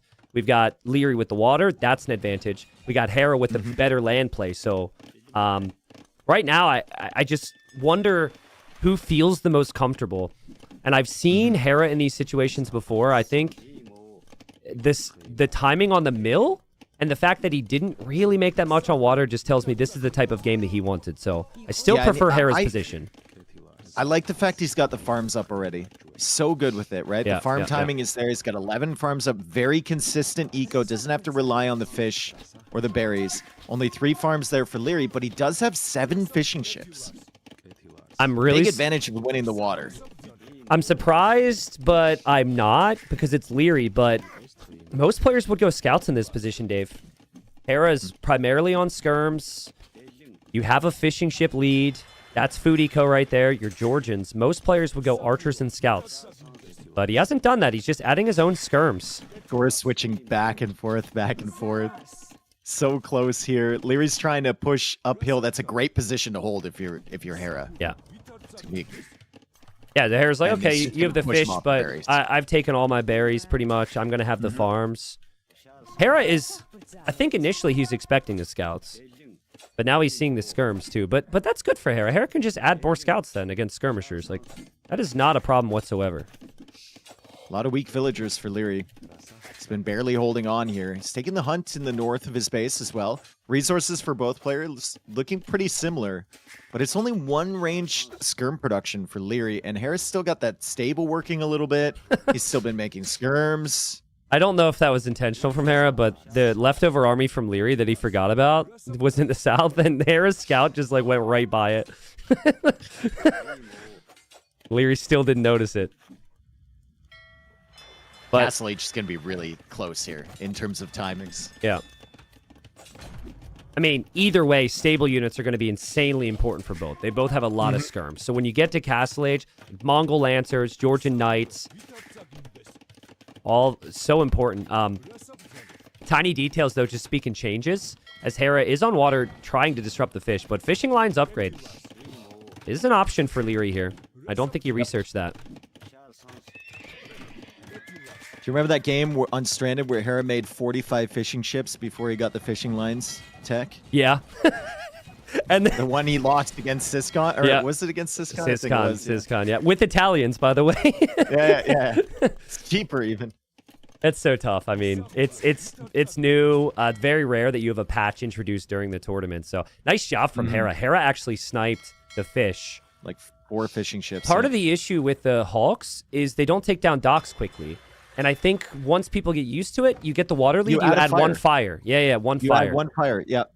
There's just all these tiny little details that you could do when you have the water. And I think with it only being 4 fishing ships now, without the fishing lines upgrade, those fishing ships are traveling long distances. I really like Hera's position. It's even in Castle Age. He'll move out. If he knows that fishing ship is weak from earlier, that would be really sick, but he's just making Leary work really hard right now. Still more res collected overall for Leary, as you would expect. Castle Age timing going to be really close. We have full wall coming up now from Harry. He's trying to wall himself into the corner. Still only one stable, one range from both players. Well, that's what they do, right? Like they produce so efficiently, they fight so efficiently. Very rarely do they feel the need to go for a second or third military building. That obviously was not the case in the previous game, but that's more so towards mid Castle Age. Lovely decisions from both to get the full walls. Not sure if Leary trusts himself right now. He had the houses placed in the south, but he didn't go for it yet. I need like a heat map of where these Hulks have been, because this is the 4th time I've looked over here and Leary's chasing them. He's in like, I hate this. But seriously, it's funny, but one fire, like that needs to happen. This is add a a final. fire, yeah. That fire, the dock is gone. It's not even a conversation. And then Scouts he get can in from Hera, focus. and there's a bunch of weak vills from before, and Hera knows there's a bunch of weak vills. in Yeah, but Leary's Hera's base. not walled either. Hera's not walled either. Oh my god. There's Oh one my tile God. gap, and this is it's a small army, but it's a more dangerous army from Leary. Yes. Oh And man, Hera's gonna lose at least. He's gonna lose 2 vills here. He'll probably lose some more on this wood line. He's not doing anything about that instantly. Might just decide to fight with the vills, but there's the spearman here. There's the archer here. Forging is in as well. I mean, Leary, if you see Hera That's take, a lot of losses. if you see Hera just taking this fight, that should tell you he doesn't have an army right now, and you should be patient with this army. Town center for Leary at the same time is getting denied, Dave. That is a big skirmisher army from Hera. But yeah, a lot of losses on the wood line, and Hera loses Nightcap is in. so many vills. Couple vills lost on that TC by Leary. Another vill lost behind the wood line. So Hera got some value while that was happening. But that was a big raid on Hera's wood line. And look at Hera's resources right now. Oh boy. It's kind of at the limit. Yeah, army count's really good for Hera at the moment, though.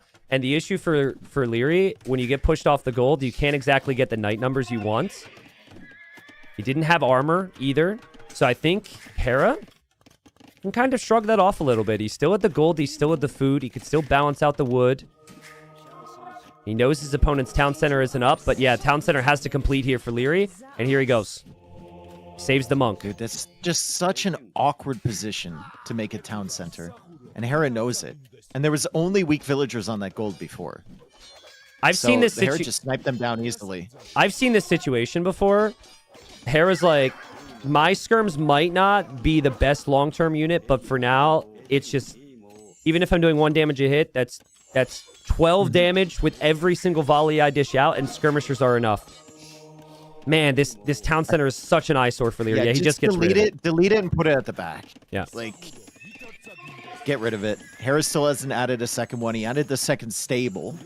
His eco is looking better now. 39 vills for him, 40 villagers for Leary, but Leary's got those 5 fishing ships as well. And he's got the fortified church boosting. But the villagers have been in that church for a long time, just idle, doing nothing. This is true. Also, small detail, but always bring it up. Auto scout from Hera. He scouted around the map. I don't even know if it's auto, but he's scouted all these resources. It really helps him make decisions. It also boosts the score, which boosts your confidence in the game. And he's got more knights than Leary does. He can't push. He can't break Leary. But he's in a very nice position. He's actually attacking with the scout as well in the back. And here he goes. Leary's coming around behind. Ooh. Pathing's got to be good here for Hera. Leary could get some really nice kills against those skirmishers. He's also got some knights targeted for conversion. Hera snipes the monk. Great job from Hera. Yeah, I think, honestly, the scout set that up. Leary reacted there for a second to attack the scout, and the monk goes down. That's a huge swing. Honestly, you would expect Leary to always save that monk. The town center was right there. And now Hera knows he has the knight advantage, and he's just diving underneath the town center. And if the monk shows itself again, he could send the skirmishers in. But is that too I don't know if you can aggressive? afford to lose your skirms here. I think the skirms are a vital part of this army. Yeah, maybe. They're the thing that like, if you just have knights, then Leary can just wall behind. He can sit back here with monks. Hera loses quite a few skirm numbers. He gets aggressive there against Leary. Doesn't really pay off at the end of the day. Yeah. Villager count is even now. Like, oh man, dude, what a game! And Hera will drop town centers now as well. Hera's food eco is kind of perfect for someone who doesn't have the fish. But both players missing eco upgrades. And the thing that Hera does have is he has horse collar for his farms. Leary never got that. We never had Bosal. Though to be fair to them, they haven't really been floating the resources to justify it. Skirms are back on the gold. God, those skirms have been so annoying. He's done such a good job with those. Yeah, Hera says, all right, I'm just going to send some of my new knights in to raid you. And he gets Husbandry at the perfect time so he can get away, and Husbandry still isn't in for Leary. I think I also saw a monk out there from Hera collecting the relics. The town center number 2. How do you like the matchup as we progress later into the game? How even is it? I think, like, until mid-imp, it's pretty favored towards the Georgians. Yeah. Until you get a big Mangudai mass, and then there's not many civs in the game that can stop that. But, I mean, Svan Towers should still be pretty decent, right? You limit the movements of the Mangudai and any of the cavalry and whatnot. Yep. With the Svan Tower placements, could be good. They don't have Bombard Cannon to help against that. Is Leary leaving his knights at his wood line because he's just full on expecting Hera to be there, and then Hera shows up? It looks like he is. He's also attacking Hera's base at the moment, and he runs underneath the TC. Bunch of those knights from Hera were weak. They were waiting for healing from the monks, but those knights are now trapped from Leary. Ooh, there's a lot happening because Leary also he didn't track those other knights because of the skirms at the back. And Hera could go for a trap here with 2 gates. It'd be really difficult to pull off, but boom, boom. And he traps the army. And if Leary doesn't notice... Yeah, Leary didn't notice right away. And a beautiful play from Hera. Triple gate! Triple gate, and it works. Nice trap from Hera. He's still going to lose some units, though, because like I said, they were weak. Yeah. They're waiting for healing. So he actually... I think Leary kills more units than he lost there. Yeah, that's true. It's like... Third town center for Leary, and it's on the gold. Oh my god, he got it up on the gold. It finally actually worked this time.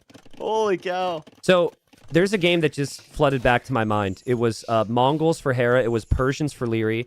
Noble Apartment Cup. Finals, I believe. 2-2, maybe. I don't know on the 2-2 situation, but I know it was that. And what happened was you had Leary, he just kind of sat back and he waited for Imp. And Hera went like full flood for the map. And the reason I bring that up is because of these golds, Dave. Like high tides, you have these hills and the golds in the front. If it's the exact same situation. I remember saying to Vodka later, like if Leary all ins, Hera runs out of gold, but he went Imp as he so often does. This is the same thing. Look at the golds. He has the main gold and that's it. So if it's full army here, I think this game should end in Castle Age. The question is just whether Leary's identified that yet, right? Yeah. Has he fully figured that out? He's making a lot of monks here. So clearing up those skirms was really good. Because now Hera doesn't really have an option to go after the monks other than just flooding units or running away. But Dave, it's like they're getting wheelbarrow at the same time, right? Like they're getting relics at the same time. They're expanding Res their collected ecos is 300 at the difference. same time. This is just insane. And you ask both of them, and they both thought about the other semifinal. Like, yeah, it's going to be the other. Like, they know each other that well. They respect how good the opponent's level is. This is some of the best Age of Empires you'll see. Big fight. There's camels in there. Conversions are targeted. Conversions are targeted. Camels can't kill monks as quickly as knights can. Ooh. And Leary takes out 3 monks from Hera. He's still got his monks alive. He's healing up his units from behind, but Hera's got the camels in there. And they are doing work against the knights, and Leary needs to retreat. It's kind of a monk reset for both players after that one. Yeah, initially I thought that Leary would win that fight, but He's going pikeman? he's going to fall back now. I mean, I think you have to try pikemen. Because camels are such a problem. If you lose your monks, that is. I think if you keep your monks alive, it's different. Hera's heavy on stone, though. So Hera wants the castle. And he's got 2 different areas where he's taking stone. So that's definitely heavy on his mind. And then castle on the hill, on the front, would secure the golds. And then Mangadai, just insanely good against pikemen. I like the 4th TC setup from Leary. If he can keep them all running, should start to pull up to Hera's villager count. Hera's had better villager production so far. A lot less idle TC time for him, so the macro has been excellent for Hera. And the resources are looking great too. But he's investing into light cav now because he sees how many monks he has. If Leary can get the pikemen on the field near the monks, it could actually be really, really nice. And he's raiding in the back again. Big raid. And this is not what Leary wants right now. He needs to push the map. He needs to stop the Mongols from getting to Mangadai. He does convert. But where his army's gone is backwards. He will move forward now. Hera's so ready for this, though. He knows that most of the knights are still moving forward because they didn't go back to clear up the raid. He's waiting. I love the +2 attack upgrade here. I think Hera is correctly recognized. We'll have some big fights here.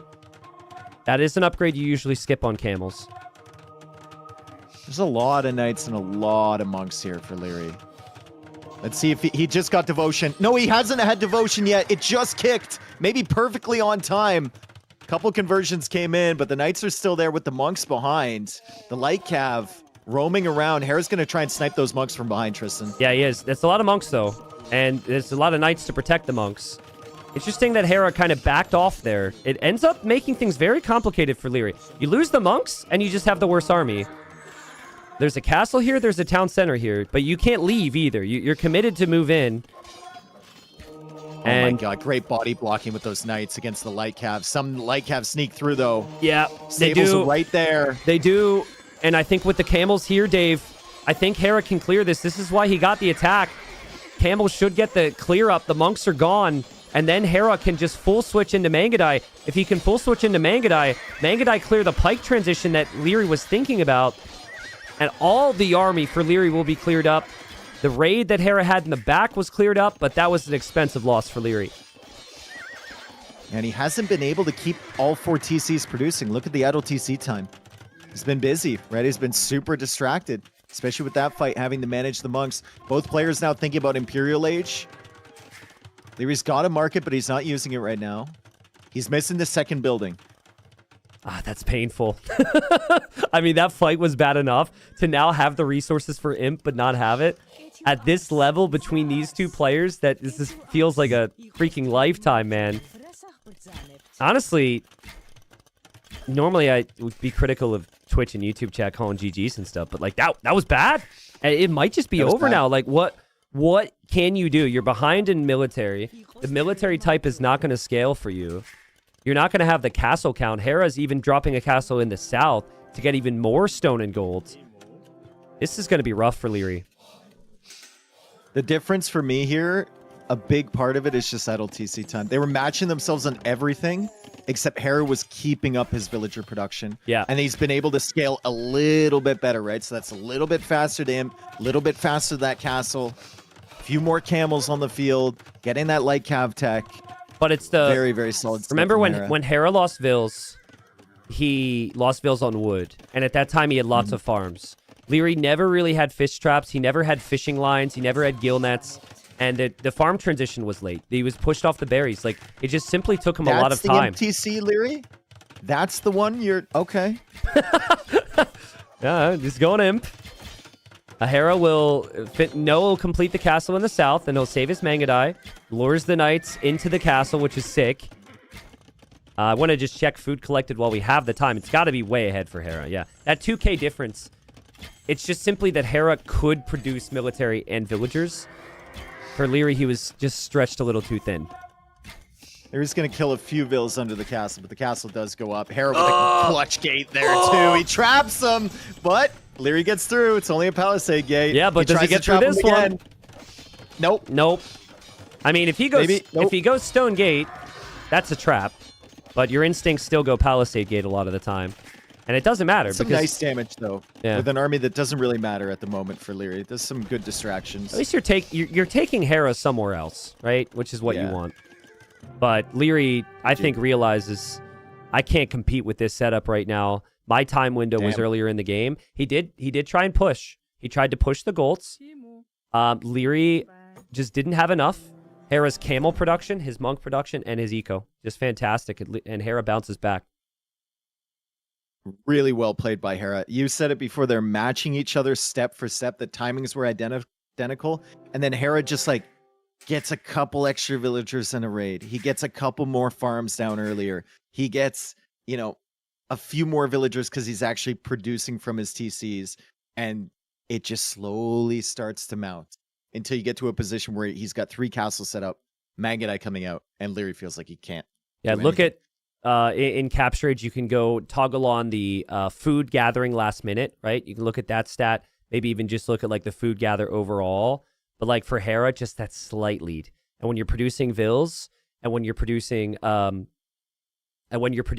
knights and camels like that, you need that food. So, but yeah, that's how Hera leverages the Mongol hunt. It's not about the Mongol hunt at the start as much as it is you're like fast tracking yourself to the next step. So you're slightly faster to scouts, which means you're slightly faster to when you have to build the farms.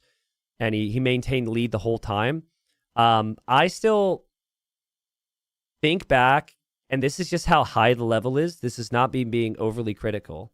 Remember when Hera had skirms and like 1 scout, and then Leary had food, but he made like 7 skirms instead of scouts.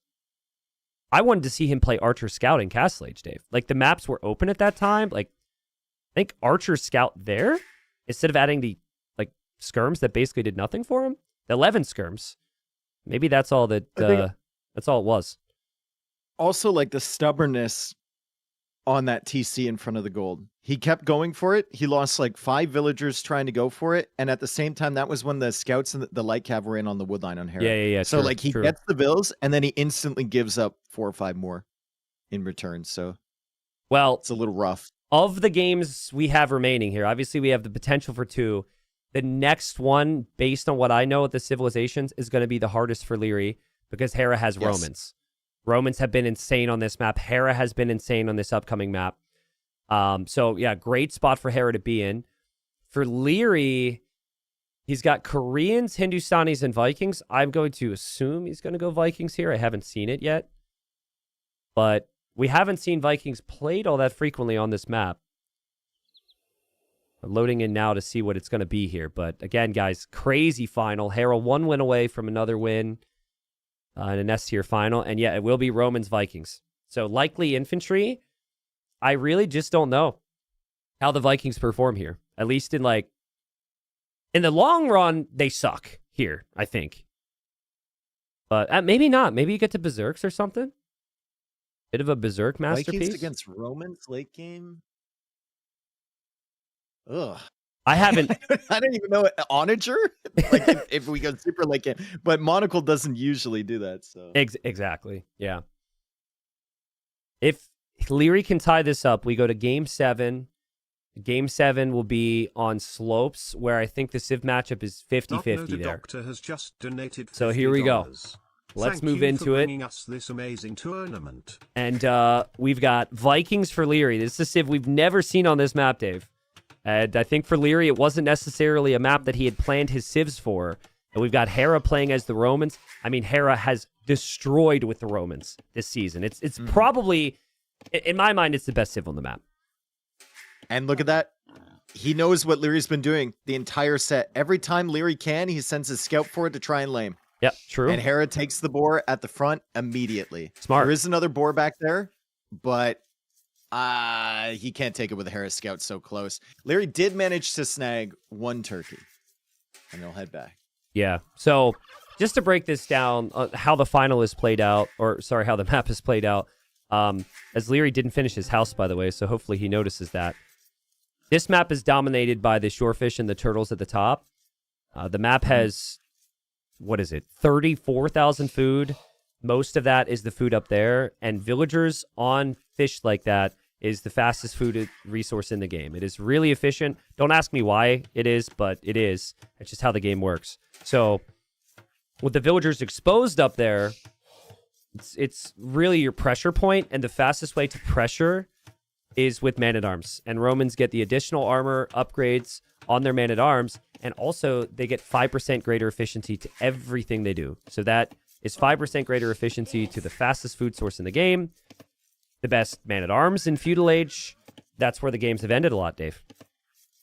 Dude, see, this is an example of being so stubborn, not double deer pushing. Leary had them lined up perfectly, and then he sat in the middle of both of them and spread them apart so he could push them in one at a time. I mean, there is a slight argument, because if you kill the deer too fast, there's technically some decay and stuff. Yeah, but not on I think on a map like this, you want to be looking. You want to Agreed. be out there with the scout. And there's extra deer on the outside you can push in as well. Yeah, absolutely. So Vikings have their own eco bonuses, which we normally would consider the best eco bonuses in the game. Free wheelbarrow right when you hit feudal. So that should help. I actually think the one thing that it helps with is actually fleeing an attack from Man-at-Arms, because Yep. your villagers have the Yep. speed. Getting to that tower sooner, running away from a wood line or something Yeah, can really, really help. it's just amazing, though, how high the level's been between these two. But it's going to come down to the barracks here for Hera. It's absolutely going to happen. I think he did an 18 pop build, no loom, in his semifinal. And I see the barracks here. I think it'll be the same. But I almost think, obviously it's good to hit with Man-at-Arms very quickly.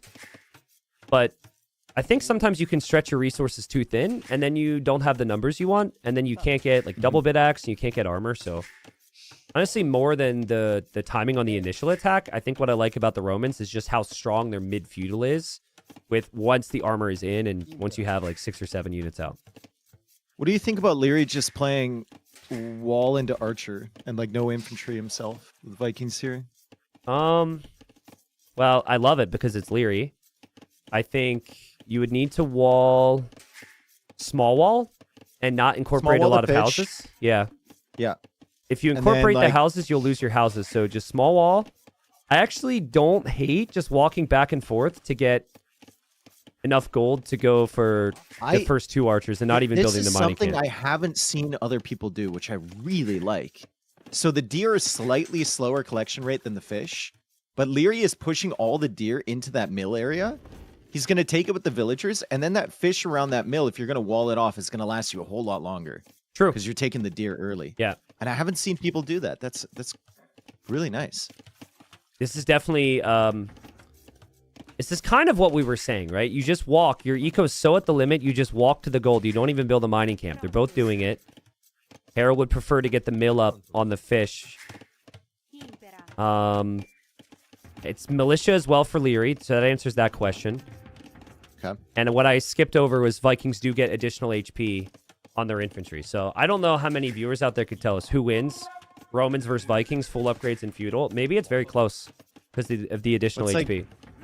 It's what, 45 to 54 or something? It's 40 to 44 in Dark Age. It doesn't take effect in Dark Age anymore. It used to. No, but like it'll come in a second. I don't know, dude. I have too much going on in my brain right now. Starting in Feudal Age, 20% HP starting in Feudal Age. Yeah. Which would be in 15 seconds for Leary. Yeah. He does have Loom. That's actually the difference between these timings, is Hera didn't get Loom. And Hera will want any engagement he can. That's a really nice start on the scout. And he's got Man-at-Arms on the way. Oh, this could be bad for Leary. A lot of people tower here, Dave. There it is. There's the tower for Leary. He's got a lot of villagers building it. 48 HP on each of these militia. Men-at-Arms upgrade is 30 seconds away. But these Men-at-Arms do not have the armor yet as Romans. So normally you'd feel pretty bad taking this fight if you're Leary, but he's not even going to lose a villager here yet. What? And does he kill the scout as well? Pretty good fight as well. He's hunting it down, doesn't get it, but that is the weakest army I've ever seen. That's 3 out of the total of 90 HP left on the scout and the men-at-arms over there for Hera. Holy cow. Guess what? That 1 HP is good enough for an auto scout, baby. Hera can scout the map. That's not bad. Hera will be happy with that trade. This is like the army you get in that Joan of Arc campaign where they're like, yeah, we're sending support. Wait, dude, two guys jump out of the villager, though. The villager's 1 hit. Oh, man. The villager's 5 HP. Hera doesn't take the risk. Yeah, but villagers attack faster than the scout. He would have died. Yeah, that's funny. Hera attacks the deer. Hera will bring in more men-at-arms. He does get the armor upgrade. I mean, that is an example right there of a fight that everyone else loses. Like that villager micro was insane from Leary. It was perfect. He was totally out-teched. And also the efficiency for his eco has been smooth. He hasn't had the idle CC time. He will fall back with the archer to move to the hill. But he didn't actually make any more infantry here, Dave. It's just archers, which is surprising to me. Well, you clear the first little group of it, right? Do you need the infantry? If Hera adds skirms, you need add something. it later. Yeah, you can add it later. Issue is he's never really been to Hera's base. He doesn't know what Hera will switch into, but history would tell you Hera's going to go skirms. So I think once you see this first skirm, which you'll see now you go for Man-at-Arms, and now you can justify going into range units. Or melee units, sorry. But if You might just try and micro that down if he can. Yeah. He's got fletching. There's no armor here for Hera. He's got the hill as well, so he's going to push it away. He's going to stay on this wood line as long as he can. Still no men-at-arms in the queue. He's making skirms himself. I don't love that. Yeah, you're going to have resources. And maybe he's planning towards Castle Age. But you can be so punished on this map trying to get to Castle Age, man. Even the wood line's a problem. And that tower is not going to be enough to defend your food eco long term. You would need multiple. Leary's the type of guy who will say, okay, I've got fletching on archers. I could just out-micro you. But the second Hera gets armor on the skirms, the archers are only doing 1 damage a hit. The skirms become tanky enough where we might see Hera just run at Leary. Yep. Leary's really trying to take advantage of that hill. And he knows, like, even with the 5% from Romans, he does have wheelbarrow on all of his villagers. Hera doesn't have that. So he's got a decent economy behind this as long as Hera doesn't break through. Maybe it's just me, but that score lead for Hera definitely adds to the confidence. Definitely makes you feel good. That is points. just a scout scouting around the map, but that's just more reasons for Leary to doubt his decisions here as he is... I guess he's thinking, I can't fight Roman infantry, which we're not familiar with. We haven't seen it, and he just needs to go Castle Age. But, dude, if he's going to try and go Castle Age, he needs a tower or something. Like, another tower, that is. Take the stone on the outside. Like, He's incredibly comfortable in this position. Considering what's knocking at the door here, he looks so comfy. Is this what comfort looks like, or is this what complete and utter panic looks like? I can't tell. Let's see. I don't know. He's going to run away, go to another wood line. He's going to a very far wood line. Yep. Very far wood line. He's housed. So, you know, now Hera's taken out the house. He's now losing the archer range. At any point in time, Hera can stop production, and then Hera could probably have a good Castle Age time as well. But there goes Yep. Leary. And now he's getting it onto the fish. Hera. Wheelbarrow will help. These villagers run away. Leary is on the way to the Castle Age somehow. He has not lost a villager, but neither has Hera. The KD is somehow still only 5-5. That first fight is where we got our only battle of the game, essentially. Everything else has just been Hera trying to push, Leary trying to defend, and now Leary's archer range is going to go down. Yeah, and Yikes. at what point does Hera say, I know what you're doing, and just dives in for the tower? I feel like that moment could be coming soon here. And there he goes. He Becoming spreads his units out. extremely soon. Yeah. Wall there from Leary. Another wall there. That's clutch. But there's still opportunities for the men-at-arms to hit. Leary's going to fight the skirms. He can't fight the men-at-arms with that double armor. And his skirmishers are running away. I don't know what Castle Age is going to get Leary here. Nah, it doesn't get him anything. It's just not the play. I think, honestly, Vikings, having not seen Vikings before, clearly, at least with the draft and the strategy, this going wasn't stable. really the priority for Leary in going the Knights. series. It's going to end with Viking Knights? Viking Knights? Harris still hasn't killed the Vil. True. Hold on. Wheelbarrow, bro. True. Wheelbarrow. He still hasn't even killed the True. Vil. Look at the Reds collected. It's True. so kind of close. Yeah, that's... Maybe we just see a full Huang here from Yeah, from idle Leary. your Viking TCs. Knights. Don't produce any more Vils. Go full Knights. Yep. Double stable Knights, and Hera hasn't seen it yet. Yeah. Hera hasn't clicked up yet. That's crazy, Hera. It felt like Hera killed 10 Vils. Just with how much map control he's taken. Leary will go back to Yep, the it's- fish on the left. He sees the stable. Okay. And Hera will know it's going to be Knights. Nice quick walls from Leary. My God. He's going to be housed. He can't produce the Knights because he's going to be housed, but he'll produce another house here quickly. And the Knights are on the way. Still hasn't lost a Vil, dude. He's gonna lose his blacksmith though. Hera's killing everything here. Well, that's fine because I don't think you're depending on upgrades on the Knights. You're depending on the numbers right now. And you need to get to Hera's base quickly. Hera has to do everything he can to damage control this. He's walling up his wood line. Villagers in the north. Vil's in the north. The skirms are there. Leary Uh-oh. notices. He Handcart, pulls away. baby. He's got handcart. He's Handcart. zooming. He's zooming. Hey, they're point Oh my they're God. 0.01 faster, bro. They can do this all day. All Yep. day. And the Knights are Keep up on moving. Hera's shorefish. And Hera will He's lose a on your Vil. pitch again. Keep moving. Hera lost the first villager of the game. Leary is running away again. He still hasn't lost a Vil. What? I can't believe what I'm witnessing, dude. Viking Knights are some of the worst Knights in the game long term. So it's not a unit that you would typically see here, but Leary, again, his unit control, his micro, he's kept the villagers alive again. Hera's still 60 seconds away from Castle Age, and now Hera's panicking a little bit. Oh my God, dude, can he do this? This would be crazy. This would be wild, bro. He spent most of his time running around. Holy cow. I mean, I'm wondering what Hera's army comp's going to be. You'd think it's going to be like pikemen or longswords. His man-at-arms are very weak. So if Leary Very actually takes a fight against that and clears that before it's upgraded, it could be huge here. Hera's fighting back with villagers against the Knights right now. That's how unscared he is. Nice play, and then he garrisons right away. Yeah, and he's got the +2 armor on the spearman as well, so Leary doesn't really want to fight that and lose knight HP. Yeah. Gonna do it anyway, outside of the range of the tower. He's fighting a 1v1 with a spear on the other side as well. Hera's trying to mask that stuff up. He hasn't been on the fish, but he still has a lot of food in the bank, and he's on the berries on the outside, too. That's a nice find from Hera.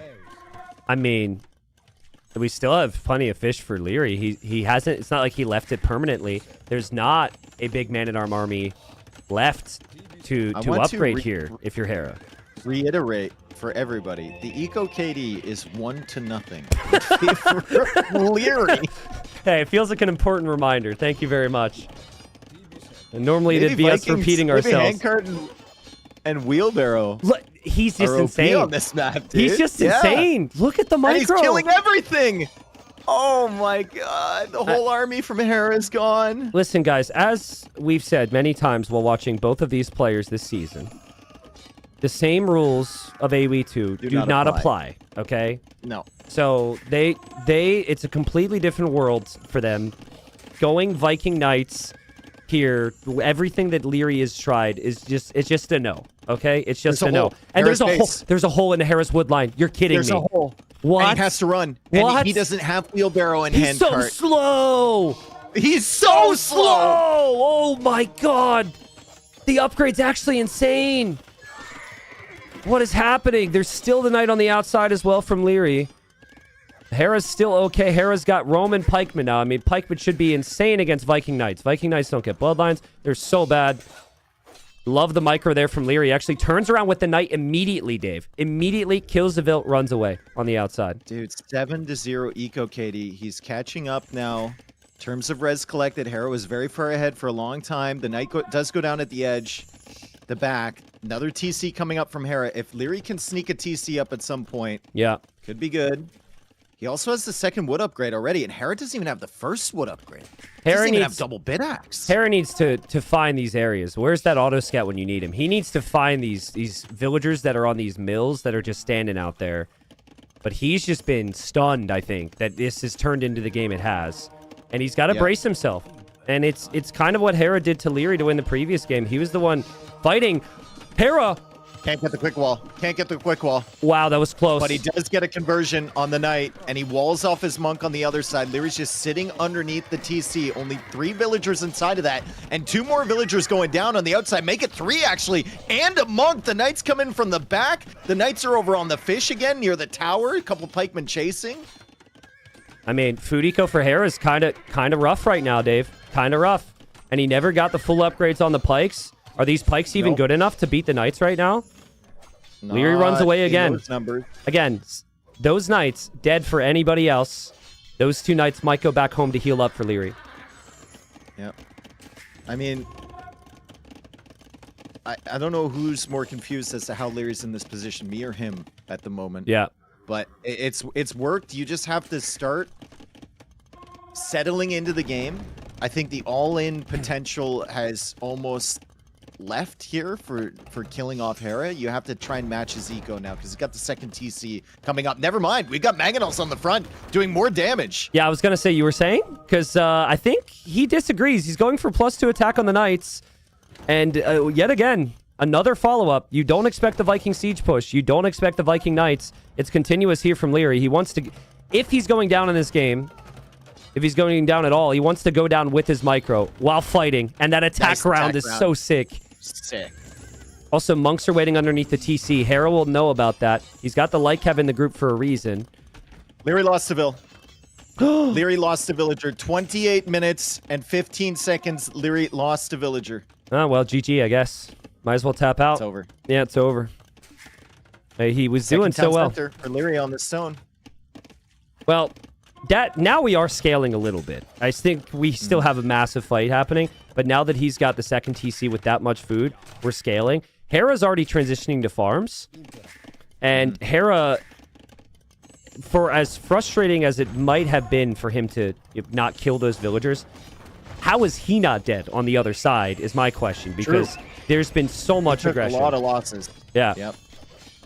But I think he's going to take more. Finding those berries at the back was huge for Hera. Little thing, but he got kicked off all the fish, and he still kept his food income high. And now he's got the TC back there as well, as he needs to run from this wood line. He's got all those monks! Be careful, dude! Be careful! Yeah.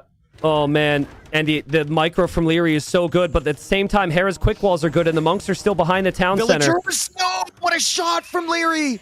6 vills down, I think. Roman monks. Not very good unit. It's not a unit you ever want to plan for. I think they do get redemption, but they do not get sanctity, which means that they will get flattened by these Manganos. And Leary's micro continues to be insane. Kills off a knight.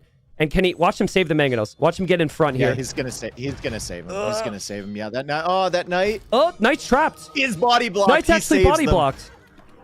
Oh my god. Hera's probably again like, are you kidding me? Scouts could start moving forward for Leary. He's adding them for the monks. He's starting to boom now, and he goes for the third KD TC. 64 to 23 in favor of Leary. Yeah, it's just engagements. It's just engagements. Nice dodge there from Hera on the attack round. Famous Leary quote. He goes, "You don't lose fights, you don't lose the game." There you go. That's what this is. And he backs away with his scouts. He's going to start taking down the stables. Oh, if he could get those knights on the right over near the villagers of Hera, oh man, that's a lot of damage. Dave, Hera is so shocked by this, but he can't continue this cycle. You can't use your knights defensively. You got to get into some areas of Leary's eco and make him work. But easy for us to say because we know it's exposed, and he doesn't because he's just been so far behind.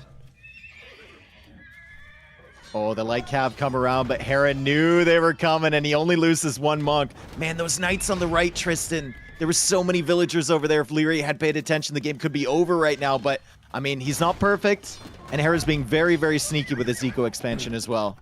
Yeah, he is. And the sieges go down. And Hera, kind of like game number 1 there for a moment, uses the mobility. He's got the worst army, but he uses the mobility to just stay away from the siege. And 60 villagers for him. Would love to see Wheelbarrow come in because his opponent's on handcart. Leary coming in on the right side now, finally using the knights. He's got the knights on the left as well. He could find a lot of villager kills here against Hera on the right. If Hera's paying attention on the left, then he's finding them. Oh, man. He's definitely finding them. Yeah, he is. And he's aware. Hera's not aware because Hera's defending. And I just don't know if it's enough defense. Dave, there's more army coming in from Leary through the middle. The Lycav killed the monk. God. Hera's garrisoned again. Hera's being completely gutted by Viking knights. Just over and over and over again. 26 villagers lost now. He's losing more under the TC. There's not enough room. Hera doesn't know what to do.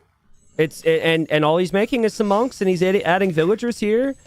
This was one of the most convincing civs, the Romans, and most convincing player on the map with the civ the entire season. I didn't see Vikings once, and obviously, if you listen to our cast, we questioned it heavily. But I'm not. Hey, next time I'm playing Vikings, I'm not making archers. I'm going for knights, Making dude. knights, dude. Yep. Just make knights. Yeah, I mean, he is only 8 vills ahead though. Like Hera's Which done is a crazy. phenomenal job. Which is crazy. Keeping these villagers coming out. Yeah. Always queuing. And he needs. And now Hera's going for a little counter raid with the light cav. Kills a second villager.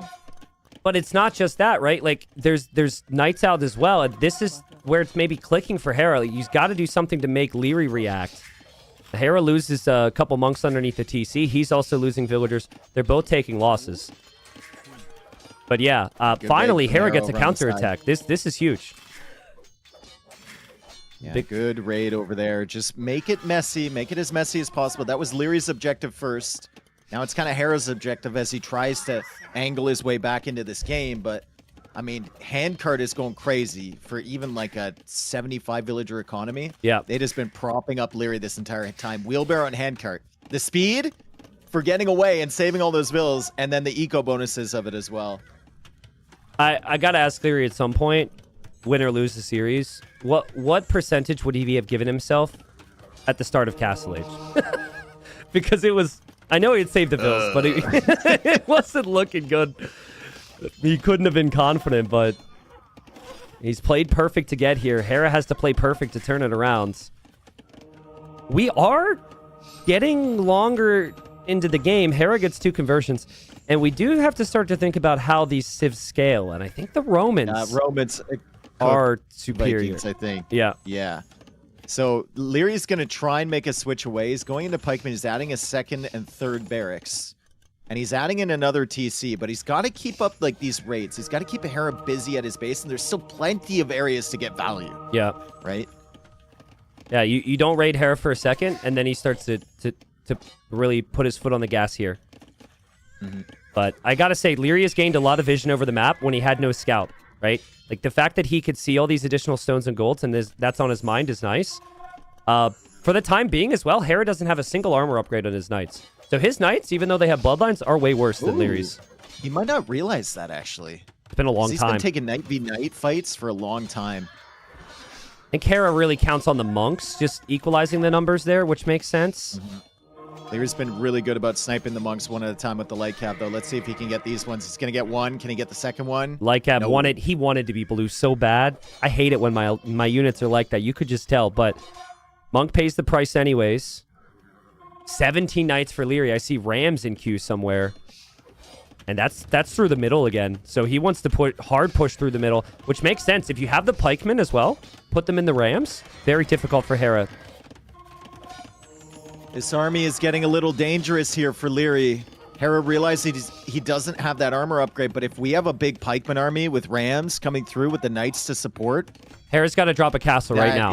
Yes, Hera needs some sort of defensive building here. Yeah, he sees the flag, which is tell number 1. He sees the pikemen, which is tell number 2. This is a siege pike push. I'd like to see Hera buy a castle right now. Here comes the fight. Pikemen going first. Yeah, they soak the conversions. It's not the worst thing. He gets a knight back that was converted from before. He snipes a monk as well. Leary is pushing in, and it's Leary's castle forward as Hera is going Scorpion. That's not going to be enough to deny the castle. I mean, bit of a roadblock here. Hera's blocking the way with his knights. The Rams are coming in for the siege workshop, though. Yeah, Leary's castle's going up, man. There's nothing Hera can really do about that. He can't win this fight. The units are stacked up there. If his units are engaging and Leary's are bumping, Hera can maybe win the fight. Oh, but the knights come through from Leary. The Scorpion is getting huge damage in there. It's not enough, though. It's not enough. The castle's going to go up. The pikemen are coming in. He snipes some of the monks. Hera manages to save one of them. The Rams take out the siege workshop. Leary is pushing into Hera's base, and Hera needs to fall back. I'm wondering where will Hera build his castle now, because I don't think it's acceptable to build a defensive castle anymore. He's already building it lost too much aggressively, ground. right on Leary's face, and Leary walls it off with the house, dude. Yeah, he walls it off with a house. Hera's villagers will have to make another decision. They might also be spotted. Hera does end up winning the fight there. There's other things happening as well. Leary's got to be curious. He's walling over here. He can track this. He knows Hera sees wants it. the castle. He knows he wants it. Well, I don't know if he knows it's a castle or if he thinks the army's on the way, but he is walling. Berserks would actually be really good here. Hera's losing ground right now. He's losing villagers. Will we get to game 7? The perfect castle spot, but Leary's just walling up everywhere. He wants to deny the placement. Yeah, it's working. And Hera will have to place a castle there. Hera's base too. Yeah, that's not the place he wants. He can't even range the TC. It's still going to be dangerous for Leary because there's all those knights there. But he can send the pikemen over, and the Rams are still cooking all the buildings in Hera's base right now. Yeah, but you gotta... This is where we see players with pikemen make some mistakes. Because you can't push underneath a castle with pikemen. You can't push a town center with pikemen. Those Rams are not protected. Everything fell apart here for Leary. He wasn't able to keep his units together. He needs to keep his units together with the main push. And he needs to have enough to defend here. Big attack round there. I'd like to see Leary go... Both players go imp. Yeah, and Leary... I'd even like to see Leary, like, buy a couple hundred stone for a castle on this other side of the middle as well. But I wouldn't even give any power to Hera's castle. Like, Hera's castle's a whatever castle. That doesn't protect anything, or that doesn't pressure anything of importance. Hit for both, 3 seconds apart. Of course. Dave, like, how is this still a game? How are we not interviewing Hera right now because Hera smashed him in feudal? How are we not, in game 7 because Hera should be dead? I mean, this should not be a game anymore. I mean, it's unbelievable. It's a pretty standard transition here for Hera into Legionaries. They feel really good against the Vikings.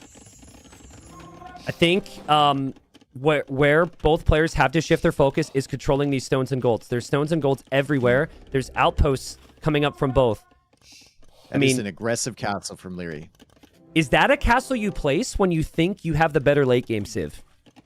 I would argue no. That's a castle you place when you've got Rams full of infantry coming over in that area, though. Yeah, true. Hera's going to go for the castle there. If Leary sees that, he's got the army. Yeah. He can deny that and then place his own. And Hera's knights are getting healed. healed. Longswords there. Longswords from Hera, seeing the villagers coming forward. The longsword's going to be good enough. The berserks are pretty solid here. Leary's backing up. I don't think Leary would have played with Viking berserks that frequently. That is a lot of longswords. The Rams are coming in. Leary likes to start to the engagement. He's like, all right. He doesn't have full armor yet. Very unlikely this castle goes down for Hera, though. He's got enough army coming. He's got the villagers. I think the Rams and the pikemen will be a bit of a waste. Missing that armor upgrade really hurt Hera. He took some really bad trades there. Yeah, but again, Hera will complete the castle. He'll bring some units over. He can use the villagers to attack. He does take some losses here. This is really messy. But at the same time, Hera's gotten some good raids in Leary's eco.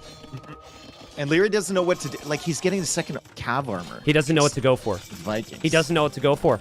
He's hit a wall. Yeah. Mentally, he's hit a wall. I think, like, Elite Berserk is the best thing you can try. But Hera has held on unbelievably well. And yes, pure infantry should lead towards the Roman Scorpions as well. And Roman Scorpions are another thing that the Vikings have to worry about. It's so tough for Leary to go range units here as well because he has none of the techs. It's going to be such a slow It would take a long time. transition, and it's such an open game right now. So where do you even like prioritize production of them? Like, where do you use them? And you also have to go if your military unit is likely the Berserk, you kind of need to go Trebs now. So if anything, I like to see Leary go champion. Play champion.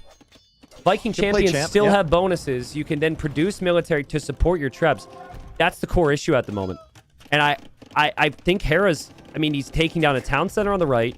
He's pressuring a castle on the left. If Hera starts to secure the rest of the map while this is happening, this gets really difficult for Leary. And I think Vikings drop off hard. Damn, dude. How is Hera not dead right now? I know. It's crazy. Nice quick walls from Hera. But, you know, you say that, but also there's been multiple instances in some of these games. I think back to game number 1 and now this game, where it's the matchup is just slightly better for Hera in terms of tech options once you reach the Imperial Age. It's always so important if the level's going to be close. And I like that fight for Hera. Leary. That's an uphill fight for Leary. Good fight for Hera. The Trebs will go down for Leary. The castle's not doing that much damage. The Trebs are going to go down. The castle's probably going to go down. Is he pushing on the other side? Not really. He's just getting Elite Berserk right now. He ran out of ideas on what to do. The Knights got him the lead, but he wasn't certain. He gets Elite Berserk, but it's so far from the situation you want if you have Elite Berserks. You want your castles together. You don't want to be Trebbed. Hera's going to see Berserks, and Hera's going to be like, oh, amazing, because I know exactly where that next castle is, and I can Treb that down too. Leary does have 61 on food right now. So he does have a fantastic eco.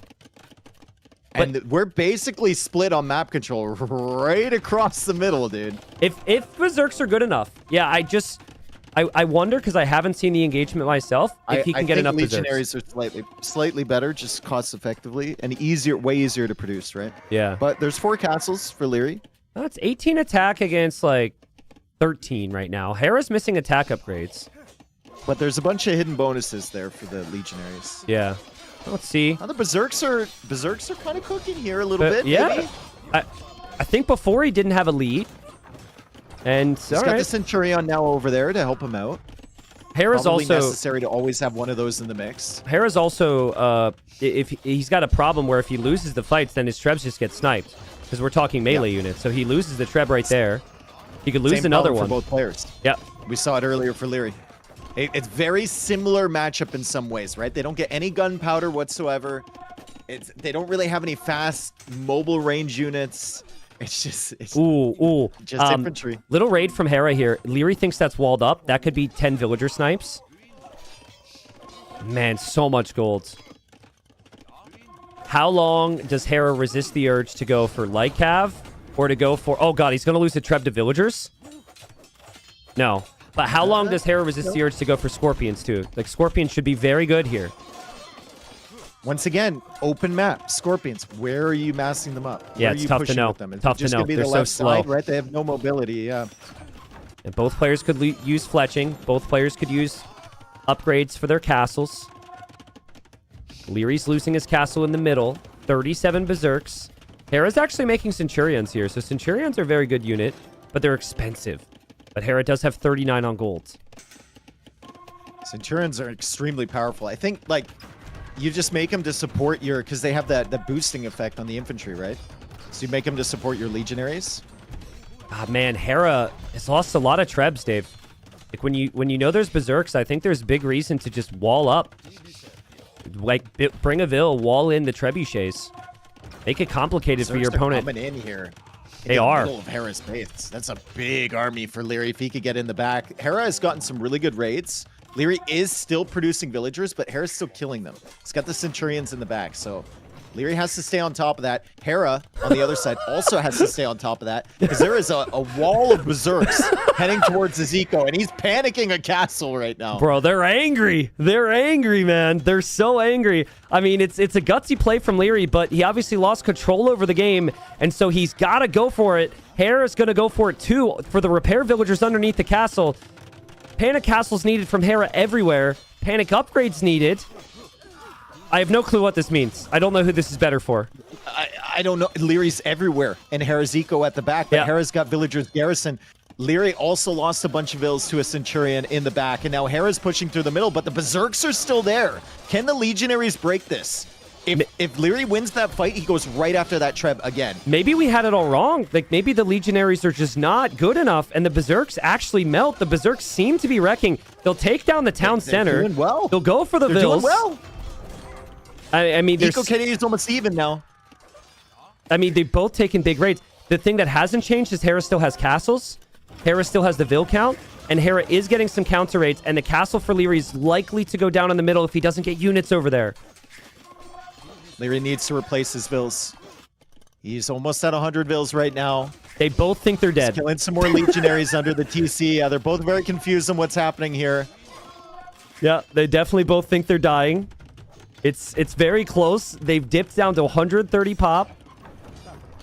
Unbelievable raid there from Leary. 3 villagers for both. Wow, and he Holy saves cow, he Leary- saves the castle. He saves the castle. Oh, wow. What? I looked away from that. Yeah, I thought he for saves sure it. that thing was going down. Like I said, if he wins the fight against the infantry, you just snipe the Treb, right? There's no support for it whatsoever. Kind of funny, but he is also attacking Hera's castle, and Hera doesn't have murder holes. Yeah. And he And that's took down a- 1,000 HP, so... I mean, that's also a great TC over there from Leary in between everything. well, we'll see how long it Centurion to We'll deal see how with it. long it stays up, Yeah. but that's where I think Hera has a slight lead. Is just gold coverage. There's a lot of gold around the map. I'm noticing the town centers and the castles seem to be stacked a bit better for Hera there. But it is 63 on food for Leary as he goes for another TC with the Berserks. Yeah, he's got his What a eco game. back to a good level. Hera's at 114 villagers as well. They're both over there. I think a little bit more map control for Hera overall. Oh, Trebuchet for Hera. This has been a problem. Bad time controlling the Trebuchets. But to be honest, it's a And you weird can one. just It's take like, out that castle. Murder Holes is coming in for Hera now. yeah. Is it going to be in time? Well, they Castle's made it. melting. They made murder holes research faster, which I think they did for the noobs. But the noobs already had murder holes, so actually this helps someone who's very much not a noob, and that'll save Hera's castle a little bit, anyways.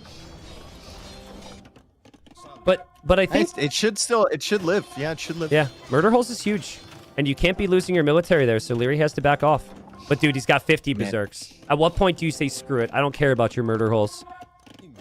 Hera's eco upgrades have been in shambles. The fact he's only getting handcard, he doesn't have the second wood upgrade, he doesn't have a second farm Yeah. upgrade yet. Yeah.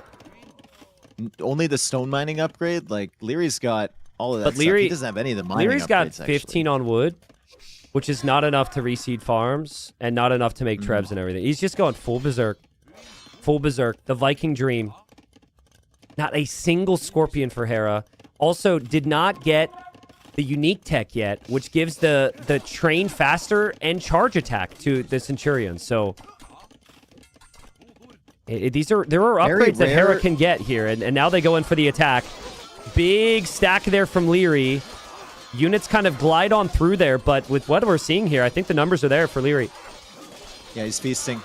It's pretty rare to see Hera trickle in trebs like this from the right side as well. Not something he usually does, but there's nothing to support them, and he's just hoping Leary's not noticing that. Yeah. He's hoping Leary's paying attention on the other side. Well, Leary, Leary is raiding the eco again. Hera's losing villagers once more, but he still has more bills than Leary. dude, Leary's done such an incredible job with the raids. It's just always different groups. It's not just one, it's multiple. And now he's bringing his own trebs. And he saved the castle on the right side. I don't think he can. I don't think he notices. No, he does now. Sees it He's going now. to repair. Hera has Got a berserk nothing in the there. middle he could send out for that. No walls, no gates, nothing. Just hoping that Leary will not notice. And well, in the end, it'll work out. And big fight on the other side now. Centurions are in the mix. They will go Not for the enough treb. berserks. not enough berserks. bro. Yep. They're just not in the right spot. Hera's got a way more consistent unit in terms of like buildings to produce from. Yeah, They come out of the barracks, right? They're I think slightly cheaper. Well, I know they're cheaper than the berserks. And even if they lose 1-1, like overall, If you were to ask me It's gonna be after this better. game who wins, Berserks or Centurions, I'd have no answer. I have no clue. I think it's 50-50 and might come back to exactly what you said. Just like one you produce from a castle, one you produce from a barracks. But I mean, it can get better for Hera if he gets the unique tech. What a game. Hera's moving out with those 2 trebs on the right again. He's looking to snipe that castle over there. Dave, He's taking risks with those, right? the golds on the left for Leary. I've been looking at that all game. If he loses that, where can he take gold? Where is he taking it? It can't be many areas right now. I'm not seeing it. He's still got the trebs, Hera. On the right side, Leary hasn't dealt with it. He's paying attention to the left. That's where one of his golds are. That's where the main army from Hera is, but he hasn't taken out this freaking treb, and if he loses castles, he can't make berserks. I'm gonna assume Leary notices it now, but we were expecting the other castle to stay up. I guess Leary will treb down Hera's castle, but Leary, you need your castles. He doesn't notice. 2 castles down. Yeah. Those trebs are the MVPs. And there's the unique tech. Mitatensis coming in as well, yep. Finally afford it. Oh, man. 61 berserks from Leary. Well, Hera should wait, right? He should wait. The upgrade comes in 15 seconds. If he loses this fight, because he doesn't wait, it's a weird choke point there, especially with the infantry stack. Now he gets a charge attack. So the first attack is much stronger, and now he goes in. I'm going to assume Hera wins the finals right here. And Leary's units A are lot stuck. of units not attacking for Leary. Leary's units are stuck, and he panics. He He's tries still to got fix it. 33 berserks in there. And the berserks are bumping now. Hera's at more legionaries. He has the centurions boosting. And I think it's kind of going to be a full reset on this side, but that benefits Hera way more than Leary. Hera has gold. I think Leary is struggling for gold. I don't know where he's taking it, but it cannot be a lot. And there were raids from Leary on the side, but it's so much easier, Dave. Just zoom out and click the amount of barracks right now for Hera. He's got 8. Honestly, it could be way more than that. I thought it was going to be like 15, but now they train faster too with that tech. 50% faster production. Hera, just unbelievable. It's one of the best wins he's ever had. One of the best games we've honestly ever cast together because of how it's played out. Just so difficult to kill. Unbelievable performance. He's doing all of the little things that you need to do to win a game like this. Like, he lost so much in Castle Age, but he kept his TCs running. Yeah. He kept them working. And he's still doing it, right? He's still at 130 villagers. Even though he didn't have the eco upgrades early, he just overcompensated by making more and more villagers, just keeping his eco clean. And now he's clearing up all the berserks, and I think we'll expect a call here from Leary pretty soon. Hera coming back from dead in this game. Yeah, truly. And I think we're seeing Leary stunned. Can't believe it. It's happened again. Hera is the champion of Titans League Season 5. An amazing performance and an amazing final. And obviously gutted for Leary because this has happened before. But these are the clear number 1 and number 2 in the world right now. There's no question. It's unbelievable to watch these two play the game. Yeah, the timings are so similar, right? It's the smallest little things that propel them ahead. And I think Hera stayed in this game because he had confidence that his Civ was good at the end of the day. Like in post-imp, very late game against Vikings, Romans are going to be good. So if he can get himself there to Legionary, he'll be pretty comfortable. Leary made him work for it, though. I still can't believe he didn't lose a villager for the first 28 minutes. Really impressive performance.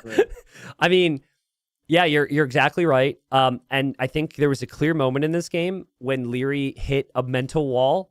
It was kind of like, oh no, what do I do, right? Where do I place the castles? What do I play? Ultimately, Berserks were okay. But yeah, man, like Vikings haven't been played on this map for maybe a reason. I think it's sad for Berserk fans. They're great units, but or they're legendary units, but they're just not nearly as strong as some of the options some of the other civs out there have. Yeah, that was one of the greatest comebacks Hera's had, holding on there. I don't know how he loses like 60 vills and still competes. Still even behind like AK Res but I guess he took the good engagements. Well played. What a final, man. So viewers, we're going to interview Hera here, hear his thoughts. We'll have plenty of questions now. Dave and I will hop over to the interview room. Reminder, I have a giveaway that will be coming up after this, but we're going to switch over to the voice chat and talk to the champion real quick. I'll meet you there, Dave. My God. What a series. Thank you so much, guys. I saw the dono. I saw the subs. Thank you so much, guys. All right. Wow. Hera, how are you feeling? Especially with how you won that game, man. How are your energy levels? Talk me through it. Holy.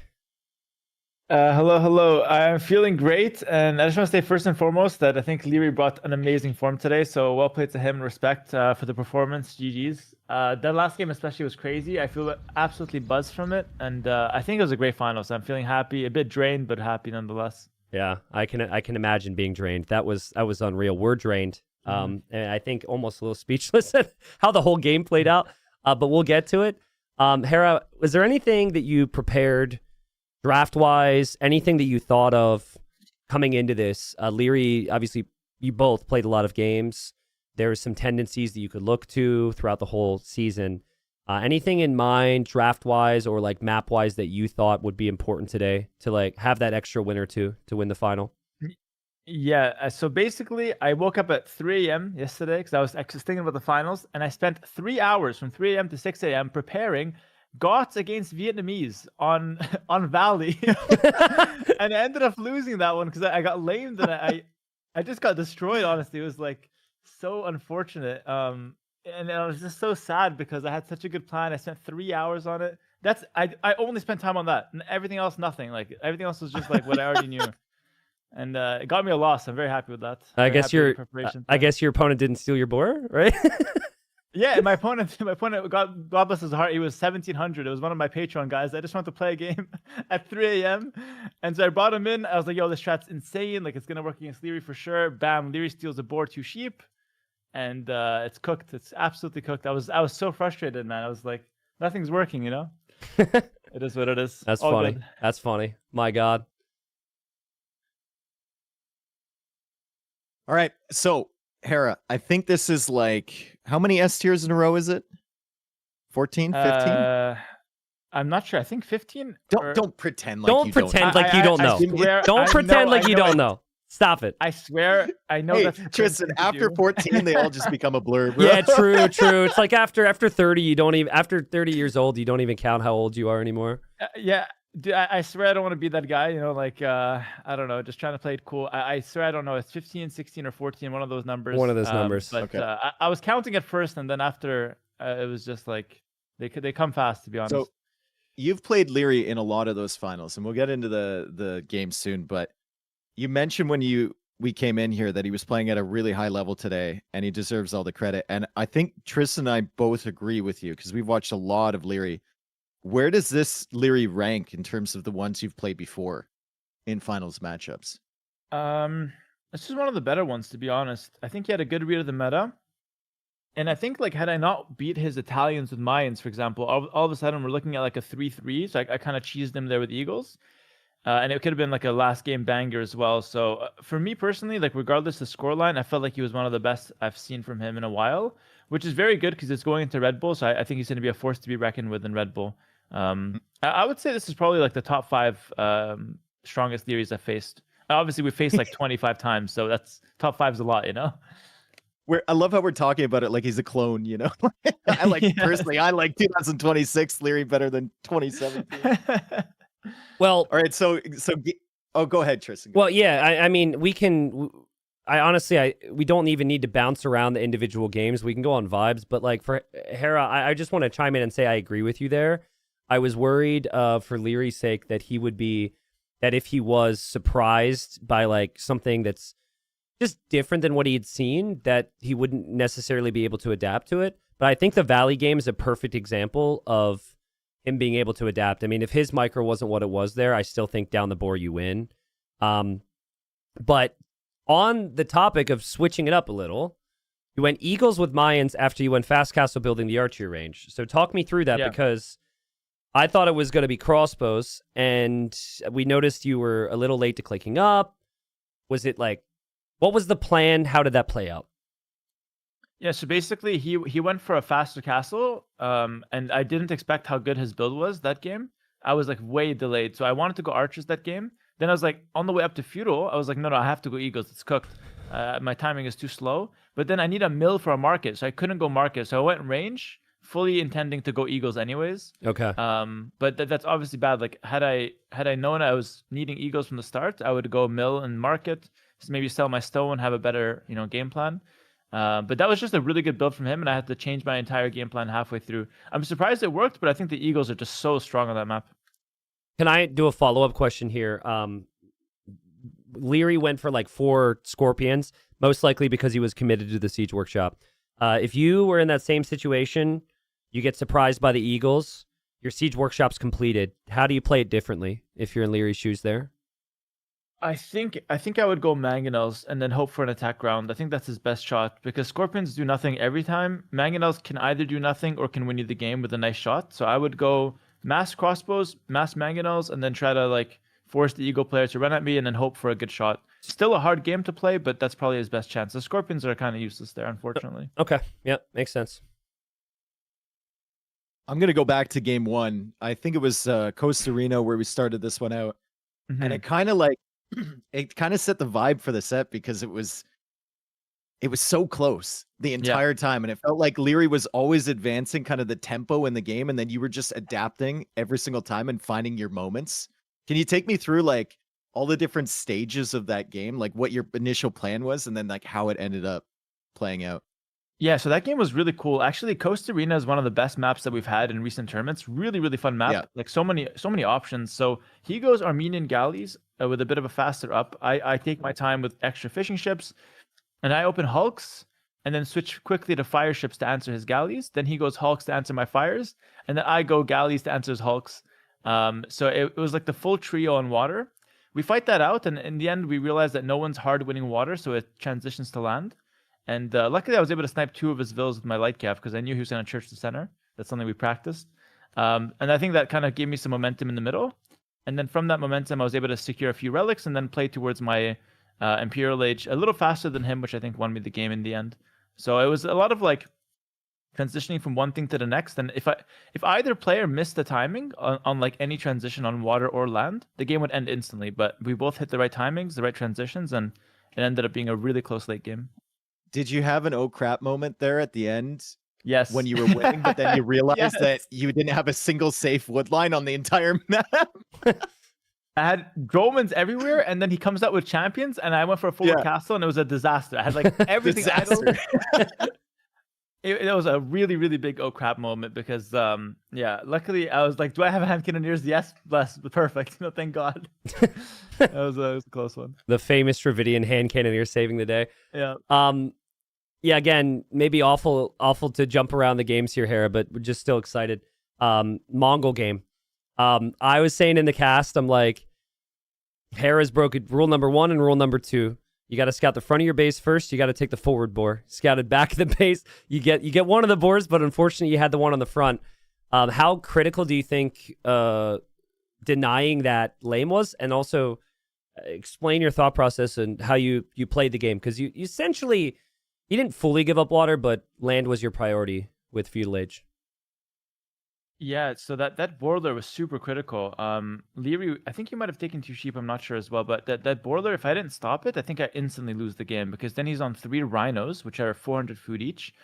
And then he'd have good tempo on me in the sense of he'll up faster, he'll win the water, and he'll win the land, and that's completely over. So stopping that lane was like super essential to keep the game going. I wasn't even ahead, I was just like playable. And then from there, I wanted to give up water just because in my experience on that map, keeping water is not as valuable as transitioning to a good land play. That being said, my land play was not that successful. So I've had much better games in practice there. That was one of my weaker land aggressions. Credit to Leary mostly, to be honest. But yeah, overall, I think just like valuing the land a bit more was the right call because I was able to snipe his fishing ships later, and that felt like a nice game for me to play.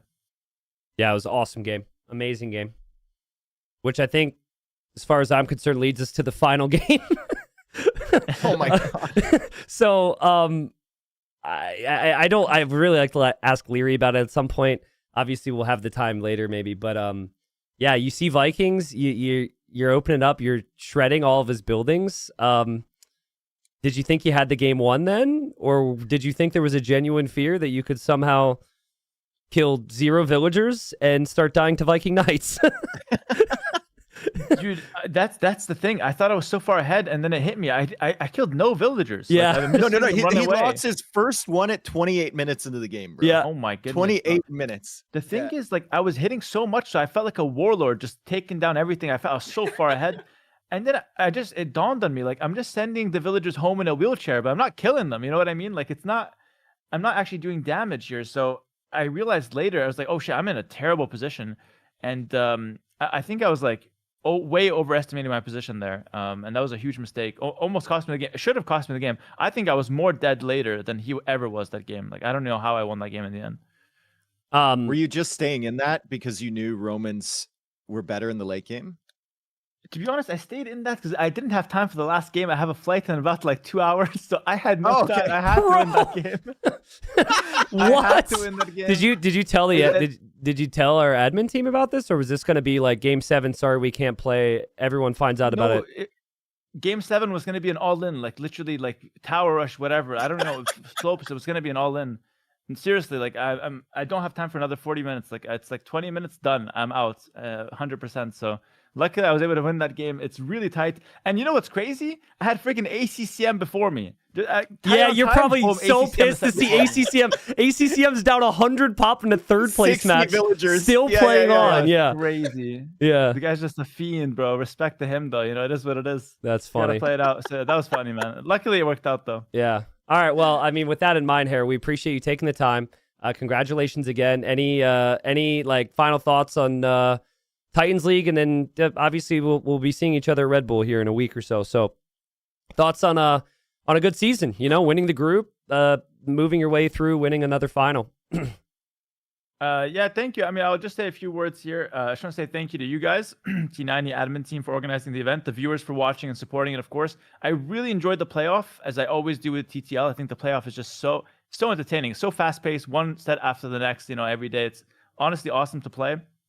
And I just want to say, as I reviewed a lot of Rex, I already told you the C90, but you and Dave, it's not said enough because it's taken for granted, but you and Dave are an amazing casting combo. And I had a great time just listening to you guys as I reviewed and prepared for the next set. So appreciate what you guys do. I think you guys are great, and we're lucky to have you guys. And with that said, yeah, wish you all the best, and I'll see you when I see you, probably in Red Bull. Yep. All good, man. Hey, Thanks, I appreciate it. Thanks for everything as well. And the big ask for me, players bring their all, right? And then the levels as high as possible, which obviously you guys brought today. So thank you, and take care. Thanks, guys. Take it easy. Have a good Safe one. travels, man. See ya. For you as well, PP. Bye-bye. Oh, he's listening to us when we cast? Oh, God. He's listening to us? Yeah, I know, dude. It's kind of weird, bro. Ugh. He's making a list. He's checking it twice. Everything we said wrong. Well, I mean, I just assumed he would speed through the Rex, but no, the thing that he messaged me about, actually messaged me this morning, was the back and forth we had on the goats in the corner of the map yesterday. Ah, yeah. That's what Yeah, he came to me. It wasn't like excellent insights on the meta. It was like nice comment on the goats, you know. True, dude. I mean, Oh man, I had a. Go ahead. I'm just gonna say a great final, right? I know that there's a percentage of people out there who want to see an upset one of these days, and that day will come where Hera eventually loses the final. But you really what you should want is every game being extremely competitive and it being back and forth. So I really loved it. It was a variety of what the maps could offer, and both players have a lot to be proud of. So it was a great series and a fun cast, man. Entertainment value was definitely there. You were right to be hyped about it. I would have loved to see that all-in Game 7 from Hera. Now that he mentioned it, that would have been insane. Seriously. Like, imagine, like, Slopes, we've had 2-hour games as well, so it's not like that would have necessarily ended fast, but yeah, dude. Appreciate you in this channel. Oh, Leary's here. Leary, what's up? Hi, Leary. Wait, you guys didn't know about this either? No, Goodness. no. Did we get a message? Hey, JBR said Leary is waiting around for an interview straight after. Oh, well, hello, Yes, Leary. I mean, if I was ready. Sorry, Yes, our if I bad, was ready dude. for I interview don't after, know. So I was like, well, sure. Well, thanks for joining, Leary. I mean, crazy set. We'll keep it real short, man. Thoughts on the level today? It felt like you two were just both an insanely high level. Yeah, I think it was a good set. Small things here and there, but overall, pretty happy. Looking forward to Red Bull with this shape, so pretty good. Yeah. Did you hear our comments on the Vikings game by chance? Because that's really my biggest question for you right now. I'm wondering how much of that went according to plan.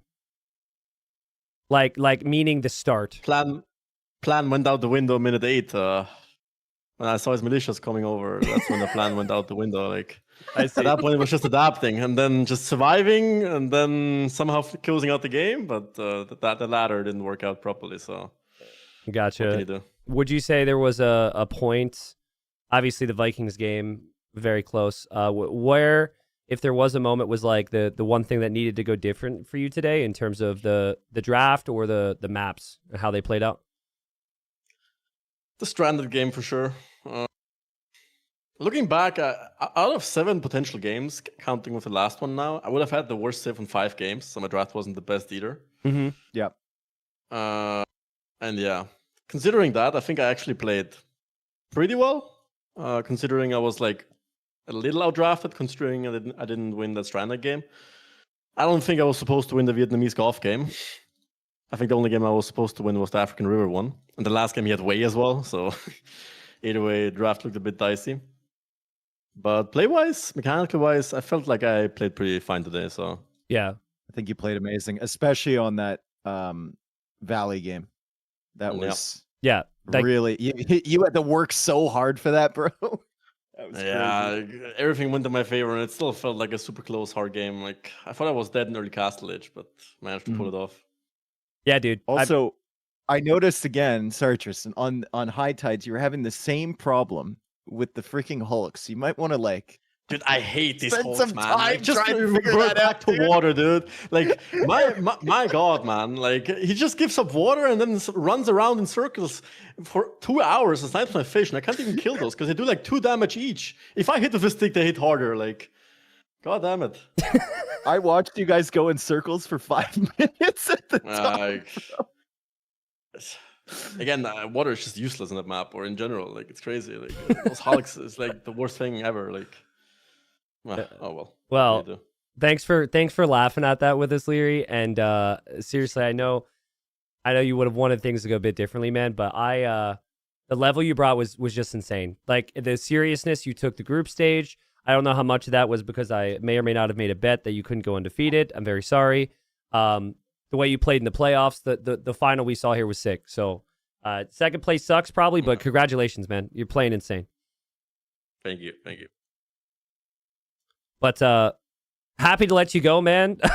Thanks for hopping in. Will do. Thanks for hopping in. No one of us knew about this interview apparently. Yeah, no. Both of us could ask, and either way, we'll see each other at Red Bull. Gonna be fun. Absolutely. Yeah, I'll see you in a bit. Take care, man. All right, have a good one. Bye. Oh man, Leary's such. I am so glad that I got that out of him, dude, because I knew it was in there. Yeah. Rage about those ships. He's gonna be thinking about those. He's gonna be thinking about those ships for a long time. No, he's an absolute beast, right? Like awesome guy to come in here and have that chat with us after probably being disappointed of the result. So shout out to Leary for that. Thanks for having him hop in. But yeah, dude, kind of back to where we were. It's a great final. I appreciate you hopping in to get all the cast with me, and yeah, it was a great one. I had fun. I had a lot of fun, man. Lived up to the expectations, your high standards that you set for the final. The gameplay was there. Hope the viewers enjoyed it. Titans League is such a long slog, so I want to give a shout out to you and your admin team as well. You got multiple admins, and they've been putting in work behind the scenes, and you had all these scheduling issues and everything, so it's been crazy. Hello, YouTube as well. Hi. Bye. Thank All you. right. Thank you, man. Yeah, it was a slog. You know me. I got the whole little outro thing and whatnot, which I'll try and get to here. But yeah, I'll see you in a week, man. See you at Red Bull. A week? Like a week and a half, right? Oh my God. Yeah. Oh, I got some. Yeah. Oh, wow. You better do your laundry. You better do your I laundry thought it and was pack. still like 2 weeks away. No, bro. no. I'm flying out in 7 days, so Okay. Well, yeah, I'll see you then. see you then. Later, man. All right, guys. So type a 1 in chat if you were here at the start of stream today when everyone was extremely hyped and then my PC decided to crash. That was fun, right? So I'd like to actually say thank you to you guys with my camera on, but I didn't trust turning my camera back on because of the crash. So if you wouldn't mind, I really would love for you guys to stick around. I know it's probably boring to hear me just say thank you, but there's a lot of things I'd like to say. So I am going to try and fix my camera in the 2 minutes it takes for this Choppa song to play. So one last little Choppa wave here. We'll see if I could fix it. Catch you guys in a minute.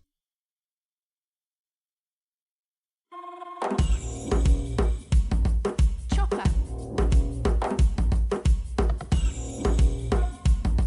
Chopper. Chopper.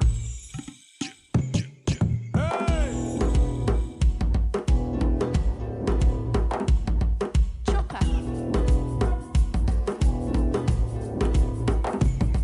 Chopper. Chopper.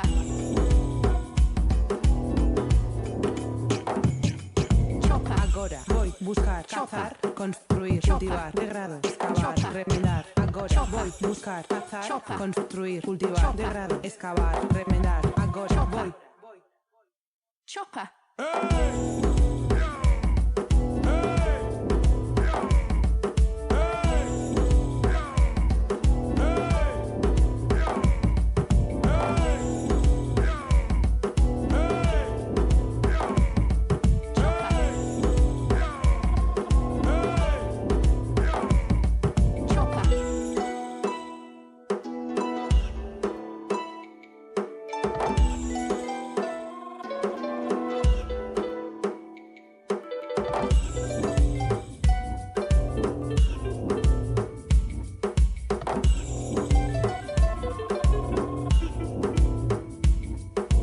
Chopper.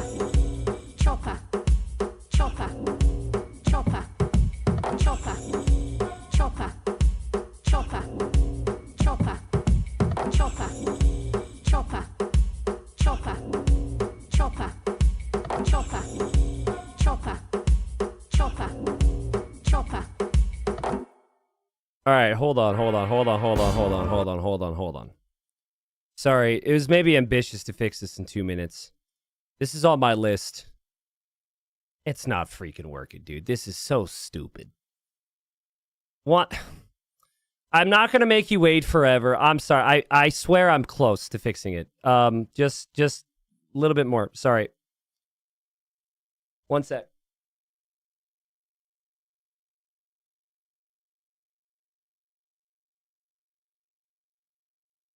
Everything's fine for weeks, and then final day, just everything decides to go wrong. So stupid. All right, well, what do we do, chat? What do we do? You just gonna listen to me now? That's fine. All right. So, oh yeah, we need to do giveaways. That's true. Should we do giveaways first? We gotta do t-shirts, man. We gotta do t-shirts. Give me another 2 minutes. Sorry, I gotta fix this. Then we do giveaways, then we do thank you. 1 sec. Chopper.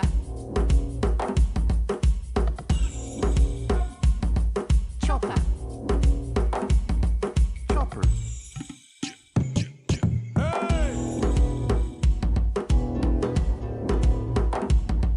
Chopper.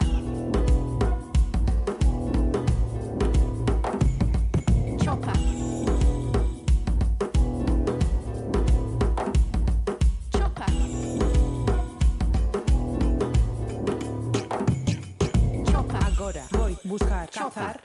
construir, cultivar, degrado, excavar, remendar. Agora voy buscar, cazar, construir, cultivar, degrado, excavar, remendar. Agora voy. Chopper.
All right, I'm sorry. I can't fix it. So you're just gonna have to deal with no cam. I'm sorry. I wanted to come in here and be able to, say thanks in normal capacity, but I can't fix it. Stupid freaking camera. I'm gonna go smash it outside my house after this. All right. Let's do the giveaways. Then I'll say thank you to you guys. I'm not just gonna do Choppa all night as we do T90 tech support, because that's not gonna work well. Thank you so much, everyone, for the subs, the primes, the gifts. We had so many. So much support today, but also the last weeks to help us hit some of these goals. We are going to do the giveaway. We've got 3 t-shirts. Let me just double check. Hardy is good to go for that. Did you try turning it off and on? Yeah, I tried it all. So let me just make sure Hardy's good to go before we set it up. If you would like to enter it, Luca, dude. Yeah, contribute to the camera fund, someone says. Thank you so much, Luca. Oh, God. Dodge is in chat.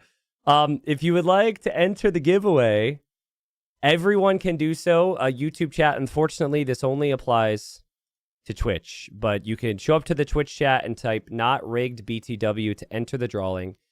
And if you get selected, you would be the happy, hopefully, recipient of a Titans League 5 t-shirt. All right?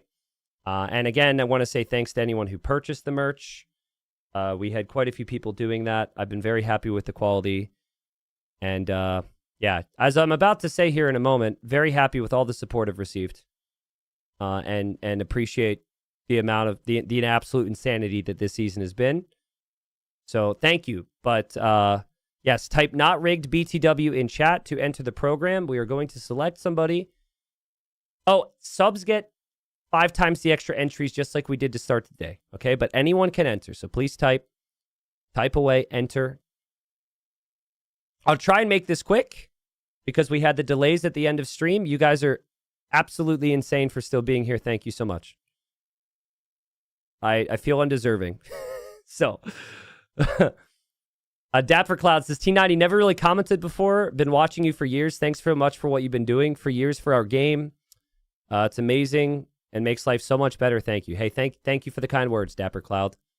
Thank you. Okay. Remember, you're saying it's not rigged. First winner of T90 Titans League t-shirt is Strive for Greatness 3, followed 3 minutes ago. Let's go, Strive for Greatness. Thank you for the follow, and congratulations. You are the winner of T90 Titans League t-shirt. You need to whisper Hardy on Twitch, which is a /W whisper. You don't know how to do that? We will get Hardy whispering you. If you do not receive whispers on Twitch, please join our Discord below the stream, and we'll try and sort it out, all right? You're welcome. Thanks for the support. He says ROFL. ROFL. Thanks, man. Yeah, no worries. Wasn't trying to judge you for... Wasn't trying to judge you for the 3-minute follow, by the way. That's all good. I appreciate that. But the people, some of my subs might get a little pissed and claim, I don't know, that maybe it's rigged. So, but they already said it's not rigged, BTW. Okay, so enter again, chat. Last chance. Lightforce says, can you put an emote on screen so we can act like it's your face? I could look. I could put this in the cam area. How about you pretend that's me? There we go. How's that? Is that a little bit more real?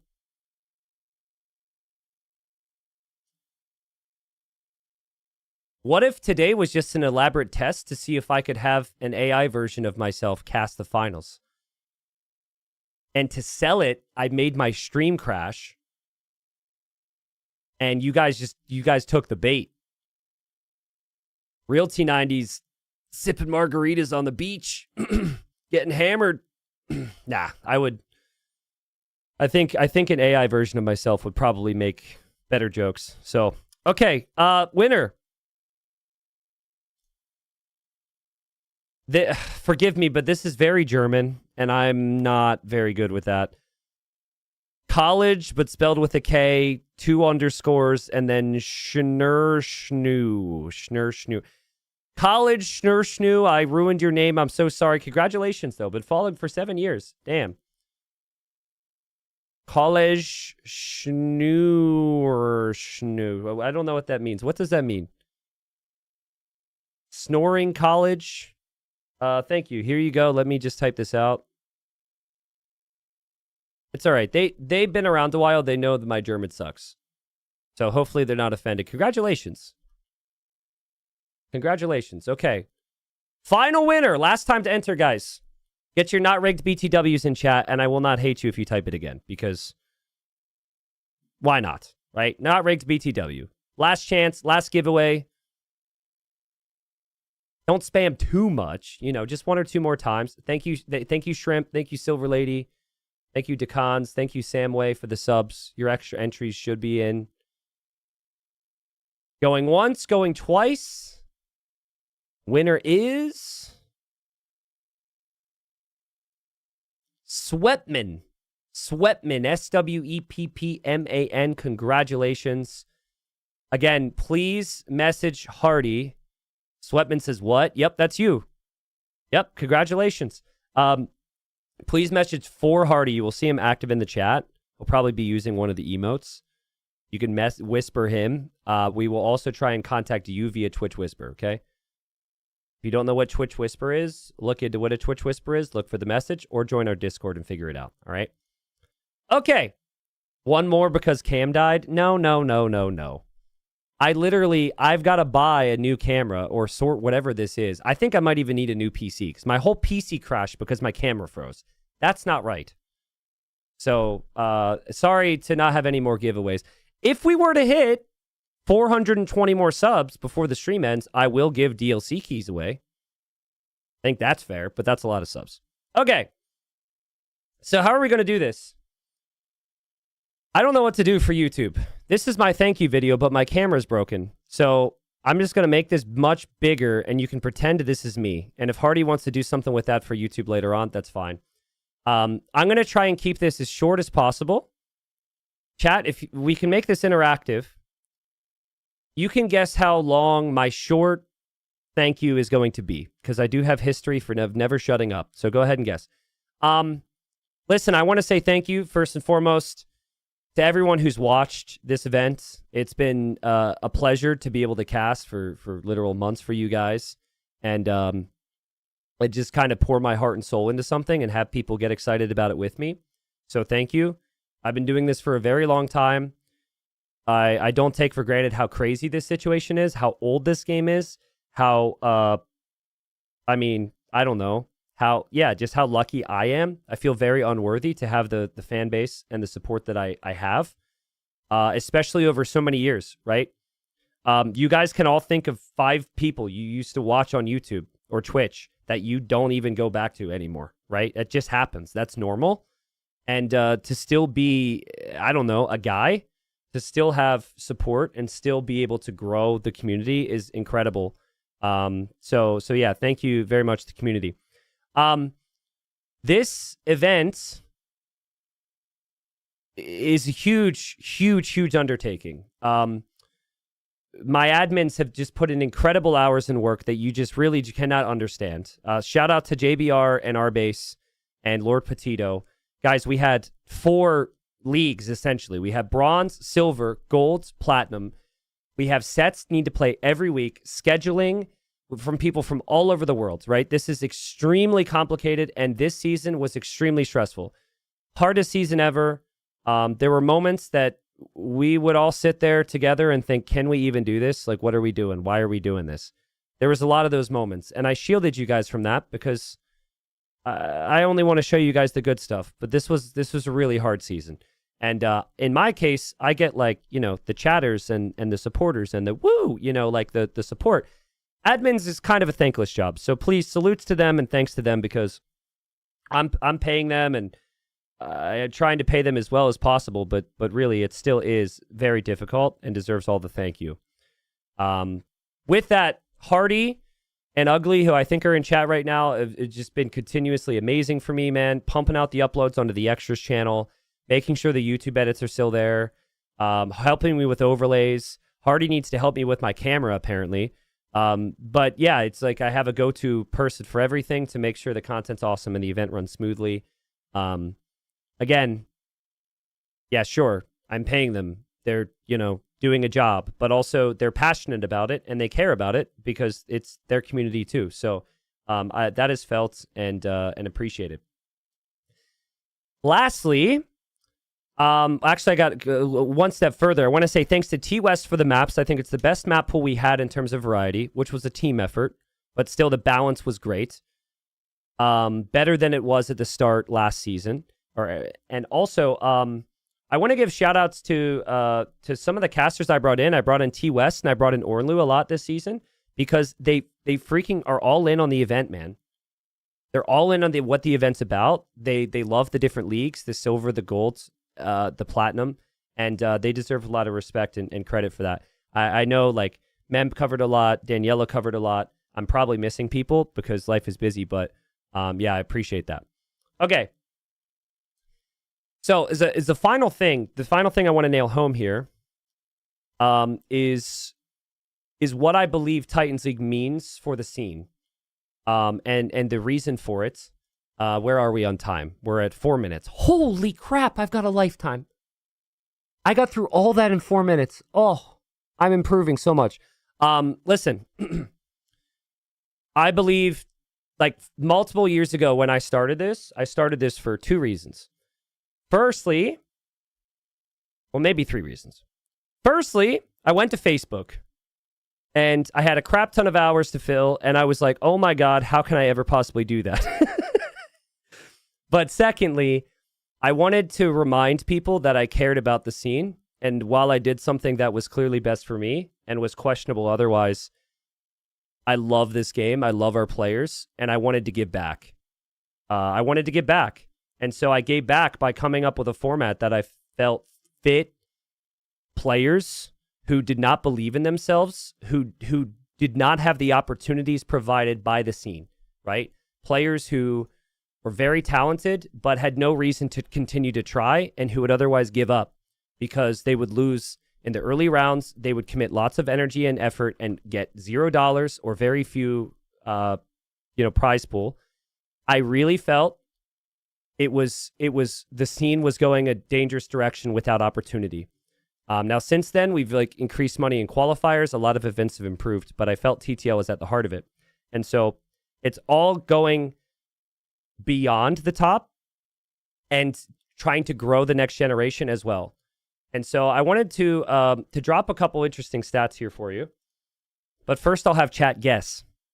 How many games do you think were played this season of Titans League? Give me a number. Because back in October, we had Bronze League. These are players trying to qualify for the new Silver League, which was 10K.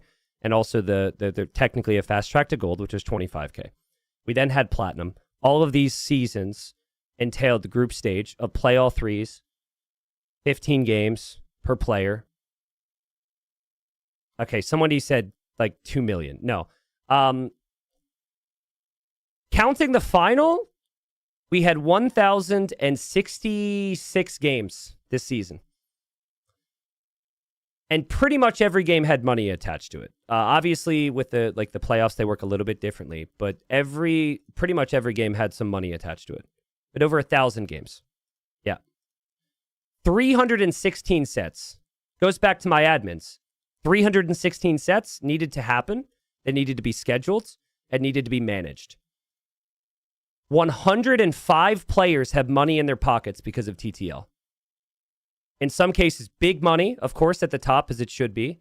But in other cases, players who have doubled or tripled or double or tripled what they've ever earned on the game.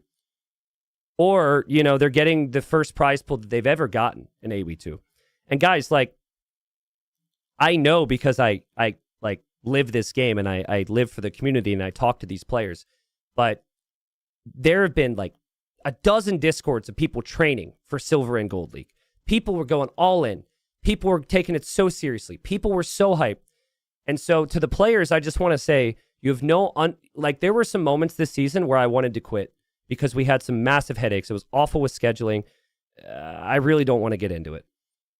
But the reward for me is not just the viewers, but it's also the people who really took the moment and ran with it. And you guys killed it. You guys killed it. It's so motivating for me to see players take the opportunity and run. I had so many messages. I had a player tell me they would have stopped playing Age of Empires 2 if it wasn't for TTL. They'll be in Platinum League next season. I got a message from a player, which I'm going to end with, and I'm going to read right now, when I congratulated them for making it to Gold. And they said, "Thanks, Tristan. Since Bronze League, I've been working hard to reach Gold League. In my AoE2 career, this is the first time I trained in a disciplined way for a tournament. For 4 to 5 months, I practiced regularly and seriously. During this time, I met 10 to 15 different players. We practiced together and shared ideas. Not only me, but other players also put in a lot of effort. One of the best parts of the tournament is that the players at the same level can communicate more and support each other. I hope that they will also reach their goals. Most importantly, this tournament is very valuable for players like us, both in terms of prize support and spiritual value. Thank you again for organizing such a great tournament." And those words have been mirrored from many players throughout Silver and Gold, and players who are currently sitting, waiting to get into Bronze, waiting for their next chance. Think about it in terms of experience, guys. 15 games. If you get relegated from Platinum, you get 15 games against the world's very best. That does not happen. Other tournaments, you lose a best of 5, it's over. Experience gone. There is no replacement for experience but to play in high-level stress environments against the world's very best. And that's TTL is about. It's about growing the player base as much as it is rewarding the top. It's aimed to be both. And this is all looking over the fact that we raised the prize pool. It's a 100K season, which we never did before. Bigger money for the top players, all that. So yeah. I'm very proud, honestly. And those are words that I struggle to say. Yeah, I'm proud. I'm proud. I can tell you with certainty that I saw a lot of growth from players that I know will do big things in AoE2 this season. And I can't tell you with certainty if it would have happened otherwise without TTL, but I think TTL helped. And I think it's important for the scene. So, yeah. With every event, I try and go back to the drawing board and think, what can I do differently? How can we improve this? 5 seasons of TTL, we've improved it massively in all the important categories. There are always going to be things that can be improved for one category of player or the other. And my promise to you guys is that I'll always continue to just work my ass off. And I will always continue to try and make it better for the viewers, for the players, and the whole scene. All right? So, yeah, that's it. I've got a lot of things in the works. I have more things I'd love to share with you guys, more content to come. I've got video plans I haven't been able to do because of TTL. All this I'm excited about. Pretend this is me right now. But thank you very much. Thank you very much. I am so freaking blessed to have... Okay, I'm stopping that. I'm grateful to have ideas and pursue them and do things that, like I'd like to think I would do if I didn't have massive support, but like again, there were some really challenging times. It made it tough to continue to push through. Yeah, I'm grateful. I appreciate you guys. All right. So yeah, that's basically it. I am in a week. I'm going to be at Red Bull, casting in the Royal Albert Hall. All that will be streamed on the channel. I'll be making videos to let you guys know about it. I'll probably take a day off tomorrow. I might stream a little bit this week. I don't know. But I'm not really planning any massive breaks or anything. The 24-hour streams coming this year. Some cool videos I haven't been able to make yet are coming. And yeah, just thank you. To the people who've been around for a long time, to the people who are new, thank you so much. Yeah. That's basically it. That's all she wrote. Thank you so much for the kind words. I'm seeing lots of questions. To be honest, I'm emotional right now, and I would probably spend the next hour talking and you guys staring at the TTL5 logo if I let it. So I'm probably just going to skip the questions. I have a lot of things to be thankful for here, but yeah, I'm proud. I think we ran a good event as a team. I'm amazed that so many people continue to show up, and yeah, just trust that the community is going places, and I think that we got a lot of exciting times coming for a lot of people who play our game. All right, thank you very much, guys. That is it for me. I'm very sorry about the camera. See you next time. All right. I don't know when that is. Maybe in a couple days. But actually, I'm live at least Wednesday. Wednesday, I'm going to be live doing a stream with Grubby. But just let me have tomorrow off, and then I'll figure it out. See you, everybody. Take care.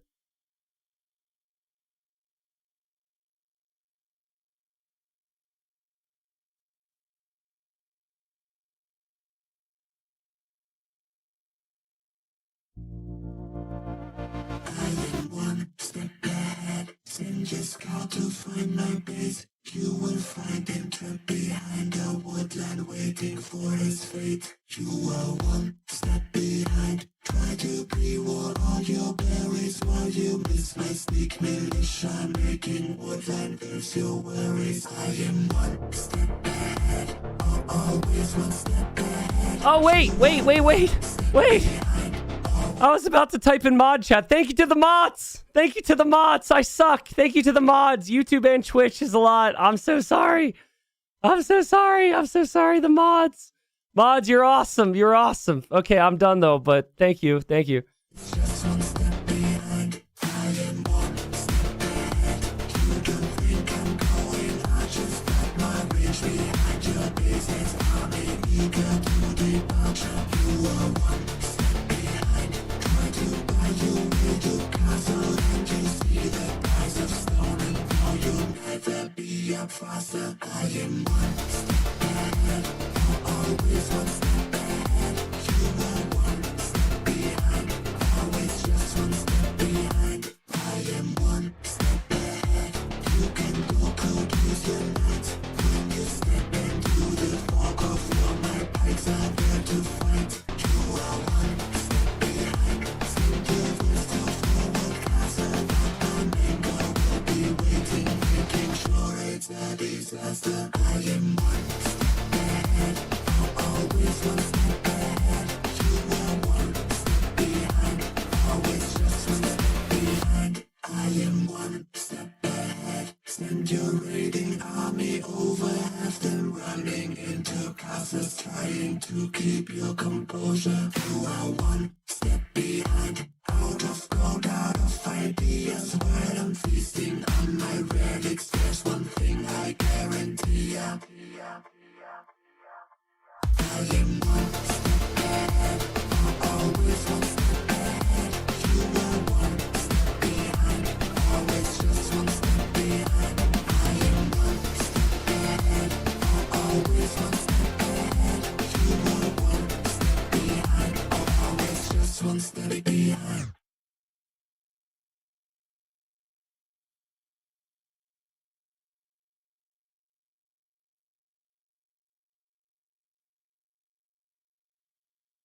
Okay, I don't know if this is an attempt to troll me or serious. But someone just said in YouTube chat, when does the stream start? ? Which has happened from a different person every day for the last 15 days. But in the event you're not trolling, the 6-hour stream is finished. Oh, you were kidding. You were kidding. Okay, you got me. See ya.